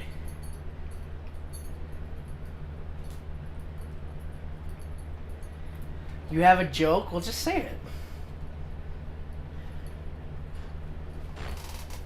Unless you're saying you are the joke, in which case, you know.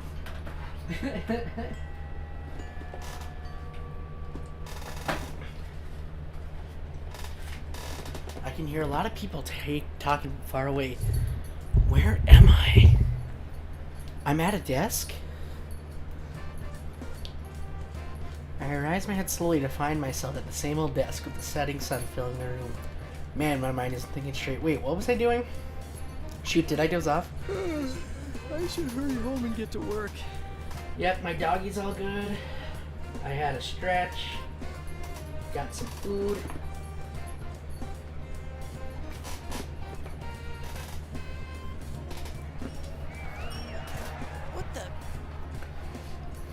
All of a sudden, the sound of cheering echoes from outside. All the students in the classroom begin cheering and rush out of the room. Hell, seriously, what is going on? I run to the window, look down to the school area. The area in front of the school is swarming with students. What's going on? I look around, but there isn't anyone left in the room to ask. I don't want to be a rubbernecker just because everyone else is, but I have to find out what's going on. Well, yes, I am the Joe cop, so that's not it. Oof! Ouch!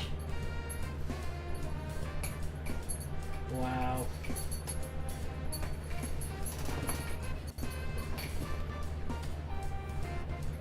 That's not very positive of you to say, Christina.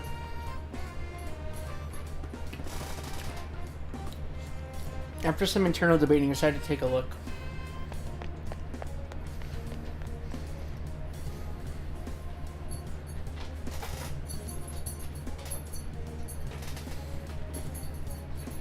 There's a giant crowd at the school gate.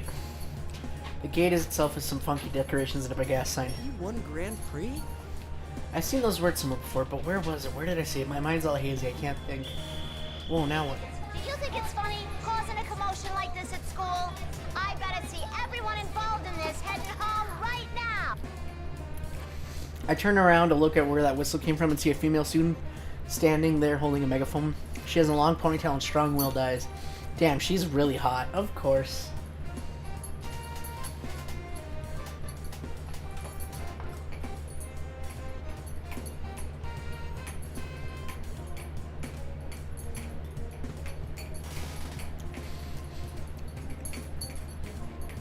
When did a girl like this end up in our school, and how did I not know about it till now? She really stands out, but I don't think I've ever seen her before. Where did we get this huge set? Some people are always up to shenanigans. Some people are always up to shenanigans.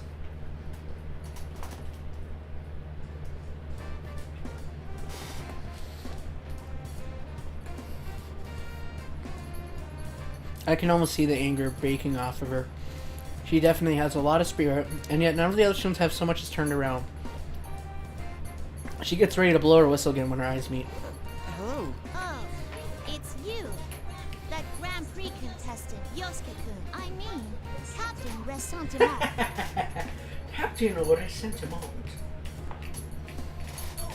Oh, right. Sorry, I'm trying to eat my lasagna while playing. And it's kind of hard when the game's all dialogue. I remember now. That P1 Grand Prix that somehow showed up on the Midnight Channel. Used the Sister Complex Kingpin and chased the Spunky Dragon. And I'm Captain Ressentiment. What a fantastic name. I just want to go kill myself. Wow! Wow! Wow, Yosuke literally out here saying, bro, I just want to go kill myself. Dude. Damn. You know, out of all the Persona characters, I think I relate to Yosuke the most now. God damn, I never thought in Persona game I'd hear a main person be like, yeah, I just want to go fucking die.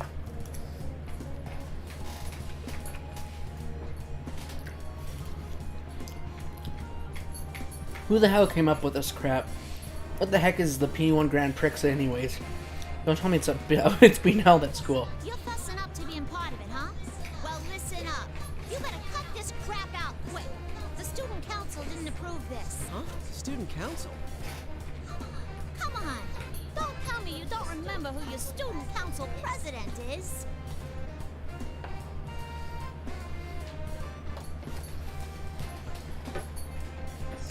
Student council president? With a prominent position like that, there's no way I wouldn't remember her. Hello, boys and girls of Yasogami! The P1 Grand Prix is about to begin! Boys. Is that Rise? She's here at school? They're even using the school PA system.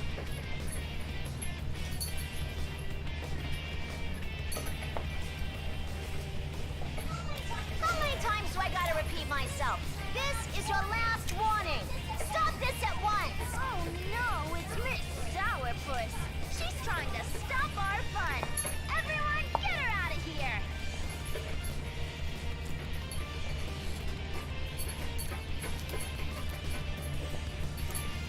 After Rise gives the order, all the students turn around to look at us and then they run straight at us.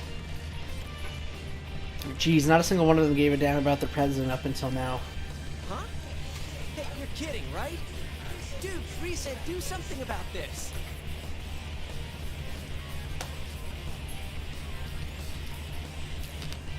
What are they trying to do to us? I'm not going to start anything crazy here. This probably isn't the time to start taking things easy either.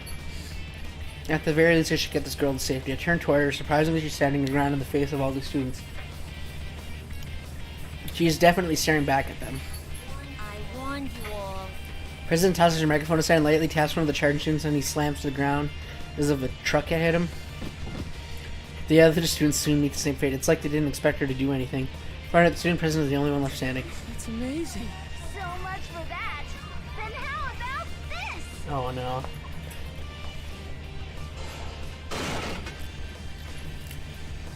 When Rise speaks, the monitor above the girl's head starts swinging back and forth. You're joking, right? My body moves out of instinct.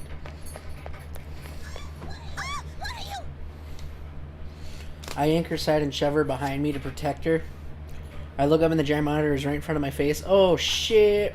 And you...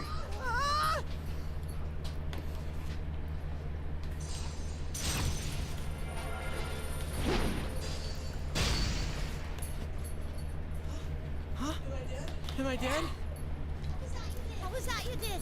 What was that you did? Cheerio, tip-top.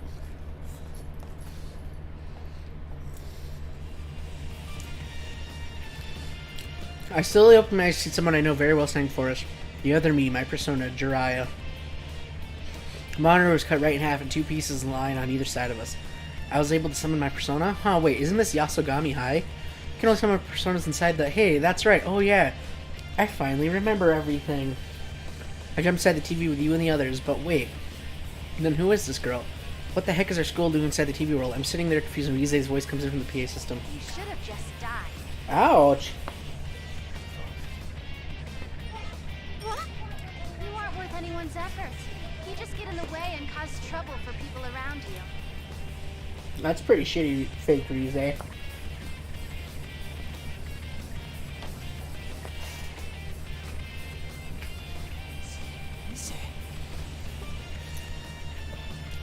I know it's Brooklyn. I was just joking. That was definitely Rize's voice, so I guess Rize is inside the TV too. But I'd never expected her to say something that cruel. What's going on here? I won't let you destroy the school. You're in the announcement room, huh? Well, wait there. I'm coming for you. Hey, what are you going to do? The student president starts running towards the school building. Then she turns around and waves. Thanks for saving me back there. After all that glaring, this is the first time I've seen her smile. Wow, she's cute. After that, she runs off again like the wind. And she thanked me, too. So, I've gotten in now. Bad Yosuke. There is no time to get hot and bothered. Wait up! It's too dangerous to go alone. It was really impressive the way she was tossing those people left and right, but it's too dangerous to run around here without a persona. Besides, a world like this on the TV means. But as I try to chase after her, the PA cuts into my train of thought. Sorry about that mishap. The first round's challenger is already here. Their reacting students are all looking this way. Wait, does that she mean that this challenger is... But first, the general has a few words for you all. Here I'm turns on. Teddy's on it. This day has finally come. Time to announce the opening of our very own V1 Grand Prix. Teddy, you bastard! What are you doing? You disappeared and we... Bring out his opponent. Hey, listen to me! Who's my opponent? Smoke shoots out, enveloping everything. Wait, something's stepping out of it. Oh my gosh, Chie. Chie? Oh, it's Yost. Geez, sorry, it's only me. Hey, what's going on? Why are you looking at me like that? Chie is acting weird. Okay, she's acting weird, but this is weird even by Chie standards.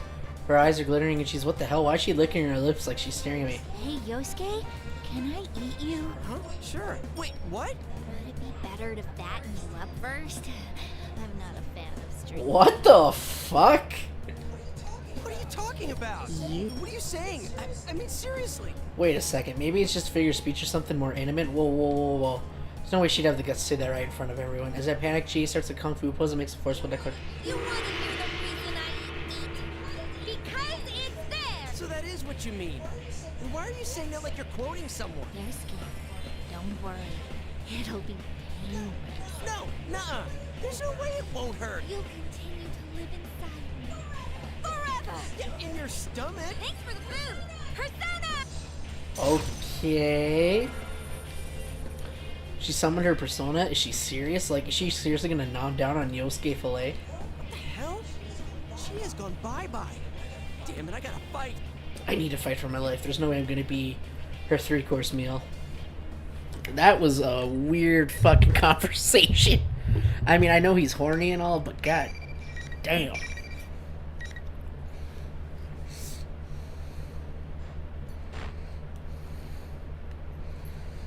I just want to cut you up and put you inside me forever. Okay. That's weird.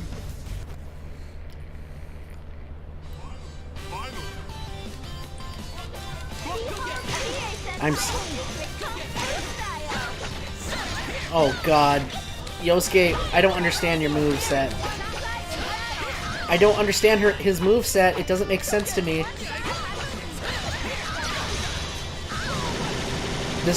Okay, this moveset is even more confusing than I thought. I can't tell if it's broken. What the fuck do I do? Oh, I'm gonna die. Help! I don't know what to do!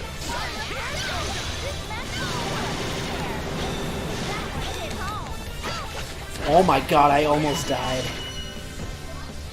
Oh my god, I don't know how to use Yosuke. He is so tanky. I did not expect that. Everyone else was pretty smooth to use, but him?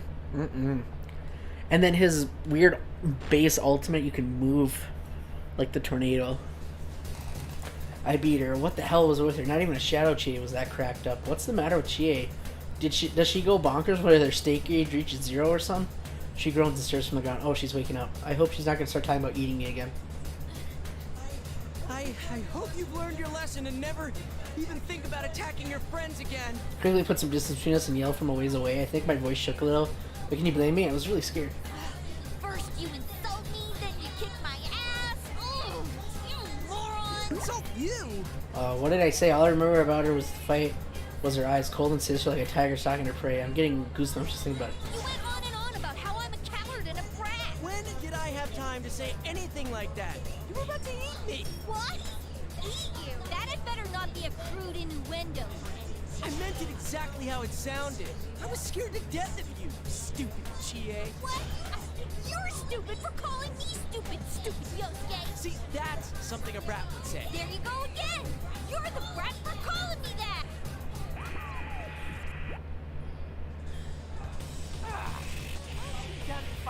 Well, it turns out Teddy looks annoyed. Hey, we're the ones who should be annoyed with you. We're done. Jeez, what's up with this? Come on, head over to the school building. Your next opponent's waiting. He's an aerial character? Ah. I'm not doing this anymore. You're obviously fine, so I'm going home. But you can't. Chie-chan lost, so she can't even move from that spot. Huh? Ow! There's something here. She ignored Teddy and started walking away, but she suddenly sits down and clutches her head. No one gets to leave until the tournament's over. Only the one who fights to the bitter end and is crowned victor can earn freedom. Good luck!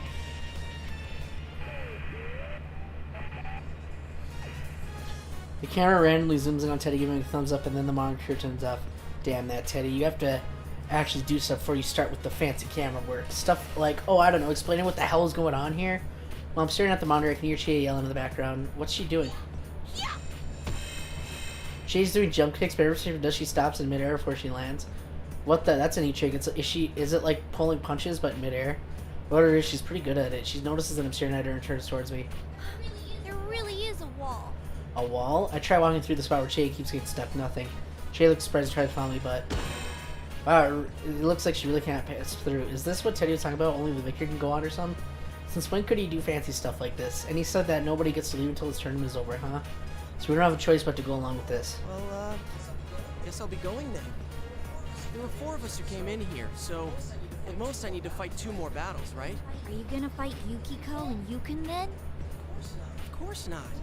The only reason I fought you just now is because you attacked me first. If there has to be a winner and loser, I'll just forfeit as soon as the battle starts. If I find Teddy along the way, I'll deal with him too. Oh, good idea. In that case, don't be so harsh on your next opponent before the match, okay? You're the one who was doing that. I hope you don't start eating things off the floor when you get hungry. Why would I do that? I'll be waiting. So be careful. Chie's sudden meekness surprised me. She sees my shock and turns away. She feels helpless. It's like that one time you and I left her behind while we went into TV. There was no guarantee that we'd make it back, but she still waited for us. When we finally returned, she was so relieved she started crying. Same thing's happening here.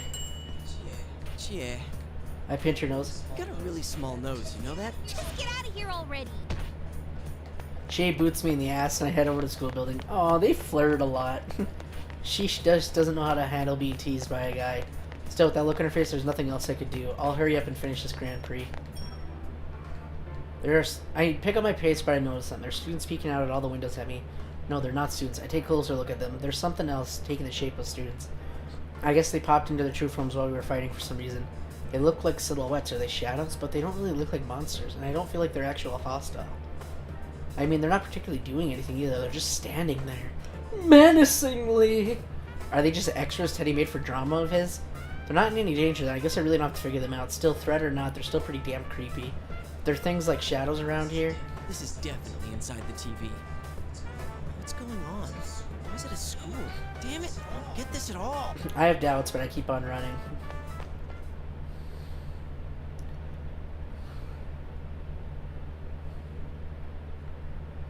I take a look around the halls as I enter the building. Yep, there it is. There's a monitor in front of the stairway that I don't remember being there. Must be where the second round is going to be. I raise my voice. Alright, is this the place? Bring out the next challenger. The monitor turns out Teddy's stupid costume fades in. Hey, that's my line. Stop throwing me off like that. You don't stop this prank soon. I'm going to make your next shift a living hell. Usually a threat like that would have Teddy begging for mercy, but he just hums a little tune as if nothing was the matter. What's with him? Not just Teddy, Rize's helping him out too. This will be a surprise for you? Sensei's coming back, so I thought up this cool surprise. Very sorry, but I forgot to tell you. That sounds like him. That sounds so like him. After we solved this case last year, the TV world turned into a safe place, so I guess I could see that, but would Teddy really make this fight? Bring out the next challenger. Let me guess, Yukiko?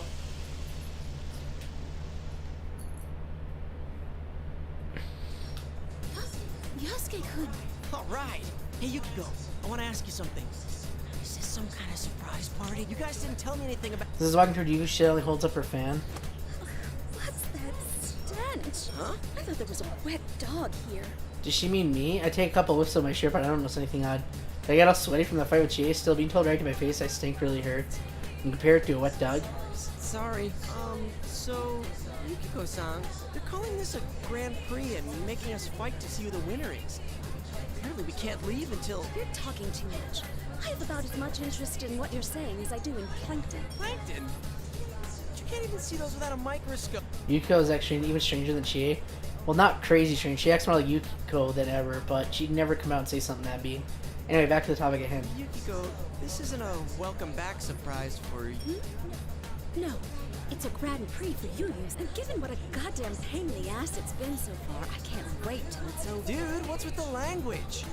Have even you gone nuts? This is exact opposite of how she normally acts. She really is the Snow Black. Wait, so that's what this commercial called her, and if that's Chie was acting... Oh, so that's why hers was Carnivore. That makes sense now. Those nicknames have some truth to them, then, but why?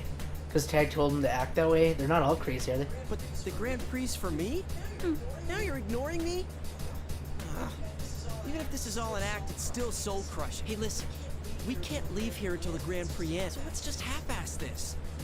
If you don't mind going on to the next round, I'll forfeit without attacking you. Oh, though if we did it that way, you'd have to fight again. It'd be faster if I went and got my hands on Teddy. I'd hate to make Yukiko go on ahead and have to fight even more for us. It's probably not such a good idea. Hey, Yukiko. Will you lose this round? Even though you've lost in the battle of life? Yikes, this Snow Black is really bad for my fragile ego. She smiles faintly, but her eyes aren't smiling. Wait, she's pissed at me? So what, now Snow Black can't take being called Snow Black? Why is my fan so large? Why, my dear? The better to shut up that filthy mouth of yours. That's the wrong fairy tale. Ah, fine. I'll end this as quick as I can, so bear with me for a bit. Wow, things are starting to heat up. Let's get this battle started. Dang it, Rize, quit goading her on. Yukiko's being nasty in a different way from the carnivore, but I've got to take her on. Damn it, looks like I really have to overcome the Amagi challenge if I want to get out of here. Oh god, Yosuke is so hard to play as. He wants to do aerial combos and I can't fucking do that. Oh no.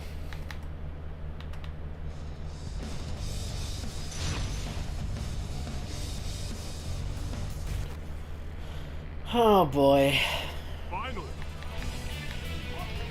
You can get that high understands or take it to stage. Yikes! This is turning into a very one-sided battle. A dog pursuit.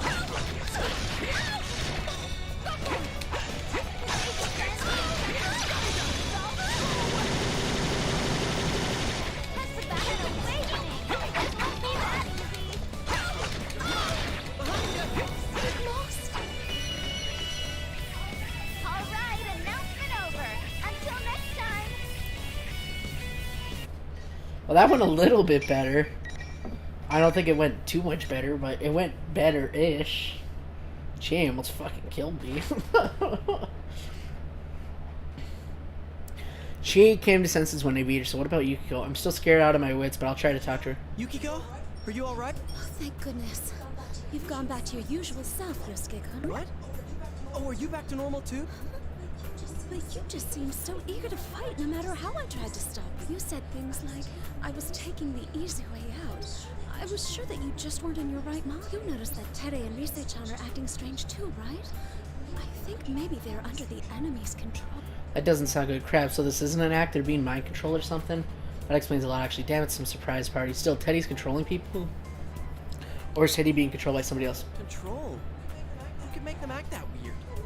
No ordinary person could pull that off. And why would they do it to start a stupid tournament like this? Think back to what Yukiko said before we fought. It's a Grand Prix for you, Yosuke-kun. For me? Like hell it is. I'm not getting anything out of this. I'm not enjoying it. I'm not. In any case, I'm gonna go put an end to this Grand Prix. If it's just us four, there's only one more battle to go. Yukiko didn't know what was going on either, so I explained what I found out. Only the winner can move on. Nobody can leave until there's a champion. And since I fought Chie and Yukiko, my next fight should be with you, and that would be the end of it. Oh, and one more thing. Where's this student council president? She wasn't into the movie that aired on... She wasn't in the intro movie that aired on the Midnight Channel. She acts like she's against the whole thing, so I don't think I'll end up having to fight her, but She doesn't seem to know about Persona, so I can't let her run around loose. Oh, do you mean the girl with the ponytail? You met her? Mm-hmm. When I talked to her, she said she was going to the announcement room. I tried to stop her, but an invisible wall blocked my path. Oh yeah, that's right. She said she was going to the announcer room to stop Rize. That's not good. Rize is being controlled by someone behind all this. That girl's in danger. Really? Sorry, I gotta go. I'll end this as fast as I can and come back for you. Oh, okay. Be careful and try to help out that girl. I'm sure you can do it, Yosuke-kun. Got it. Yugo's clear, strong voice gives me that extra push. This is a stupid tournament. It might look stupid, but if there's some third party behind this, it might be more serious than I first thought. Anyway, to the announcement room. Feats don't fail me now. Shouldn't it be legs don't fail me now instead of feats? That sounds weird. Damn it. It's supposed to be pretty easy to get to the announcement room, but thanks to all these stupid invisible walls, I have to take the scenic route. Finally managed to make it to the second floor. If I keep going straight, I'll get to the stairs and then I'll be right there. Ah, Miss President! I found her. I can see her running up ahead with her long ponytail up behind her. There's another shape next to her, a round familiar one. Over here! Over here! Teddy! Damn it, was I too late? I tried to catch up, but I ended up sliding into an invisible wall and falling to the ground. Ow! It felt like my butt cracked. Come on! Don't pull me like that! Miss President, are you okay? Let go of his hand! That bear's not in his right mind! I shouted, hoping that I could at least get my voice to reach her, but the two of them disappeared through the emergency exit at the end of the hall. I knew it. She might be strong, but Miss President isn't a match for a Persona-toting Teddy. She has to be captured. Definitely being controlled. Teddy's not the type who would walk a girl home, or I think. I mean, he wouldn't do it if she didn't want him to, at least. Where is he taking her? Is he up to something? Then it dawns on me. Huh? That girl doesn't have a persona. How did she get in the TV world? In order to get into the TV world, you either have to have the power to use Persona or get someone who does to help you into the TV. And by help, I mean that person could force you inside a TV too. That's actually what was happening in the series of murders last year. Horrible thoughts start to race through my mind. Is that what's going on with the president? Is she just another victim? Victim. That word brings to mind someone else. Saki-senpai. I lost someone that I liked in those murders. I couldn't save her and she died. If Miss President was also forced into the world like Saki-senpai, then... Damn it, I'll save her. Teddy went through the emergency exit. If you went up the stairs, and the announcement room should be right there. As if my growing desperation wasn't enough, the stupid invisible wall only makes things worse. I managed to calm my racing heart and began running to make way to the announcement room.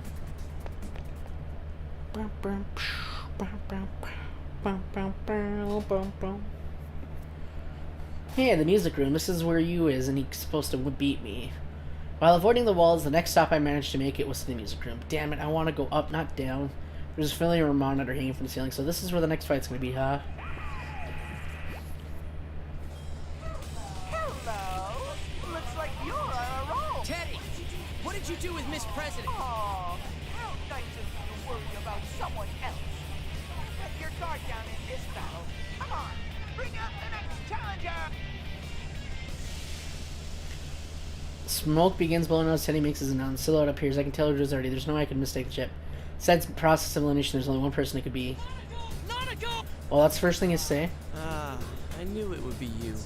And Sister Complex Kingpin, just like the other. Yep, good old you, my partner, and his embarrassing nickname. Then again, Nanako-chan always was precious to you, so... Yosuke, it's true that this is a battle you have long desired. But I have something I want to say first. A battle I long desired? I thought there would be no reason for us to fight. Huh? How dare you? Calling your Nanako-chan in that intimate way. What the fuck? Yes, sir! I'm sorry, sir! He looks ready to kill me now. I bow as deep as I can just so I don't see his bloodshot eyes. Oh god, it's horrible. If only I had a camera so I could show him this later. Forgetting Nanako-san for the moment. It seems like there's... How dare you call her that in the intimate way? She can't use a persona, so I thought maybe she was... Yu's eyes turn dead and he raises his sword. Why would you forget Nanako? That's ridiculous! I mean, come on, Nanako-san really likes you. No, she's always telling me how you're such a nice big brother and how you're so... I just want to calm him down so we can talk. Maybe if I avoid talking about Nanako, I could steer the conversation in some other direction. Yosuke, you always talk to Nanako? Why? Where? What do you mean by always? What was the precise date and time when you spoke Oh to her? my god. I was lying, I'm sorry. You were lying? Are you saying that Nanako doesn't like me? That she doesn't think I'm nice or cool at all? Why are you so hung up on me? For heaven's sake, I'm getting really sick of this crap. So let's just fight. We'll get this over with, okay? And then we can both calm down and talk like rational Freaking lonely con. I'm not gonna hold back at all. I know you can take it. Anyway, Here goes. He's not gonna listen, then I've got no choice. I'll get him to fight me and bring back his senses. It's better use of my time than trying to talk him down anyway. Sorry, Nanako-chan. That Nanako-chan. What a dummy, right? That's it. Your life is forfeit. Alright, just as planned. I'll fix you up, partner, but damn, his eyes are scary.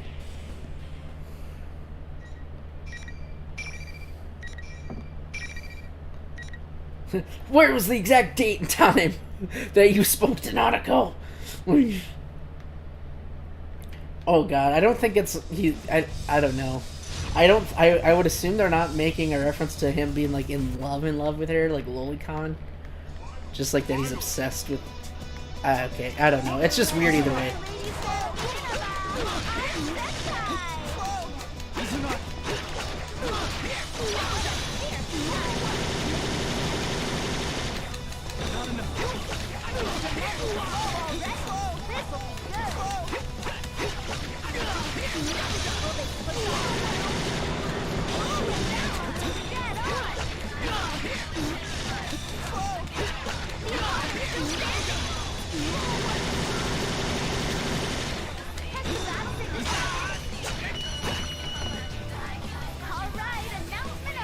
Well, that was, I think I'm getting the hang of, well, obviously I'm still using auto combos, but still.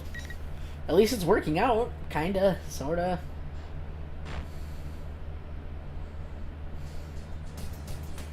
Battle's over, Yu looks up. It's his everyday composed face, looks like he's back to his good old self.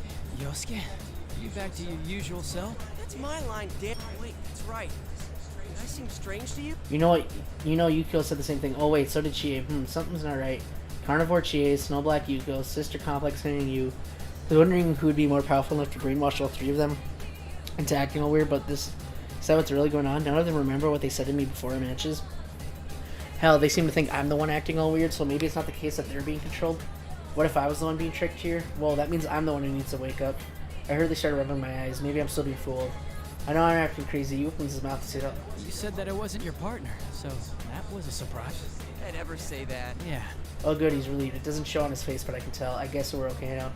The Yu Narukami I know is the one sitting right in front of me, so I'll tell you about what's happened so far. Most importantly, the victim. That is the student council president that Teddy kidnapped. I see. And the reason the Midnight Channel seemed so clear was because that girl was already in this world. Oh, you're right. I forgot how that worked. That's right, there are two ways that the Midnight Channel appears. When the subject isn't in the TV world, the reveal is all fuzzy and hard to see. But if it's clear, that means someone's been thrown inside. Looks like our fears were real. There was a victim already. Question is, who put her in here? I don't know. Whoever came up with this is trying to make us fight each other in the Grand Prix. Maybe they're hoping we'll take each other out, since they'd be no match for 4 Persona users at once. You didn't say I start to really believe that it's true. Whenever I talk with you, it's like my brain just clicks right into place. No, it's not just the 4 of us. Kanji and Naoto are probably in this too. You saw them on the video, right? If our enemy is hosting this, they've probably been forced to participate as well. Naoto's was something with an IQ of 2,000. That sounds strong. Kanji's was... Beefcake Emperor? No way! I don't want to run into him! Could you go on for me? You've begged me a number of times already. Can't only the winner move on? Damn it, he's ecstatic. Inside his heart, he's celebrating, clenching his fists. I know it. It shouldn't be a problem if you win. But if you lose against the Beefcake Emperor, you might be in some trouble. Oh, I don't want to be alone with him! Damn it! Yosuke. This must be what they mean by you have to cover your ass for the worst. You'll be fine. You mean me or my ass? No, I mean about saving that girl. You can definitely do this. It's in your hands now. Ew. Sorry for talking about my ass so much. No, hey, wait. I mean, I was just shocked to hear that from him. Up until now, he's always been the one loading the pack, followed by me, and... Oh, leading the pack, and now he's the one telling me that he's relying on me to get things done. He's trusting me. Sister Complex or no, he's still my friend. Just leave the rest to me, big bro. I don't think I'm comfortable having you call me that. I'm not saying that you're my big bro. It's just... You were going on and on about Nanako-chan a moment ago, so... Oh, yeah, that wasn't you. I tried to cover my embarrassment of telling a joke, but it didn't seem to help. Now I'm even more embarrassed. Anyway, leave this to me. I try to leave on a high note by acting in high spirits. Leave it to me, big bro. Please don't call me that. Every time I think I'm getting close to the announce room, I hit another wall and have to take a detour. I finally make it to the 3rd floor, though. And there's another wall right next to the door to a classroom, more or less an invitation to go inside. Judge from my past experience, I'm in for another battle. Who's in my next opponent? The Emperor, His Imperial Highness? Oh god, if it is Kanji, I hope he starts crying and shit in his pants. Oh my god, Kanji, please don't kill me! Ah, Yosuke-kun. Miss President! Booyah! My ass is safe! I was expecting Kanji, but both our student president and Teddy are waiting for me inside. Looks like I caught up with them. There's a ton of stuff that I need to get straight. Start by throwing Teddy a single question. Hey Teddy, what do you love most? A passionate battle with one's life at risk, of course! There we have it. Yeah, that's not Teddy. The real one upset all the fly honey bears or something. Alright then, let's fight. I'll try not to make it hurt too much, but you gotta go down. Looks like you're enjoying the Grand Prix, Yosuke. Just like I hoped. I held this Grand Prix just for you, after all. I'm glad you like it. I've been saying that from the start, and it doesn't make any sense. It's only in this world that you can be serious about anything. The idea exciting. Wasn't this the first thing you thought when the Midnight Channel came on? Another problem that'll help me change. That wasn't... Can't let that get to me. Teddy's being controlled. Those are the words of whoever's making us fight. But because he continues to speak, it's like he's reading my mind. There is no enemy. You know that, don't you? That case is over and done with. The days where you could be special are all. You lost everything. And you've gone back to your boring, mediocre self again. Since you were having a hard time accepting that, I whipped up this Grand Prix. I'm on your side, Yosuke. That's why I'm hosting this for you. There is no enemy. But what Teddy said goes along with something else. You said it, Yukio said this Grand Prix was for me. Don't tell me. The whole thing is to fulfill my wishes. I mean, I know that Teddy and Mizu's promos are special and that they connect to people's minds and stuff. And Mizu can do a lot of other stuff too. Is it possible for her to make people hear things that nobody's saying when they're talking? And she used that power to set up the Grand Prix for me? Deep in my heart, did I really want this to happen? That's not true. You were so cool, Yosuke. You were stronger than Chie-chan, or Yuki-chan, or even Sensei. You're almost the champion. Don't worry, I'll let you win this one. You're lying! What's wrong? Both of you are acting weird. Forgotten about her for a minute there? Hey, yeah, what about her? She has nothing to do with this. I've never met her up until now. I prepared that girl as a heroine for... Let's face it, there's no way you'd get fired up enough to win if there wasn't a pretty girl waiting at the end. Prepared? Yosuke-kun? What the hell does it mean prepared? She's just a normal girl. No way Teddy didn't push her in here, did he? He didn't get her caught up in this so I can win the championship and save the day, did he? It was way too much for me. I stood there with my mouth gaping wide until the utter word. No goddamn way. What the hell? I've never asked for any of this. How could I want any of this to happen?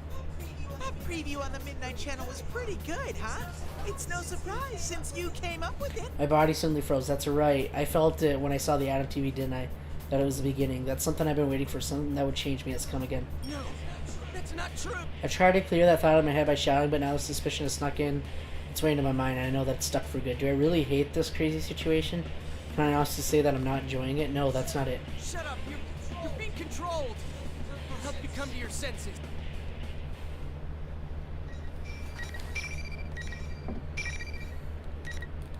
Bum, bum, bum, bum, bum, bum, bum, bum, bum.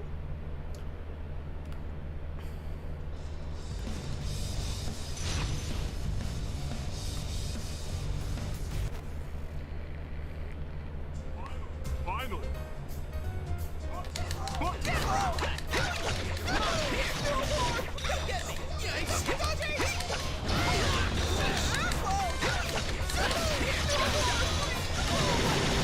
Dude, Teddy looks so fucking high when I hit him with that.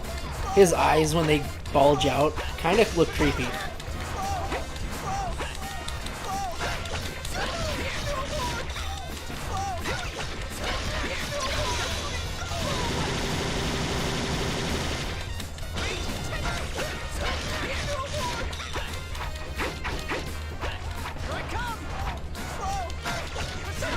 Persona!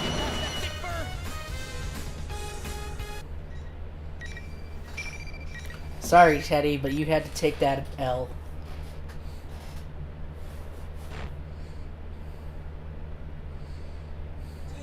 Teddy?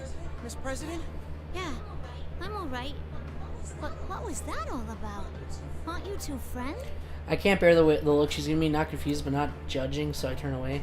Do I really want to beat up my friends? I don't want to believe it. First I need to ask Teddy where his real intentions are. Whatever I may have secretly wanted, that's no reason to push an innocent girl into the TV world. Heck, did Teddy really do that? I bite my lip and wake Teddy up. Ow! That was so mean, Yosuke! Sorry, Teddy. Let's go back. Huh? It's over? It ended while everyone was making fun of me? Making fun of you? What? You were the host.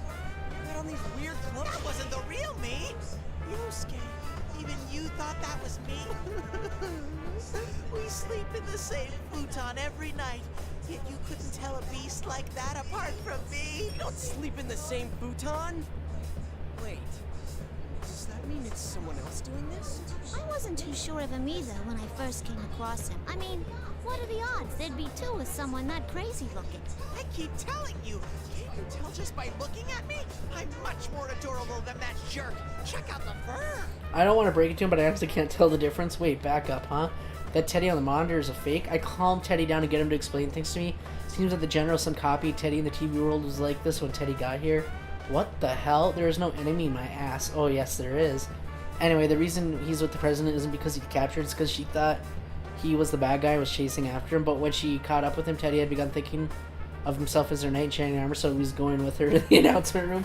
Way to confuse me. I'm doing my best to get myself on frame. You should have seen what a manly knight I was when I defeated Kanji along the way. So Kanji's out of the bracket? Phew. I mean, if you're not the host here, then who set this up? You're saying this Grand Prix is for you? About that, I try to figure out some way to explain, but some familiar feeling like a ring in my ears knocks the thoughts away. I mean, it's not in my ears, it's in my head, but it's not a sound. It's weak at first, but I know it's getting stronger. It's... Yosuke-senpai, is Teddy with you too? Rise! I can hear Rise, but not over the school's PA system. For her to be talking directly in my head like this, she has to be using her persona. And maybe it's just me, but it sounds like she's been crying recently or is about to start singing. I'm so glad. Ever since this weird fake Teddy kidnapped me, I've been all alone. The others are fighting each other too. Oh, I'm here too. And so is Miss President. Miss President? Oh, you're right. I do sense one more presence there. Who are you guys talking to? Sorry, I'll explain in a sec. Hey, Rise, are you okay? The one who's been talking over the PA isn't really you, right? Of course not. Not that big of a ditz. I'm in the announcement room now. General Teddy was watching me, but he left, so I'm using this chance to contact you guys. Hey, don't do anything reckless, okay? But I can't just sit here and do nothing. Not while you're all being forced to fight. She sounds all indignant now, but considering how weak she sounded at the beginning, I know she's just forcing herself to act angry. She must have been scared all by herself. Well, duh. Unlike us, she didn't know if there was ever going to be anyone else coming to help her. I awkwardly recap what I know for her. This Grand Prix might be related to me. Huh? What? What the? I don't know really who or what that fake Teddy is. If it's doing this for me, a lot of things start to make sense. Teddy isn't the one managing the tournament, then that makes all the stuff he said before the fight a lie. But lie or not, it did make sense. I mean, if Teddy isn't the bad guy here, this Grand Prix is being held for my benefit. I mean, that's pretty much settled. I think I have a good idea of who the poor sucker is. Do you think maybe that fake Teddy didn't leave the room, but actually just disappeared? Give me a second. I'll search for him. Usually his transmission stops for a second. If my guess is right, there's a big chance he's already gone. Come on, let it not be there anymore. Shadow! That fake Teddy's actually a big shadow! He hasn't disappeared? Wow, the size of this one! I think it might be the shadow of someone who entered the TV. But why is it mimicking Teddy? That's what I can't... What's up? The person next to you, Senpai. Is that Miss President? Something strange about the reading I'm getting off of her. Oh, is it because she's not a Persona user? No, that's not it. I don't know how to describe... Sorry, something's coming. I gotta cut off this chat now. That's fine. Just don't do anything reckless. I'll try to get to the announcement room as fast as I can. I'll be waiting for you. The enemy's still around. It's not a good idea if he finds out that Rize can use her persona to contact us. I make sure Rize is actually disconnected before I turn back to Teddy. Teddy, wait here. Look after Miss President for me. Gotcha! I'm always up for spending time with a pretty girl like her. He's such a spaz. This is not the time to be fawning over cute girls, even ones as hot as Miss President. There's a bad guy out there trying to destroy our friendships. Maybe he's so easygoing with this because he truly believes that nothing could drive a wedge between us. Bah, whatever. Whether that's true or not, he did take down Kanji. If I can trust him to look after the president. Anyway, now that Rize's checked, there's one thing I'm certain of. The true identity of General Teddy. I'm sure he's my shadow. I mean, he's the only one who bothers setting up a Grand Prix just for me. I don't know why he's come back, because maybe I've lost my resolve or something. I was hoping that he would just disappear once I figured out what was happening, but guess things aren't going to be that easy. Jeez, thought of Teddy being the culprit was pretty hard to swallow, but this is even worse. I mean, this is completely my fault. Looks like I'm going to have to pay my shadow another visit. Or as soon as I make up my mind and try to leave the classroom, this president blocks my path. Wait, what's going on? I demand an explanation. There's no time for that. Sorry, but you can ask Ted. I heard you say just a moment ago that this Grand Prix is for you. In which case, I gotta ask you, as student, if you're going to the announcement room, you gotta let me come too. You can explain things to me once we're there. You can't come with me. I'm just gonna lay it on the line for you here. That power you saw when we fought is called a persona. And this is no normal tournament. I'll be fine. I'm plenty strong enough. But you can't use a persona. And this isn't a normal school either. I explain that. I'm the one that said I'm going to the announcement room first. Don't be a copycat. Huh? That's not your problem, miss. I'm all ready to give her a verbal smackdown, but the look on her face is so serious that I have to pause. She eventually begins to speak with embarrassment. What she said over the PA bothered me. All that about how I get in the way as student council president. I gotta have a talk with her about this. She mean the PA when we first met her? You weren't worth anyone's effort. They're just getting in the way and cause trouble for the people around you. Don't let it get to you. It was just a stunt to make the Grand Prix. Wait, huh? If this Grand Prix saw for me and she just got caught up in it, what's the point of belittling her like that? Of course it bothers me. I like this school. She whimpers slightly. Dude, she's like a different person from the confident girl I met before. Fine, I guess it can't be helped. I am to blame for all this happening to her, but I could just kind of admit like that, so I smile jokingly, hold out my hand. Then how about going on a date with me? A romantic getaway in the announcement room. Yosuke-kun. Alright, you're on. Well, even if she's only going along with the joke, I asked her out and she said yes, awesome. Wait! What about me? I want to go. Oh, sorry, you lost, so you can't leave. Don't worry though, we'll be back soon. No! The date slipped through my claw. Miss President, Yosuke is a nice, dependable guy. Not as much as... Aw, thanks for looking after me this far. I'm glad to find out you're not the culprit. See ya. Be a good bear, okay? Be a good bear. Miss President and I leave the classroom together. Teddy desperately tries to follow, but the invisible stops him cold. He keeps charging at the wall, but every time he does, he just bounces off like a tennis ball being tossed against a glass window. When he finally gives up, he waves his stubby little arms in despair. Yosuke, you better not lose. You gotta protect Miss President, and don't try anything funny with her. Shut up, I'm not you. That Teddy, well, that's just how he is. Man, I kind of want to smack him, but I'm smiling all the same.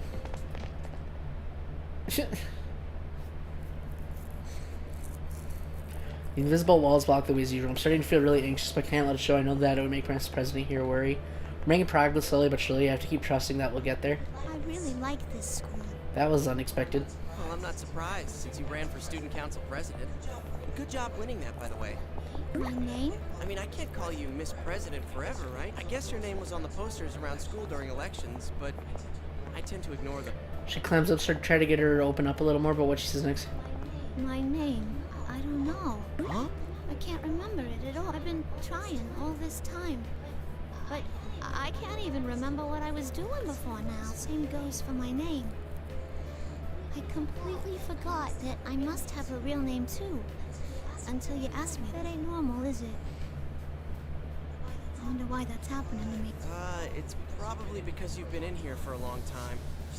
You've seen a bunch of other weird things. Now that I think about it, the victims who were dropped in this world had scrambled memories with bits and chunks missing. So it's definitely possible that she can't remember it. Oh. You mean like those persona and shadow things? What are those? She seems really sad about this. I bet that's only putting more pressure on her. She's seen a lot. Maybe an explanation will calm her down a little. So I had to answer every question he has one at a time. Well, a shadow is another side of it. It's what you're not conscious of. Or more like the feelings you didn't want to admit you had. Everyone has a side like that. An ugly part of themselves. And most people hate to admit it exists. But if you accept it, it becomes a persona. A power that can protect you. So you have to accept yourself. I went through that once. It seems like my shadow's back. Well, I'll just have to accept it again. I sure hope that's all I have to do. Of course, I can't say that part out loud. I talked like I was confident, but in reality, I'm really nervous. How can I be smiling when I'm so worried? It's crazy, right? Look at her to try to gauge how she's feeling. It sounds rough. You think since I can't remember anything, the same's happening to me? Don't worry. I'm sure you're just in a little bit of shock right now. Oh, great. Now I have got her all nervous, too. Trying to cheer her up, and I try to play up the good parts. Remember that you're the student council president, right? I'm sure you just need a little help to remember everything else. You think so? You've been a real big help, Yosuke-kun. Huh? Me? Did I do something? Mm-hmm. You sure have. She finally smiles. It's only a little one, but it's there. This is really the first time I've seen her smile. Hot damn, she really is cute. Start to get embarrassed about having faked asking her out a date and my feet speed up. Crap, now I'm literally running away from her. Talk about chicken-hearted.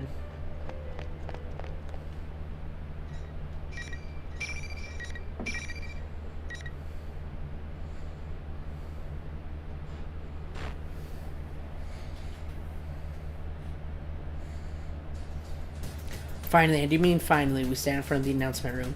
Vice President and I exchange a glance, and then I summon all my courage to throw the door open. I'm expecting to see the fake Teddy, or should I say my shadow, the room. What? Rize is the only one in here. Yosuke-senpai! Are you alright? Where's the shadow? You mean the fake Teddy? He hasn't come back at all. I sense this weird presence, but I don't know what it is. Rize looks around nervously. I look around too. I haven't been in the announcement room that often, but I can tell this isn't anything like the real one. This room is huge with monitors everywhere, not to mention the giant window taking up the entire wall with a crazy view outside. Yeah, this is crazy town, alright. But what's this weird presence that Rize is talking about? What are you freaking out about? This is your chance to save a pretty girl and become a hero, right, Yosuke? Huh? That's... Yosuke? Slowly turn into the voice's direction. There was no one there a second ago. Now suddenly there is. He has my face. His inhuman gold eyes narrow in a taunting way. Looks like I was right. Hey there, Yosuke. Yosuke-senpai's shadow? Man, this isn't getting any easier, but at least I can confront him without freaking out like I did last year. I thought you merged back with me. I'll come out anytime you start ignoring me. I'm always watching you. I am you, after all. This is a shadow? Yeah, that's right. You're me. You're the weakness in my heart, I admit it. Now get back here.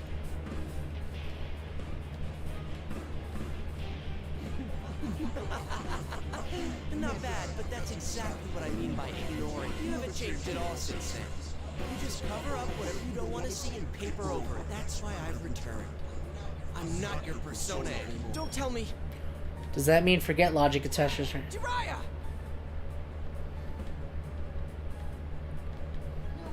No way. So you really are? I was still doubtful. I had hoped that he wasn't my shadow. I mean, of course I didn't want to believe the Grand Prix for me and that I wasn't having fun. My shadow's right. All I was doing was ignoring the problem. My fists clenched and my knees locked. My entire body shakes. Is this because I was weak? Is that why everyone got dragged into it? Yep. Because I wanted a crisis to solve again. Because the case ended and I was bored? You got it. I'm sure you understand without me having to tell you. Couldn't save Saki-senpai. I didn't want to ever lose someone again, but I still wished for that. I was proud that Inobo was peaceful, and I thought I could finally be proud of putting Saki-senpai's death behind me. Yet, was I really faking all that? In the end, am I just a loser who puts his own boredom over the death of a loved one? Senpai. I could hear the quivering in Rize's voice. No, this isn't true. Don't look at me. This isn't me. It was all your desire. Trust me, I know. I am you after all. I can feel myself ready to fall on my knees. I can't use my persona anymore. Thought I had changed, but now I've literally lost everything. You're... I have to accept it by now as a dude, and my heart still raged against it. Even before I knew what to say, the words were flying from my mouth. You're not... Whoa, Senpai! There she was. It was tough seeing the looks on their face. I look away quickly. No matter what weaknesses you might have, we'll never stop liking you. So please, don't deny who you are. Why'd you have to get in the way? Here, I finally got in touch with the others. Listen to them. Rize closes her eyes and folds her hands as if in prayer. See the elegant shape of her persona behind her, and that instant voice is pouring in my head.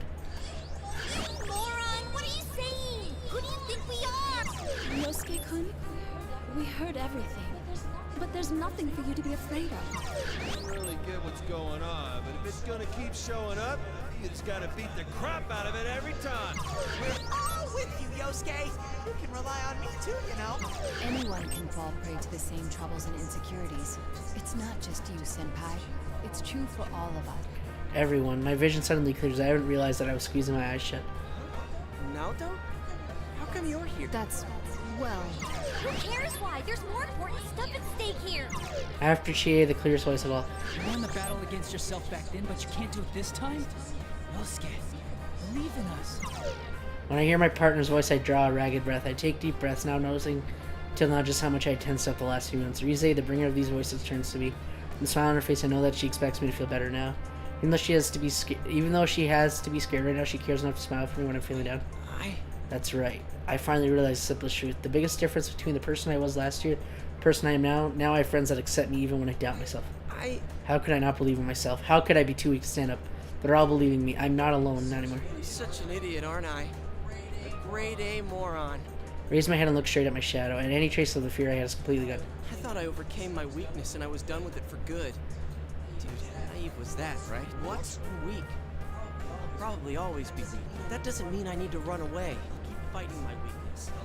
And I'll do it as many times as it takes, even if that never stops. My heart was calm. I was conflicted just a moment ago, but now everything has been made clear. They believe in me, and knowing that, I feel their faith in pushing me forward. I could feel the power surging in me. The force filling my spirit, causing me to shadow. Come, Persona!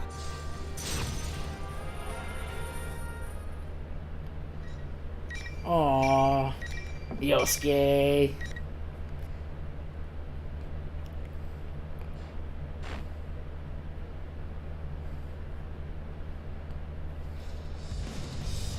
Oh.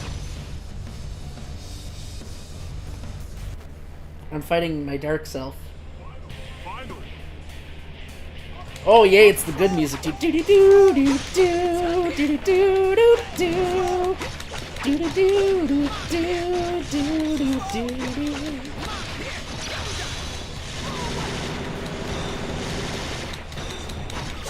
Come on, you asshole.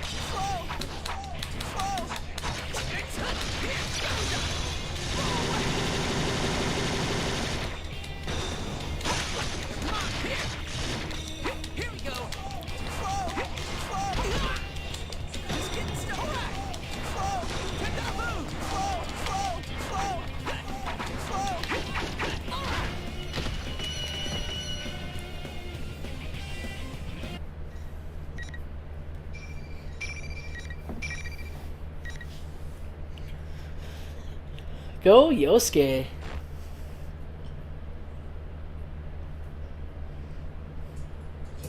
You did it, Senpai! That was awesome!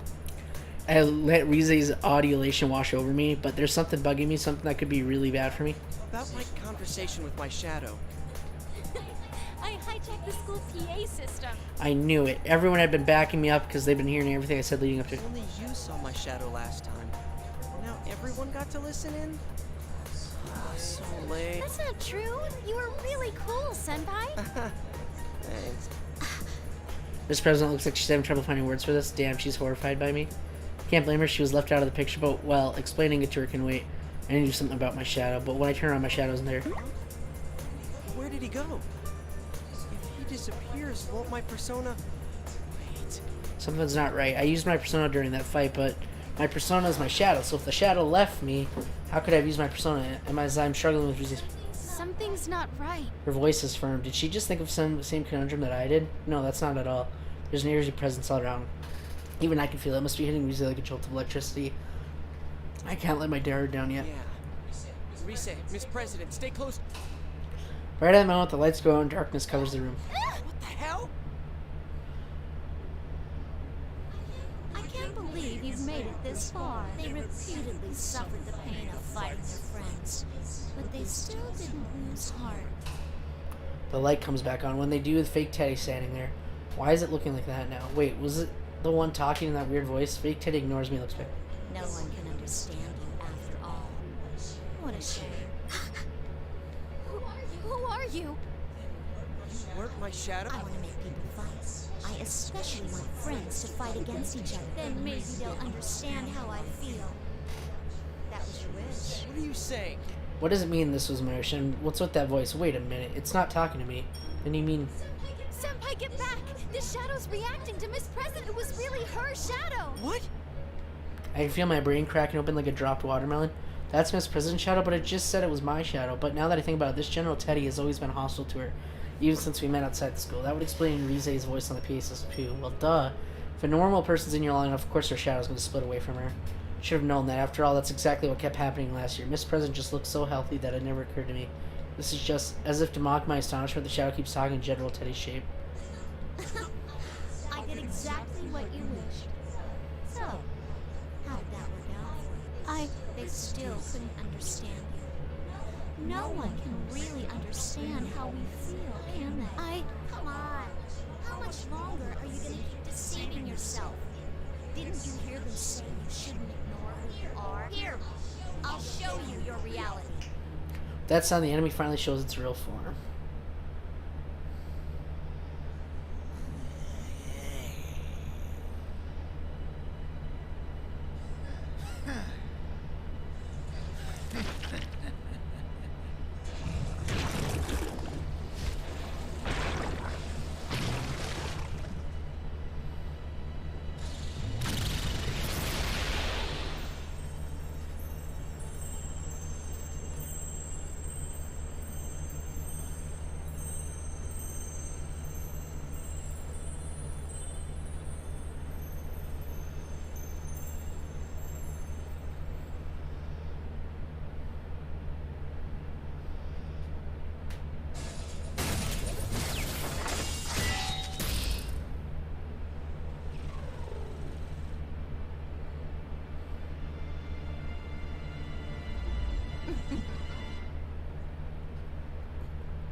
I am a shadow.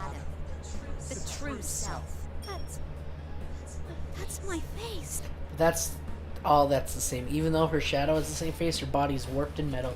Mrs. President screams at what appears to be something from a sci-fi flick. Well, you must remember now. No, I'm not like that. No, Miss President, calm down. A shadow doesn't just take on your appearance. You look like a twisted version of you to agitate you even more. No!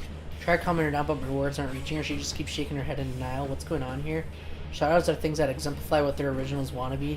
Never heard of them transforming into other people. The shadow sees my confusion and smiles. It's an illusion. Huh? It's an illusion.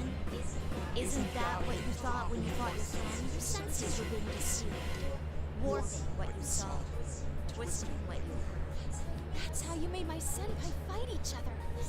Is that your power? Not just mine. It's actually our power. Isn't that so? Me. Our? What is she saying? No. I'm not like you. I'm human. Miss President crouches down and says the words that are always bad. With that, the shadow smile grows even more menacing, and it snaps its fingers again. In that moment, something like TV static flashes across my eyes. I rub my eyes. Static doesn't cover my entire field of view, but slowly begins to focus around the President. When it clears, Miss President has changed. Metallic gleams stretch from her uniform. Something like metallic wings unfurl from her back. There's no doubt she's the same as the shadow standing in front of us. She cries out and tries to cover her ears, but when she does, the sound of metal grinding can smell accompanies her movements. I see myself reflected in the shiny metal of her fingers. Robot. So that means this shadow isn't some fantasy version. That's her true self. So Miss President was the one trying to look like a human. No! I'm human! You still believe that about yourself? No human can do that. And you know it. Shadow points at me and I'm at a loss for words. I look around, but in the end my eyes meet hers. We both fall silent. Those few seconds I can feel a deep rift growing between us. Yosuke, No, don't get me wrong. I was just a little surprised. I'm human. Wait, I'm sorry. Suddenly there's an explosion so loud I think my eardrums are...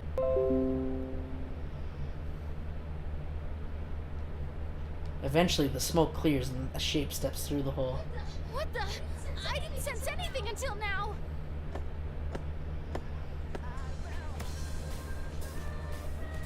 Oh yay, it's burned my dread again. I guess.